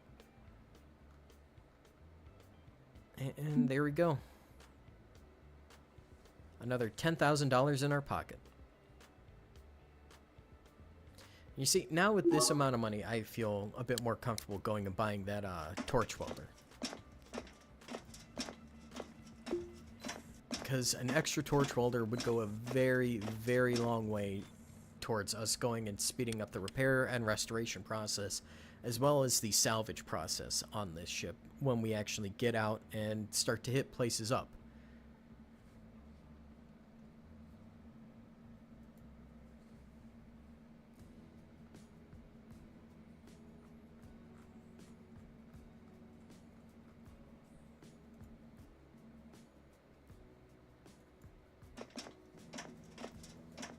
Oh boy, okay. Yeah, that was a bit of a fussy reload. Okay.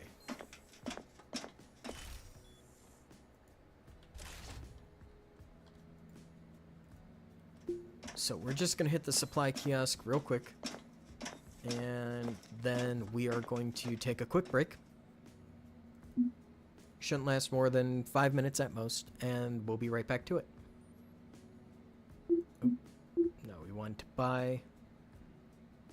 And there we go. A new laser torch. This and an angle grinder are actually pretty much all that you are going to need, along with some form of crowbar or pry tool in the game.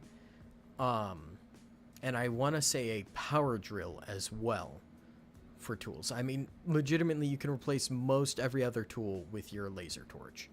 But it's still nice to keep them around, along with the Gott and Halverson chargers, as well as a plethora of batteries. I mean, admittedly, I think we can all kind of tell I'm a little bit of a power freak. I like to have power on my ship. But there we go. That solves that. So, like I said, we will be right back.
And we are back.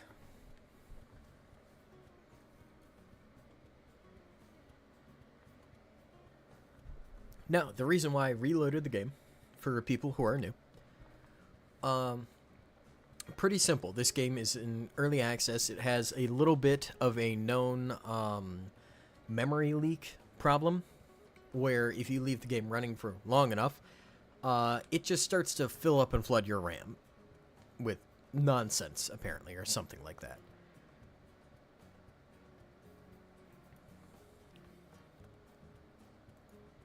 So we just like to go and every now and then just close out the game and reload the game, which admittedly is another one of the things that makes recording this sometimes a little bit challenging.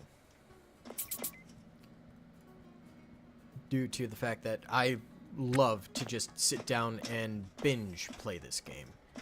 You know, I will spend actual long hours of my day just playing this because I enjoy it so fucking much.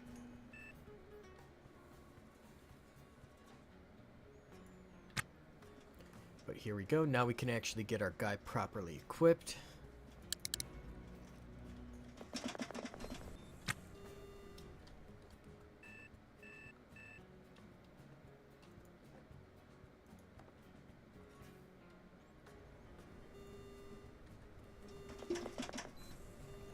And we'll open that door up before you accidentally pass out due to lack of oxygen.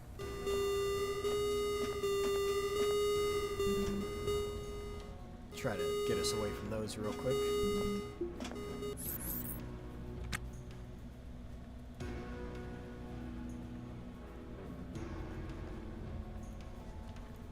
Let's see. So this is the fusion manual. We still kind of need it, but we kind of don't need it at the same time. We're just going to take a little bit to do some inventory management. There is one EVA suit. Let's see, what can we pull out of this? We can pull out a battery, and we can pull out that CO2 filter.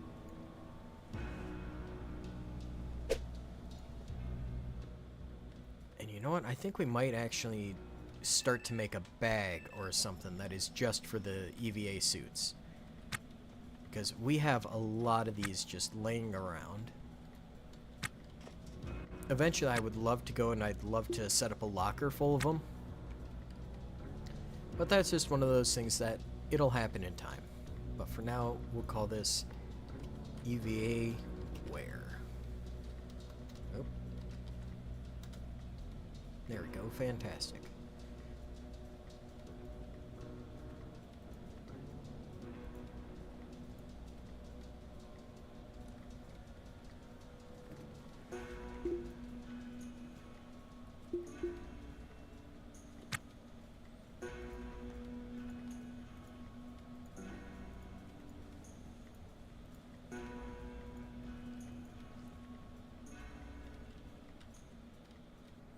Let's see, you can put food in the fridge, because you know where else does food go.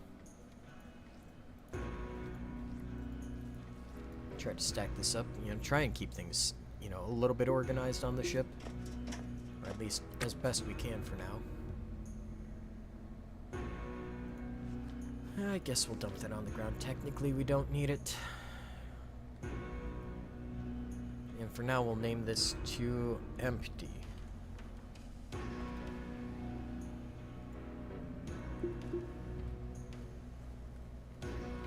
This one is also empty.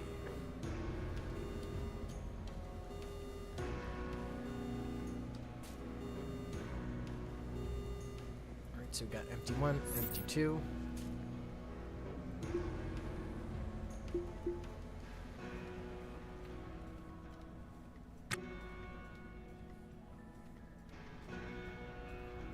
Let's see. No, I actually have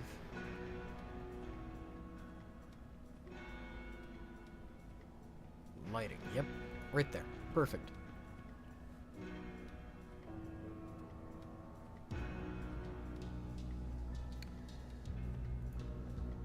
Just gonna dump out that friction welder on the ground. Because, I mean, technically we don't need it anymore. But if we decide to get more crew in the future, they might need it. You know? There we go. And now we can rename this one Empty. Perfect.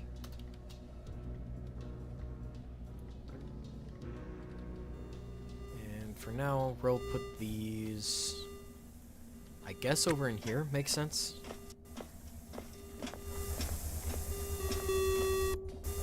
This is probably one of the most organized rooms that I actually have at the current moment, is the battery room, which is kind of a shame to say.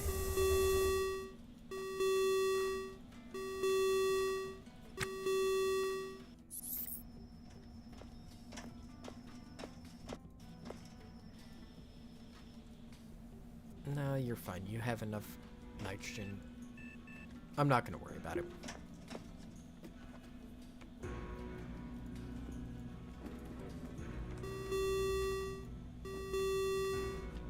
So let's see, we can dump the extra fusion manuals on the ground.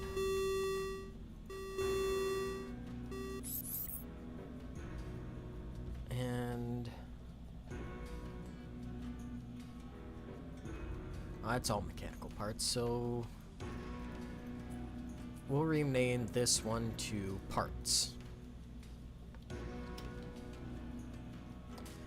Obviously, we're going to keep more than just mechanical parts in there, but you know, we're going to try and keep, you know, our resources just a little bit more organized, because there is a lot of resources in this game, which also tends to lead to an unfortunate amount of organization that is required.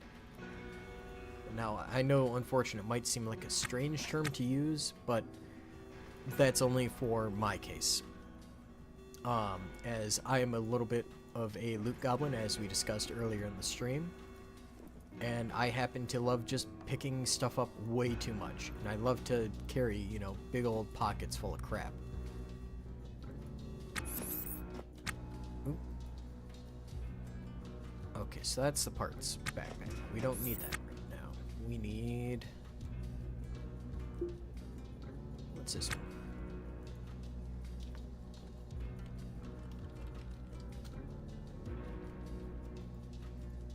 So now we have our EVA gear backpack.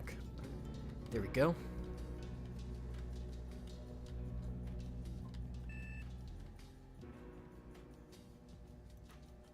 I know I have another suit over here. Let's see. No, it doesn't contain anything. Fantastic.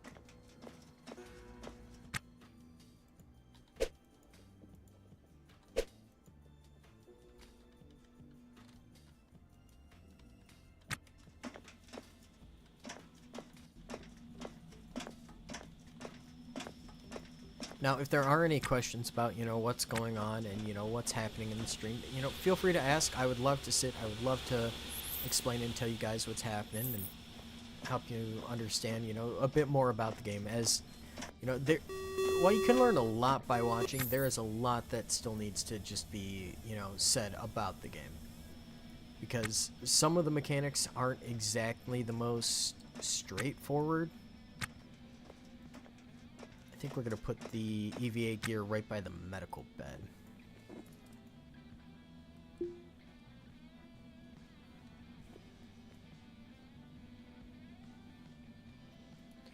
Let's see if we dump all this out. The only thing we really need from this bag is going to actually be the bullets and the crowbar. So we'll rename that to Empty.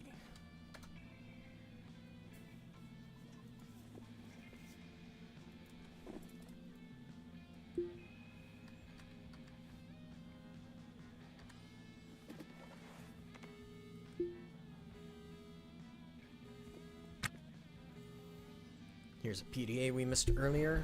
So we'll hack through this real quick. Do. and let's see, what did we get inside mystery box number 3?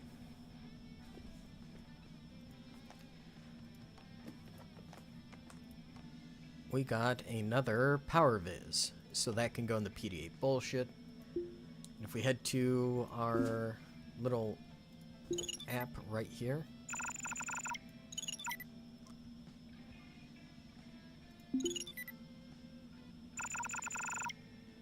yep, this is the one we want.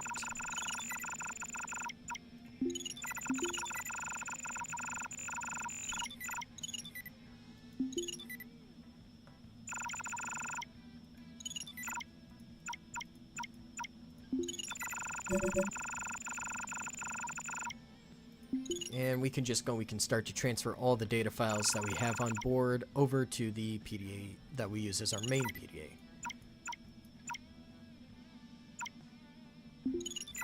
Because surprisingly, you know, I've been playing this save file for about 4 or 5 days of real time. So there's a lot that is just sitting around in our ship right now.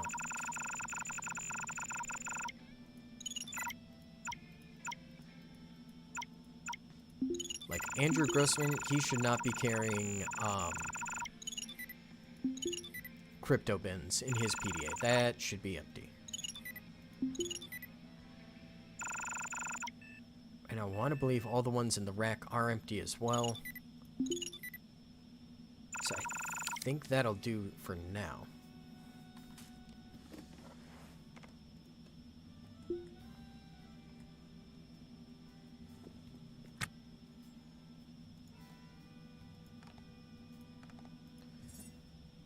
So I think the plan is we can just dump all this on the ground. And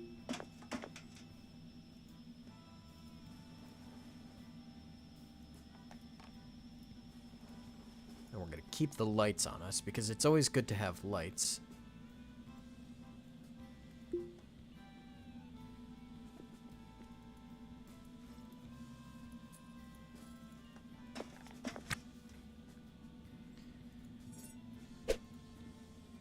So a little something like this, and we're going to call this bag tools.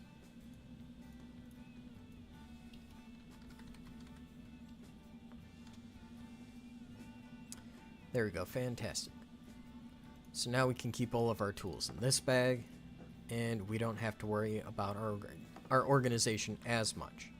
It's fantastic. I love it. I do. I genuinely do. It makes me so happy to see.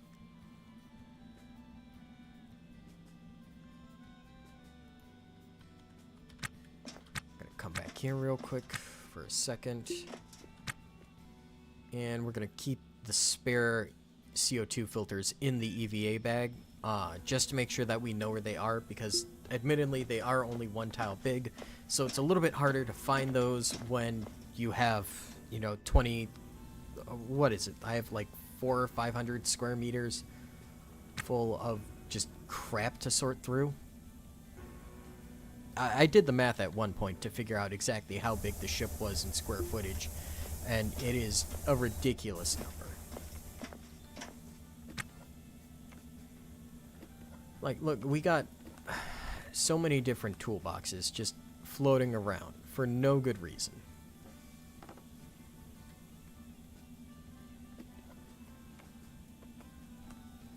You know what? We're gonna rename this one to drills, and we're gonna just keep drills in there, and that's gonna be it. That's gonna be the drill crate from now on, I guess.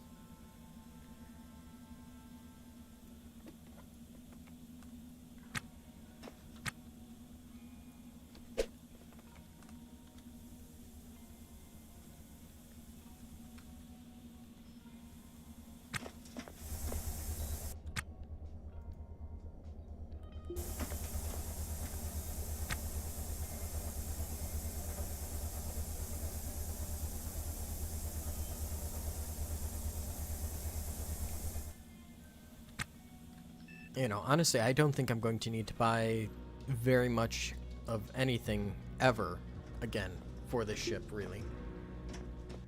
We'll take a minute, see if we can't repair up a cargo pod or two, and try to get these sold off as fast as possible. I mean, they're worth about $20,000 a piece, and we still have, what, $500,000? No, $863,000 worth of late fees to pay off because our crew got upset that they didn't get their death pay paid. Stupid assholes. Honestly, I'm not a fan of the whole late fee mechanic on that stuff. You know, definitely something I probably... Well, I'm considering going. I'm considering, you know, putting something about that in the suggestion. But, I don't know. We'll see what happens with that. So, the main reason why I just didn't want to sell those off as they were, like I said, is because they're worth, you know, a lot of money when they are fully repaired.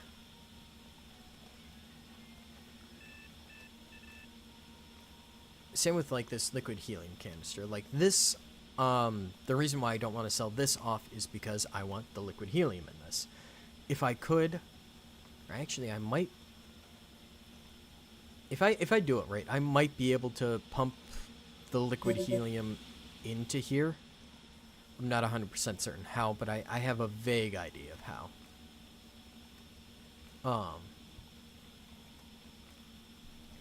But I might be able to pump that out and into another canister like this one over here. You know, it's stuff to figure out, you know?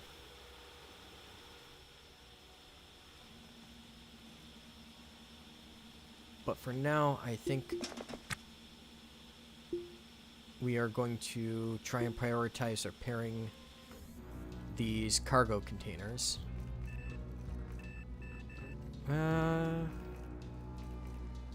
Actually, you're doing an alright job repairing all these thrusters and stuff, so that's fine.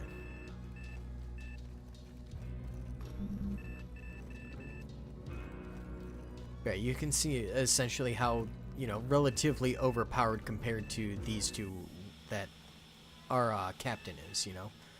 Whereas this guy only has a 1.7, you know, multiplier for the repair. She only has a 4.4. We have a full 10 times multiplier, and the amount of appropriate skill choice that it took in the character creation, I guess mini game you could call it, because it kind of is a mini game for the character creation. It was a bit difficult, you know, to get something that was as good as what we have. Because there are certain skills that we have, like skilled in business admin. This is the only skill I know of in the game that allows you to actually see how much things are worth, or at the very least get a vague idea of how much things are worth. And if you miss that skill, unless you happen to find a booklet that teaches you how to do that, there is no way to learn that skill in the normal gameplay. Just by going about and doing things. Now, for a lot of the engineering skills, you can just learn those as you go. So, like, if we scroll down, we can see training in software engineering and training in robotics engineering. From what I remember, the robotics, I've been getting that from all of the engines that we've been installing, along with the RCS intakes. But the stuff like the software engineering, in order to learn the software engineering, which does not include the hacking skill, you need to go and essentially reprogram, I want to say it's about 700 doors. From what someone said in the Discord or something like that. You know, it takes a while to train all the skills up. But going and, you know, training through and learning those things, it's so legitimately worth it. And it's worth making your crew do as well. Or it's worth, you know, finding crew that already have those skills. Because if you don't have to train someone, you don't have to wait.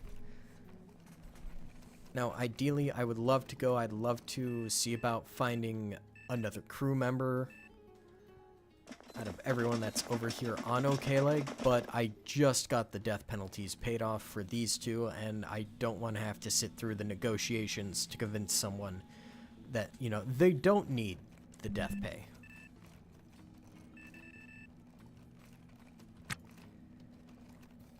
What do you mean, Halverson? You know, I don't need that stir welder.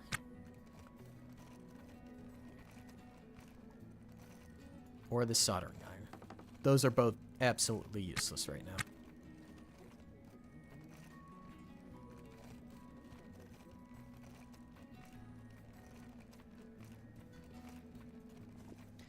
And instead of, you know, pausing what we're doing so that way we can open inventories to see things, you can just place things in your hand instead. And as long as the inventory isn't, like, too far or too deep or whatever, you're able to just, you know, get to things. But now that we have that drill powered up, look at that. A full 20 times faster to go and to fix this thing up.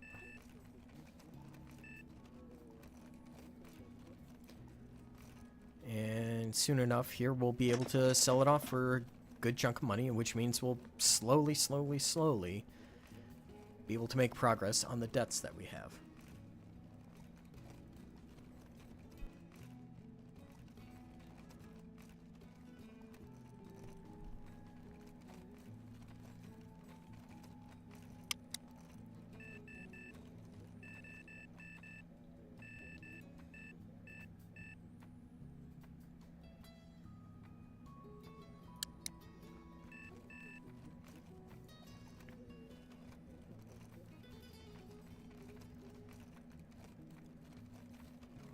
Alrighty, and that is as good as we need to get this thing to be.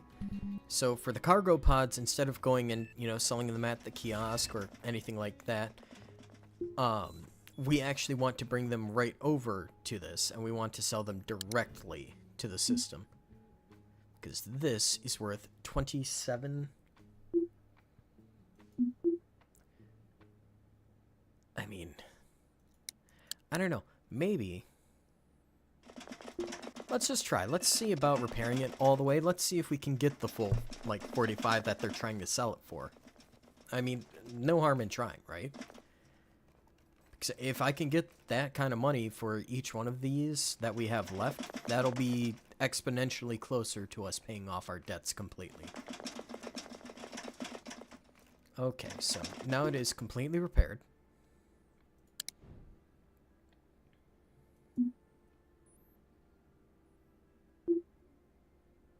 No, the maximum we can get is 27,000. I'll take it. Eventually, we will see about, you know, either selling the ship off or trimming it down significantly or just building it out differently. And we will have a whole set of cargo pods that we actually just, you know, full on sell off. So,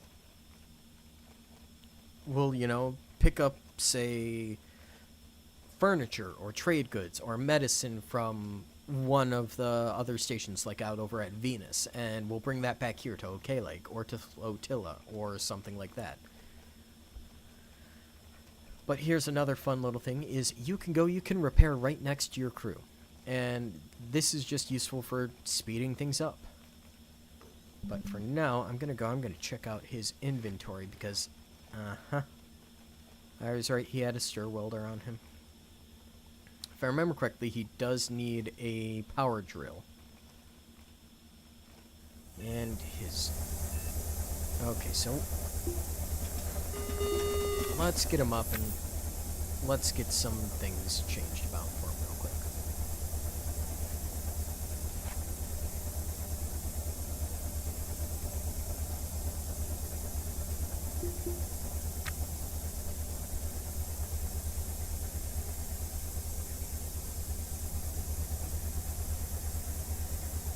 Go, fantastic.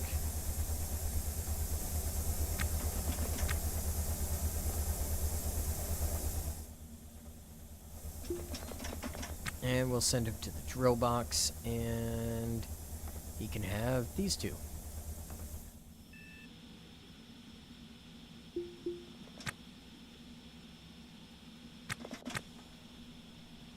And now if we put him back on auto task and we get him back to repairing,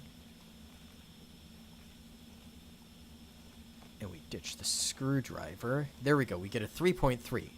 That is much faster. Much better. Alright, let's go check Pitman and see what we can't do to speed her up as well.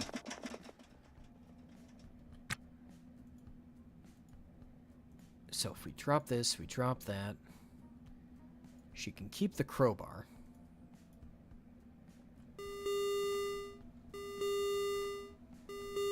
I think we might just need to get her another drill. So that way we can be certain that she won't run out of power in those, and it should be good.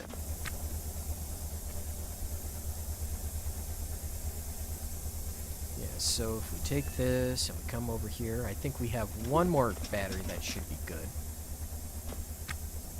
Yep, fantastic. Do a little bit of a shuffle. And there we go.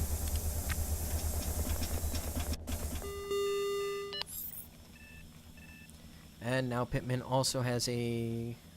Or now she has a 4.4. That's not bad.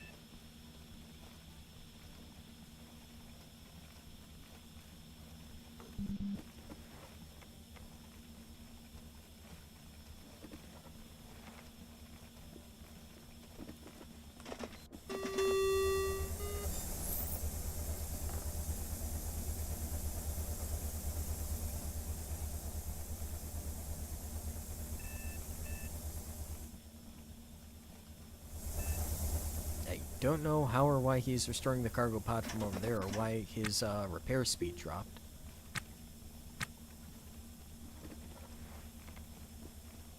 What's going on?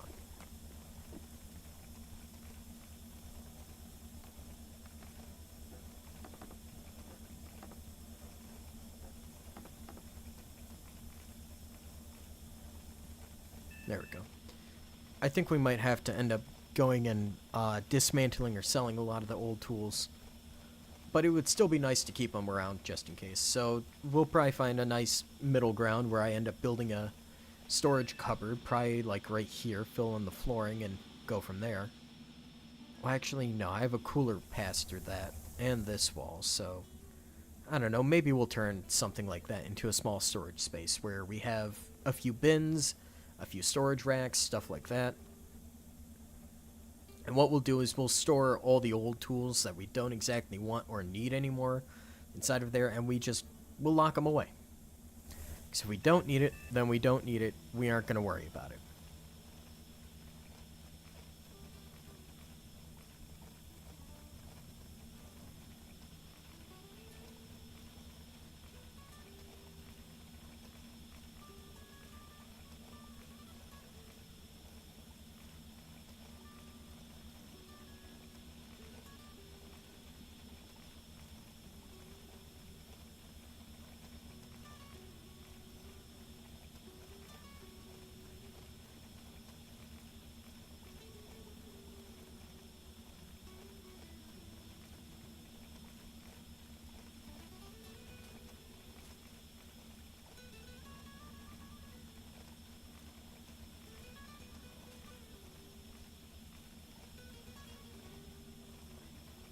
And you know, honestly, I forget exactly how many hours I've spent on the save. I know it's been quite a lot.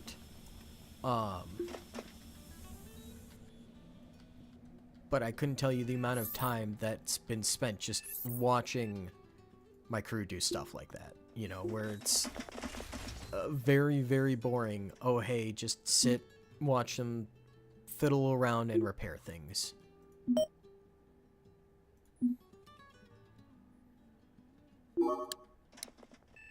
But it's worth it.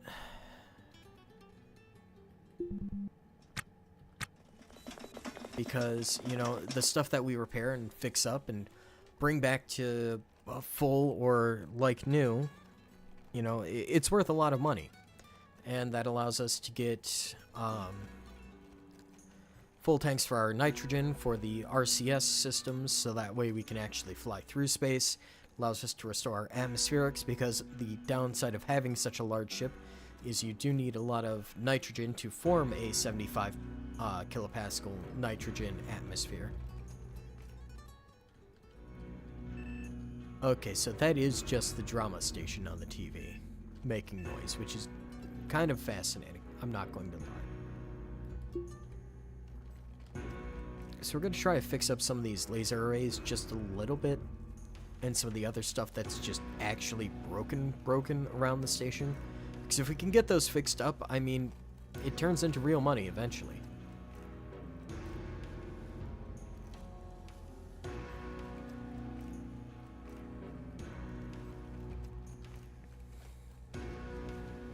You know, I hope you guys are enjoying the stream. I mean, I know I'm enjoying the game, and we'll probably keep going for,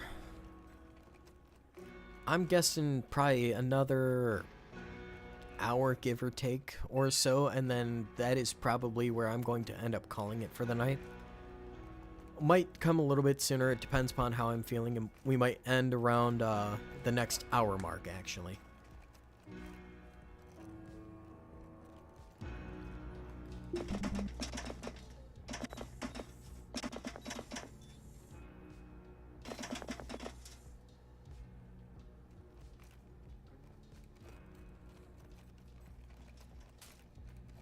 If you're new here, do feel free to, leave a like on the live stream. I very much appreciate it. If you want to talk in the chat, feel free. I would love to have a conversation with you about anything you want to talk about what's going on in the game, what's going on in life, going on in the world.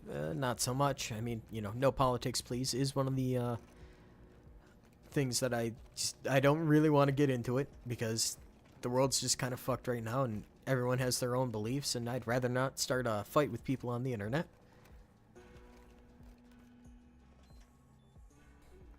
Especially so late in the day after such a wonderful time on stream with all you guys. I mean, honestly, I've had a great time.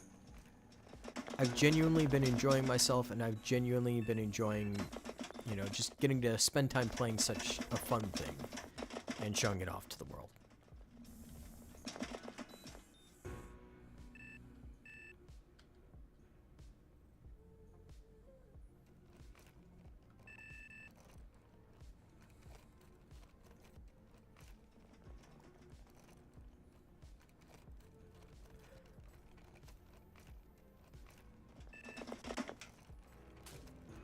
But you see, now that we've placed down at least a little bit of a repair, so that way it's actually in a proper state, they will come over and they will fix it the rest of the way, which is fantastic news for us. It means we have a lot less to do when it comes to fixing these things.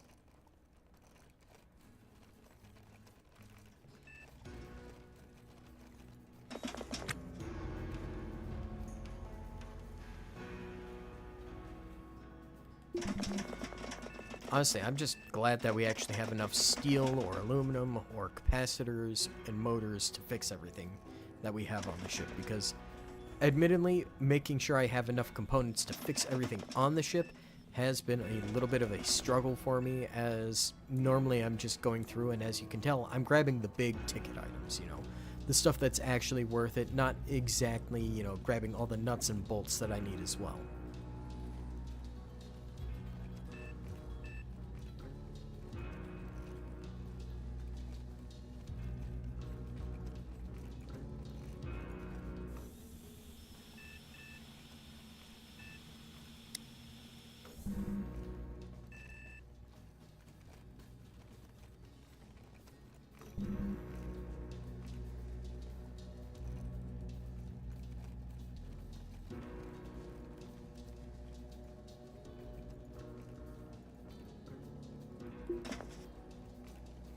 Try to get this fuel regulator fixed up a bit.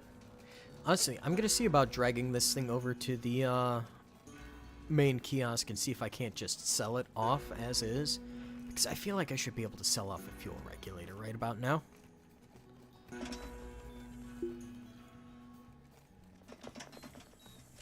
Then eventually at some point we're gonna see about sneaking through OK Leg and getting our grubby little mitts on an extra door for our ship, because I would actually quite love to have another door on my ship, separating out some more of the sections, so that way we can actually get a bit of a bonus for our ship design. Because in the ship rating section for this game, you can actually go and get more money for your ship if you have proper ship design. Meaning, you know, not everything's just one giant open block.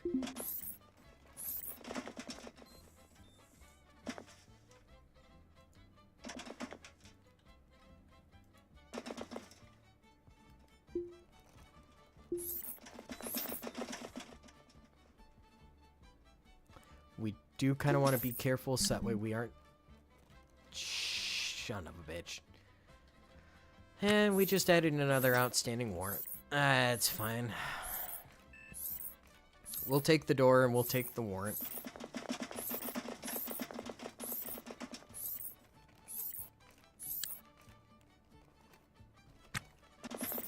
Fuck you, Glenn, you little bastard.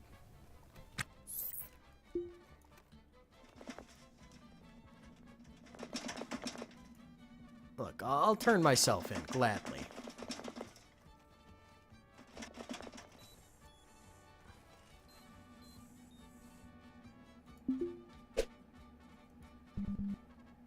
Honestly, I probably shouldn't have sold off all of our doors earlier, but, I mean, most of the ones that we had on the ship needed to be repaired anyways, and if there's one thing I hate doing, it's fixing up the doors. I don't know why, but it feels like it takes forever. So, we'll just steal one from OK Leg, and they can, you know, sue me about it.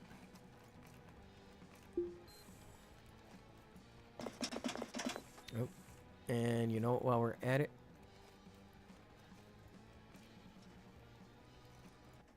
we're going to remove that song from the playlist, and we're going to skip to the next one. Because I know from experience, not everyone likes that song. Alright, well, let's go talk to the police and turn ourselves in, because it's easier and just better for us to go and to talk to them than to wait for them to come and beat the shit out of me. Because if I just wait for them to come and beat the shit out of me, I'm going to lose even more money trying to fix myself up in the process.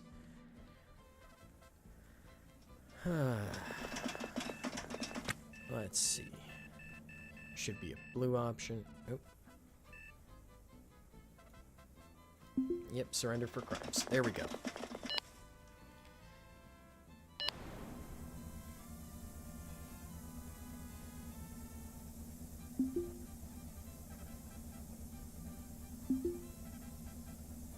Yeah, we'll just do lump sum.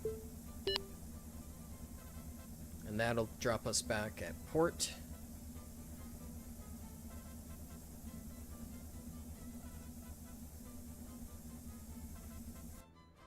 Wow, losing $15,000 over $1,000 worth of door. How shameful. Well, while we're here, we'll fill up at the fuel kiosk. Because we do need to fill up our RCS fuel. Wow, it's $15,000 just for fuel these days? Damn it. I mean, it's kind of a good problem to have, because that means I've actually set up my fuel system correctly. You know, we're not going to pay for any power, because we have a fusion generator on our ship that deals with all of that.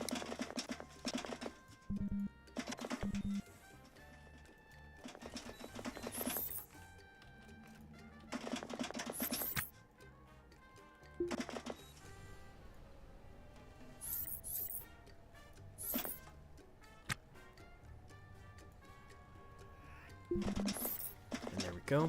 We'll start to fix and repair everything on the ship. I mean, you know, it's a lot to sell, and it's a lot to do, but it'll all get done eventually.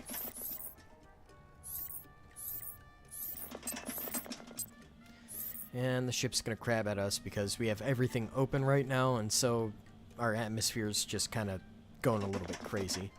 Eventually, I do want to see about turning this into a proper airlock, so that way we just do not lose anything. And then we'll see about keeping this section, and I don't know, maybe we'll expand it out into another giant section that wraps around to the back over here.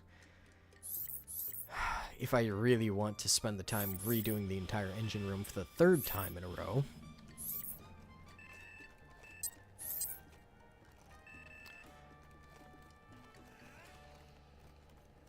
I mean, you know, love or hate the game, I know I love it, but there is just a lot to do when you build a ship this size. It's worth it, though. At least from my perspective. And we'll start to fix all our installed batteries as well.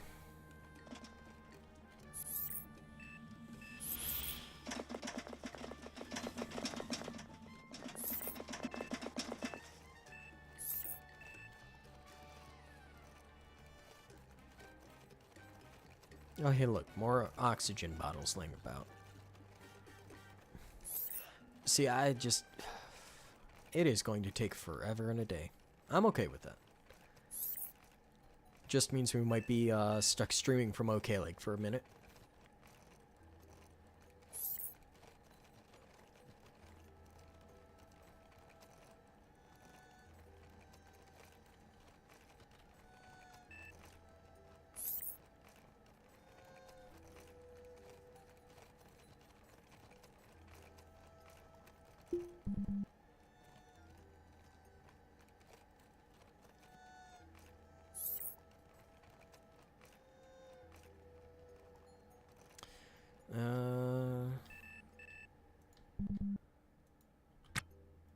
Looks like we might be missing some parts, so we'll head over to the scrap kiosk real quick.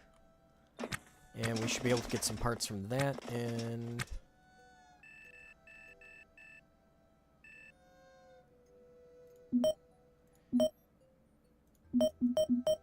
Let's see, we'll just max out all the parts that we can get. Send them to the ship.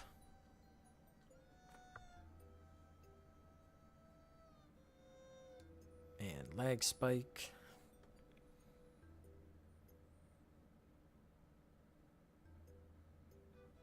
And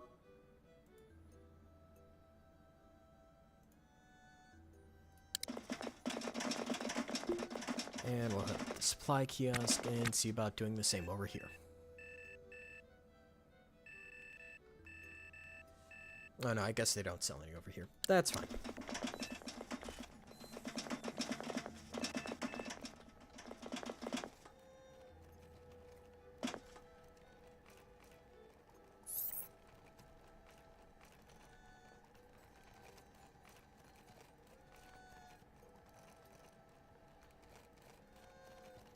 Now, eventually, the plan is nothing will get stored in this room. Eventually, this room will just be wall-to-wall batteries, which is going to be fantastic, at least to me.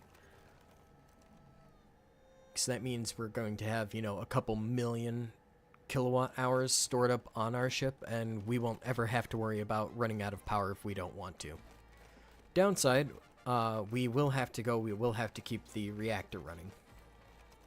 Granted, we have about, you know, a whole year's worth of deuterium and hydrogen stored up on our ship right now, so we should be fine.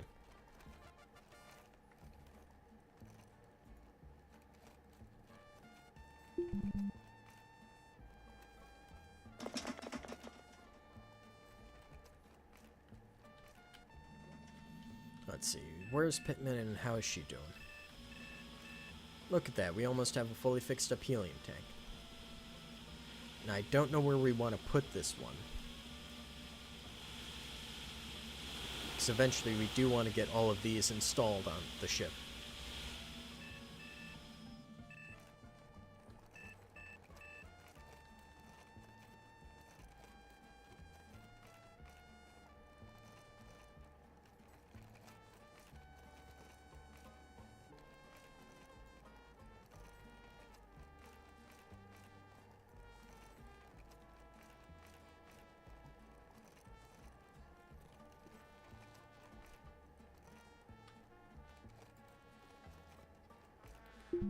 Alright, we can repair this one.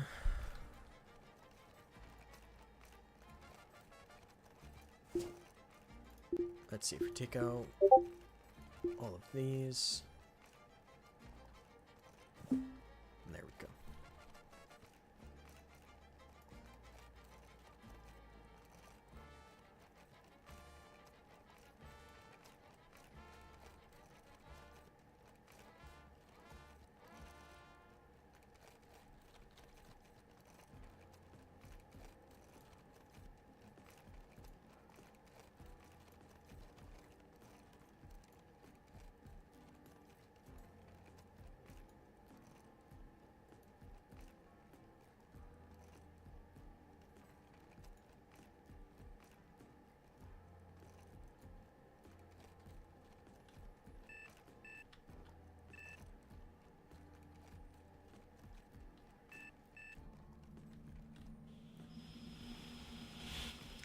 Where'd he get off to? I had to check Discord real quick. I had a ping from a buddy.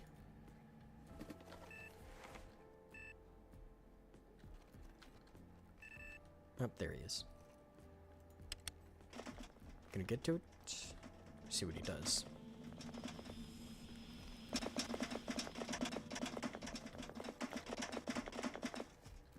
There we go. Not bad.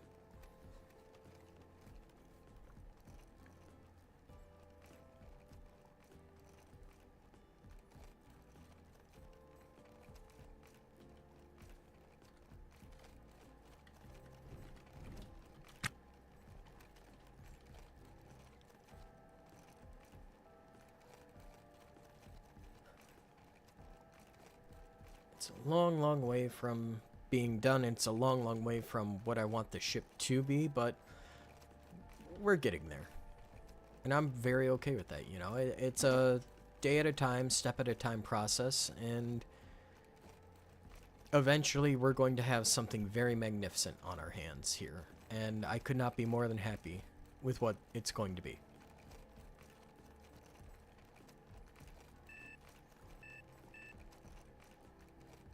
So for the restore process, if you'll notice, there's a little bit of a difference. You know, it's a white process bar with a blue bar that goes down, you know, to show that's about how much you have to go. You have to repair before the thing is technically restored to a intact status, and then it becomes a repair process instead. And for the repair process, all that is your guy going and actually fixing something back up to 100%. So there's not much difference aside from when it needs to be restored, it is a non-functional item. It is broken. There is nothing you can do with it. That's what, you know, this little bar with the white and red is for the ship battery as is right now. That is its actual health. So if we hover over, you know, well, I guess that damaged one's a bad example, because it shouldn't look like that. I don't know, it could be something from the game, could be, I don't fucking know at this point. Nope.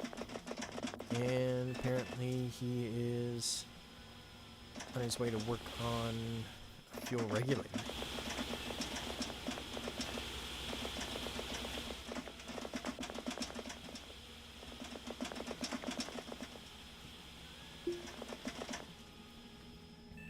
Ooh, we might be able to sell this one off. Not bad.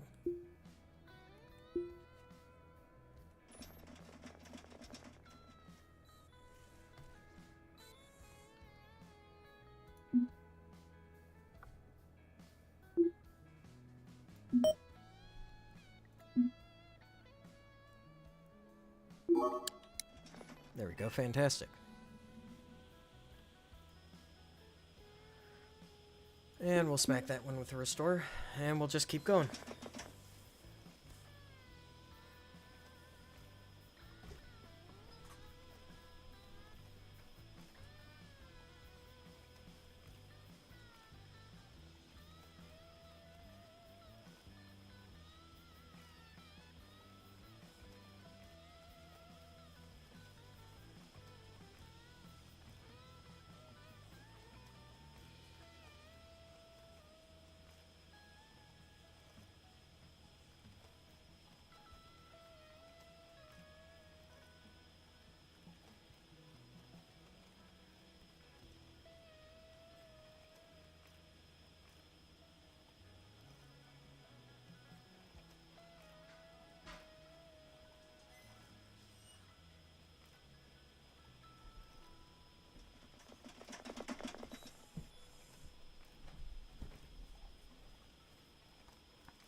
Alright, got about 17 minutes left before I'm gonna go off and just relax and enjoy watching a little bit of, funny enough, more YouTube for the night.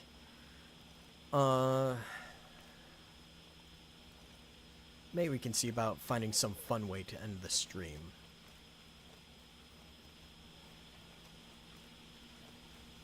I mean, if you guys want, we could see about blowing up the fusion reactor. I mean, that's always a good laugh. Granted, we'll have to do a little bit of save scummery just to make sure that it doesn't actually affect the main save. Which does remind me, I do need to clear up the amount of autosaves that we have. I like to clear them up every single time I throw down an actual proper save.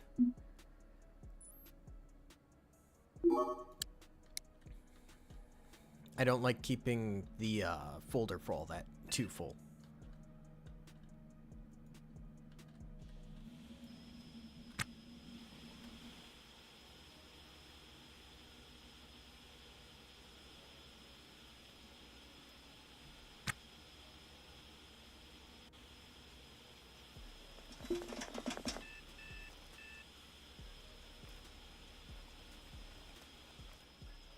Yeah, I have no clue why that's purple. It should not be purple.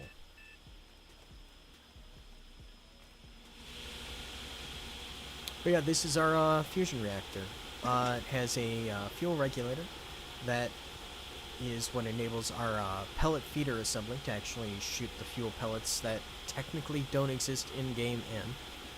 We have our cryo distribution pump, which feeds from our cryo reservoir, which is what allows our reactor to stay cool enough to actually function on the ship. We have the core pump. This is meant to vacuum any kind of air or sulfuric acid or whatever kind of atmosphere isn't supposed to be in there out. It also will do so if, you know, we turn our reactor off for a while. Because unless you keep the thing running, you know, stuff can sit and settle in there. I mean, we are pumping helium and deuterium in there. So then we have the fusion grade laser capacitor, which powers our, you know, laser arrays, which we have 2 of. And I want to say we also have 2 of the pellet feeders, and then we have 1 magnetohydrodynamic generator. Now this is the fun part. This is the thing that allows us to charge up our batteries, so that way we don't need to buy power from OKLeg. But also, it's what allows us to swap between charging and thruster mode. The thruster mode is something that we haven't exactly seen or done yet on the channel. We are kind of saving that for a little bit later for, you know, kind of a when the save finally breaks. Because I do plan on breaking this save at some point. The dev team seems to be speeding up in their production and moving towards the .15 release sooner and sooner, day by day, which means inevitably we won't be able to continue playing on this save. Or it means inevitably we will fall behind with the early access versions and we'll be stuck playing on a, you know, something, or .14 something, you know, version instead. Until the save finally decides that it's corrupted and it will not work anymore. If you guys do play the game at home and you are a little bit confused and you got some stuff going on with your save or with your game file, or you have any questions, feel free to come in and ask me. Feel free to hop in the Discord and ask. We would love to talk to you guys. We would love to hear from you. Because, you know, the community is great. Honestly, that is one of the things I can definitively say about this game is I love the community. It is one of the most wholesome and supportive communities I have ever been just delighted to be a part of.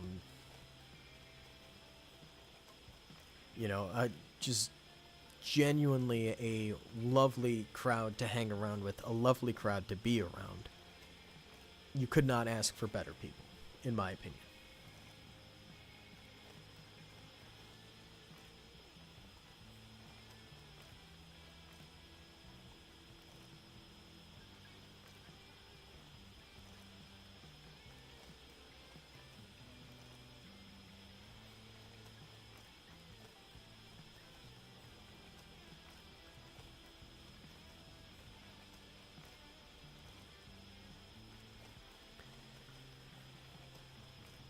Now let's see. Which it would be this one is the one that we're looking at. Honestly, I'm just excited to get all of these cargo pods out of here. Um, Mainly for the fact of I don't like having things overlap. Because when you have enough crap overlap like we do on the ship, it's part of why I don't open the debug menu anymore. Because 90% of the warnings from the debug console are, hey, you have 50,000 things on your ship, they're all overlapping, and they are not supposed to do that. If it is a 4-space item, it must take up only 4 spaces, and nothing else sits in those 4 spaces, you stupid asshole. I mean, I swear, this game probably hates my guts underneath all the coding and the circuits and everything like that. Because I do. I push this game to its limits, and I torture it as much as possible, and there's a good reason why I do that. It's for the devs.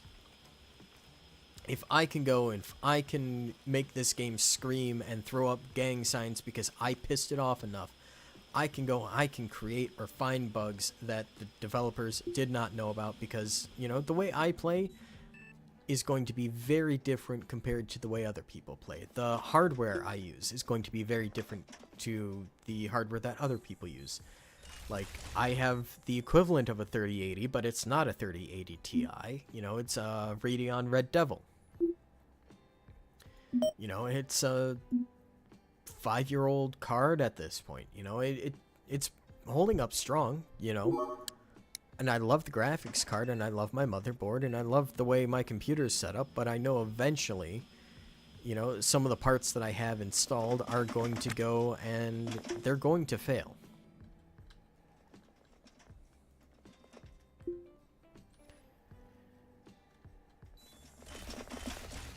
But hopefully before they fail, I'll be able to do a lot of good with them, especially for this game and the community, by just torturing, my poor machine and torturing the poor games installed on my machine to, just create something fun.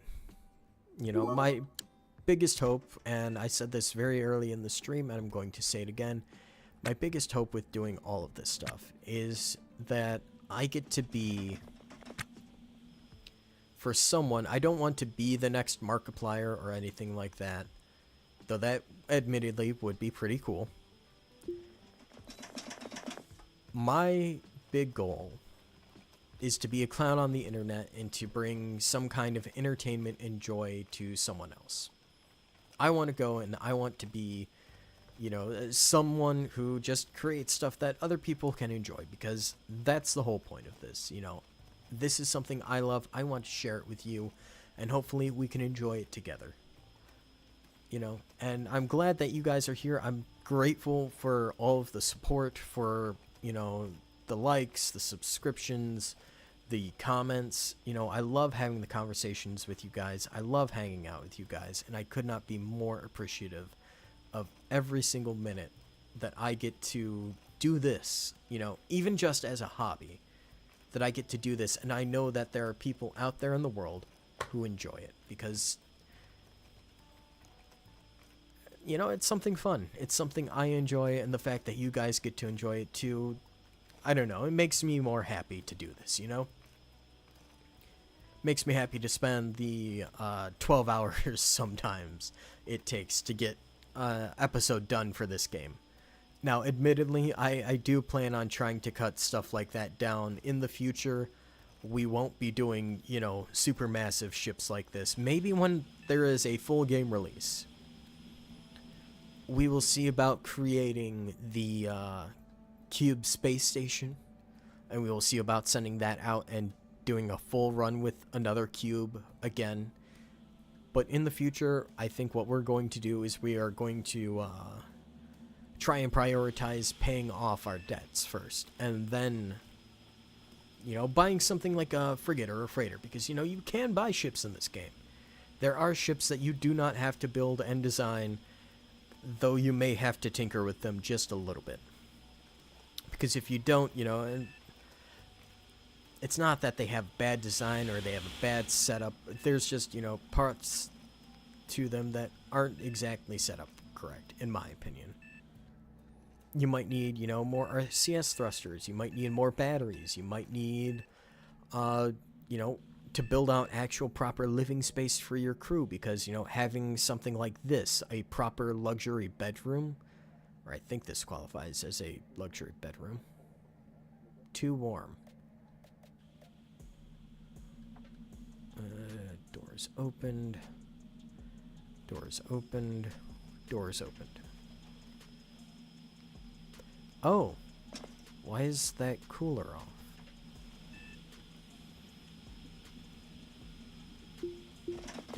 Let's see about fixing that real quick.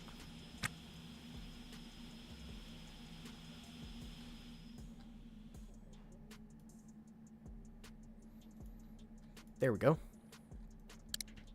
And that's it. That is how you wire in your HVAC for this game. And everything else is all controlled the same way as well.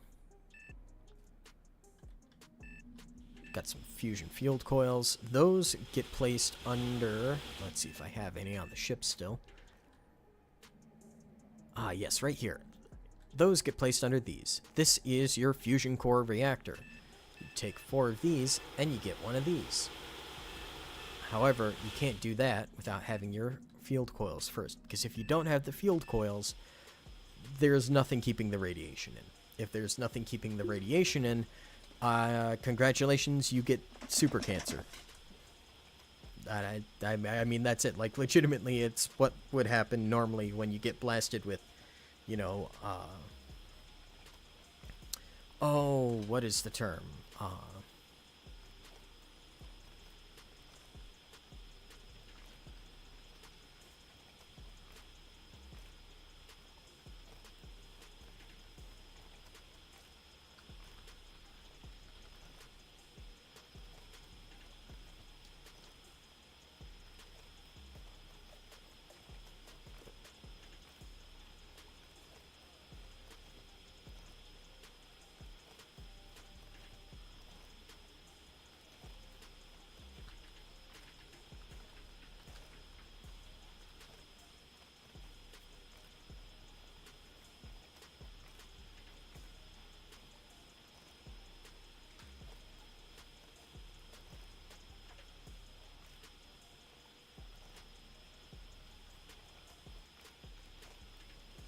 Sievert, there we go.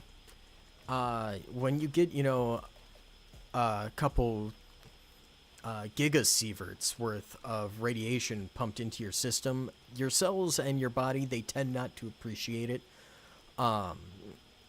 Radiation, as much as it's been demonized in the popular culture pretty much around the world due to events like Hiroshima, Nagasaki, the 3 Mile Island incident, or oh, what's the big one over in Ukraine? Oh goodness, Chernobyl. As scary as it is, ultimately, the disposal of radioactive waste is, first off, let's, you know, bring this up real quick. The disposal of radioactive waste is surprisingly safe. Oh, come on, why is this one only worth 15,000? That's bull crap.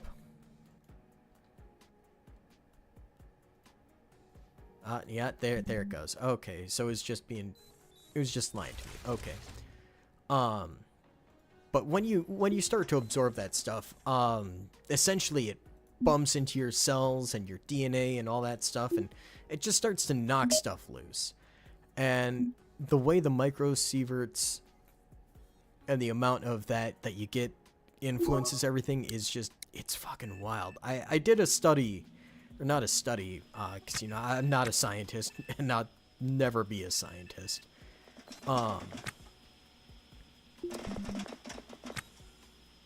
Let's see, what is that missing? We need more small electronic parts. Okay. We'll have to see about buying more of those when the shop restocks, or finding them on a ship out there. That's fine. We'll get there eventually. But what it does is it essentially, you know, it breaks down the cell walls and stuff like that, and it removes partly the ability for your cells to replicate, or it causes them to replicate in a mutated way. You know, it destroys your immune system by, you know, killing off your white blood cells, your red blood cells. You know, it leaves you very open to infections and stuff like that. It's fascinating stuff in its own way. Honestly, I think that's probably the coolest part about just everything that has to do with science. It's why I wanted to go into biomechatronics, which is a bit of a very specific Swiss Army knife kind of degree back when I was in college. The idea of the degree originally was to be a Swiss Army knife. You learned robotics, you learned hydraulics, pneumatics, electrical, motors. Pretty much if it went into a robotic arm or any kind of, heavy machinery, something like that, you think your solar panels, wind turbines, that kind of stuff, it was meant to work with that. Now, the biomechatronics degree that I wanted to eventually swap over to and continue on doing, that was supposed to work very specifically with prosthetic limbs because, let's face it, robots are cool and robot limbs are even fucking cooler. Anyways, that unfortunately is all I have time for tonight. Thank you so much for tuning in. I very much appreciate you all. And I hope you guys have a wonderful rest of your night. If you enjoyed the stream, feel free to leave a like and subscribe. We will be back next Saturday and or Sunday, hopefully. It depends upon what my new schedule is with the new job. Guarantee, though, I will try to find at least one day a week to come back here to sit to yap at you guys and to put something on your screen. And I will always try to release that a day or two before. So if you are subscribed, feel free to throw that notification bell on just so that way you see everything, because admittedly, I am not pushing out notifications to subscribers because I am trying to grow this channel. I want to reach as far as possible, and I want to entertain as many people as possible. So, thank you, you beautiful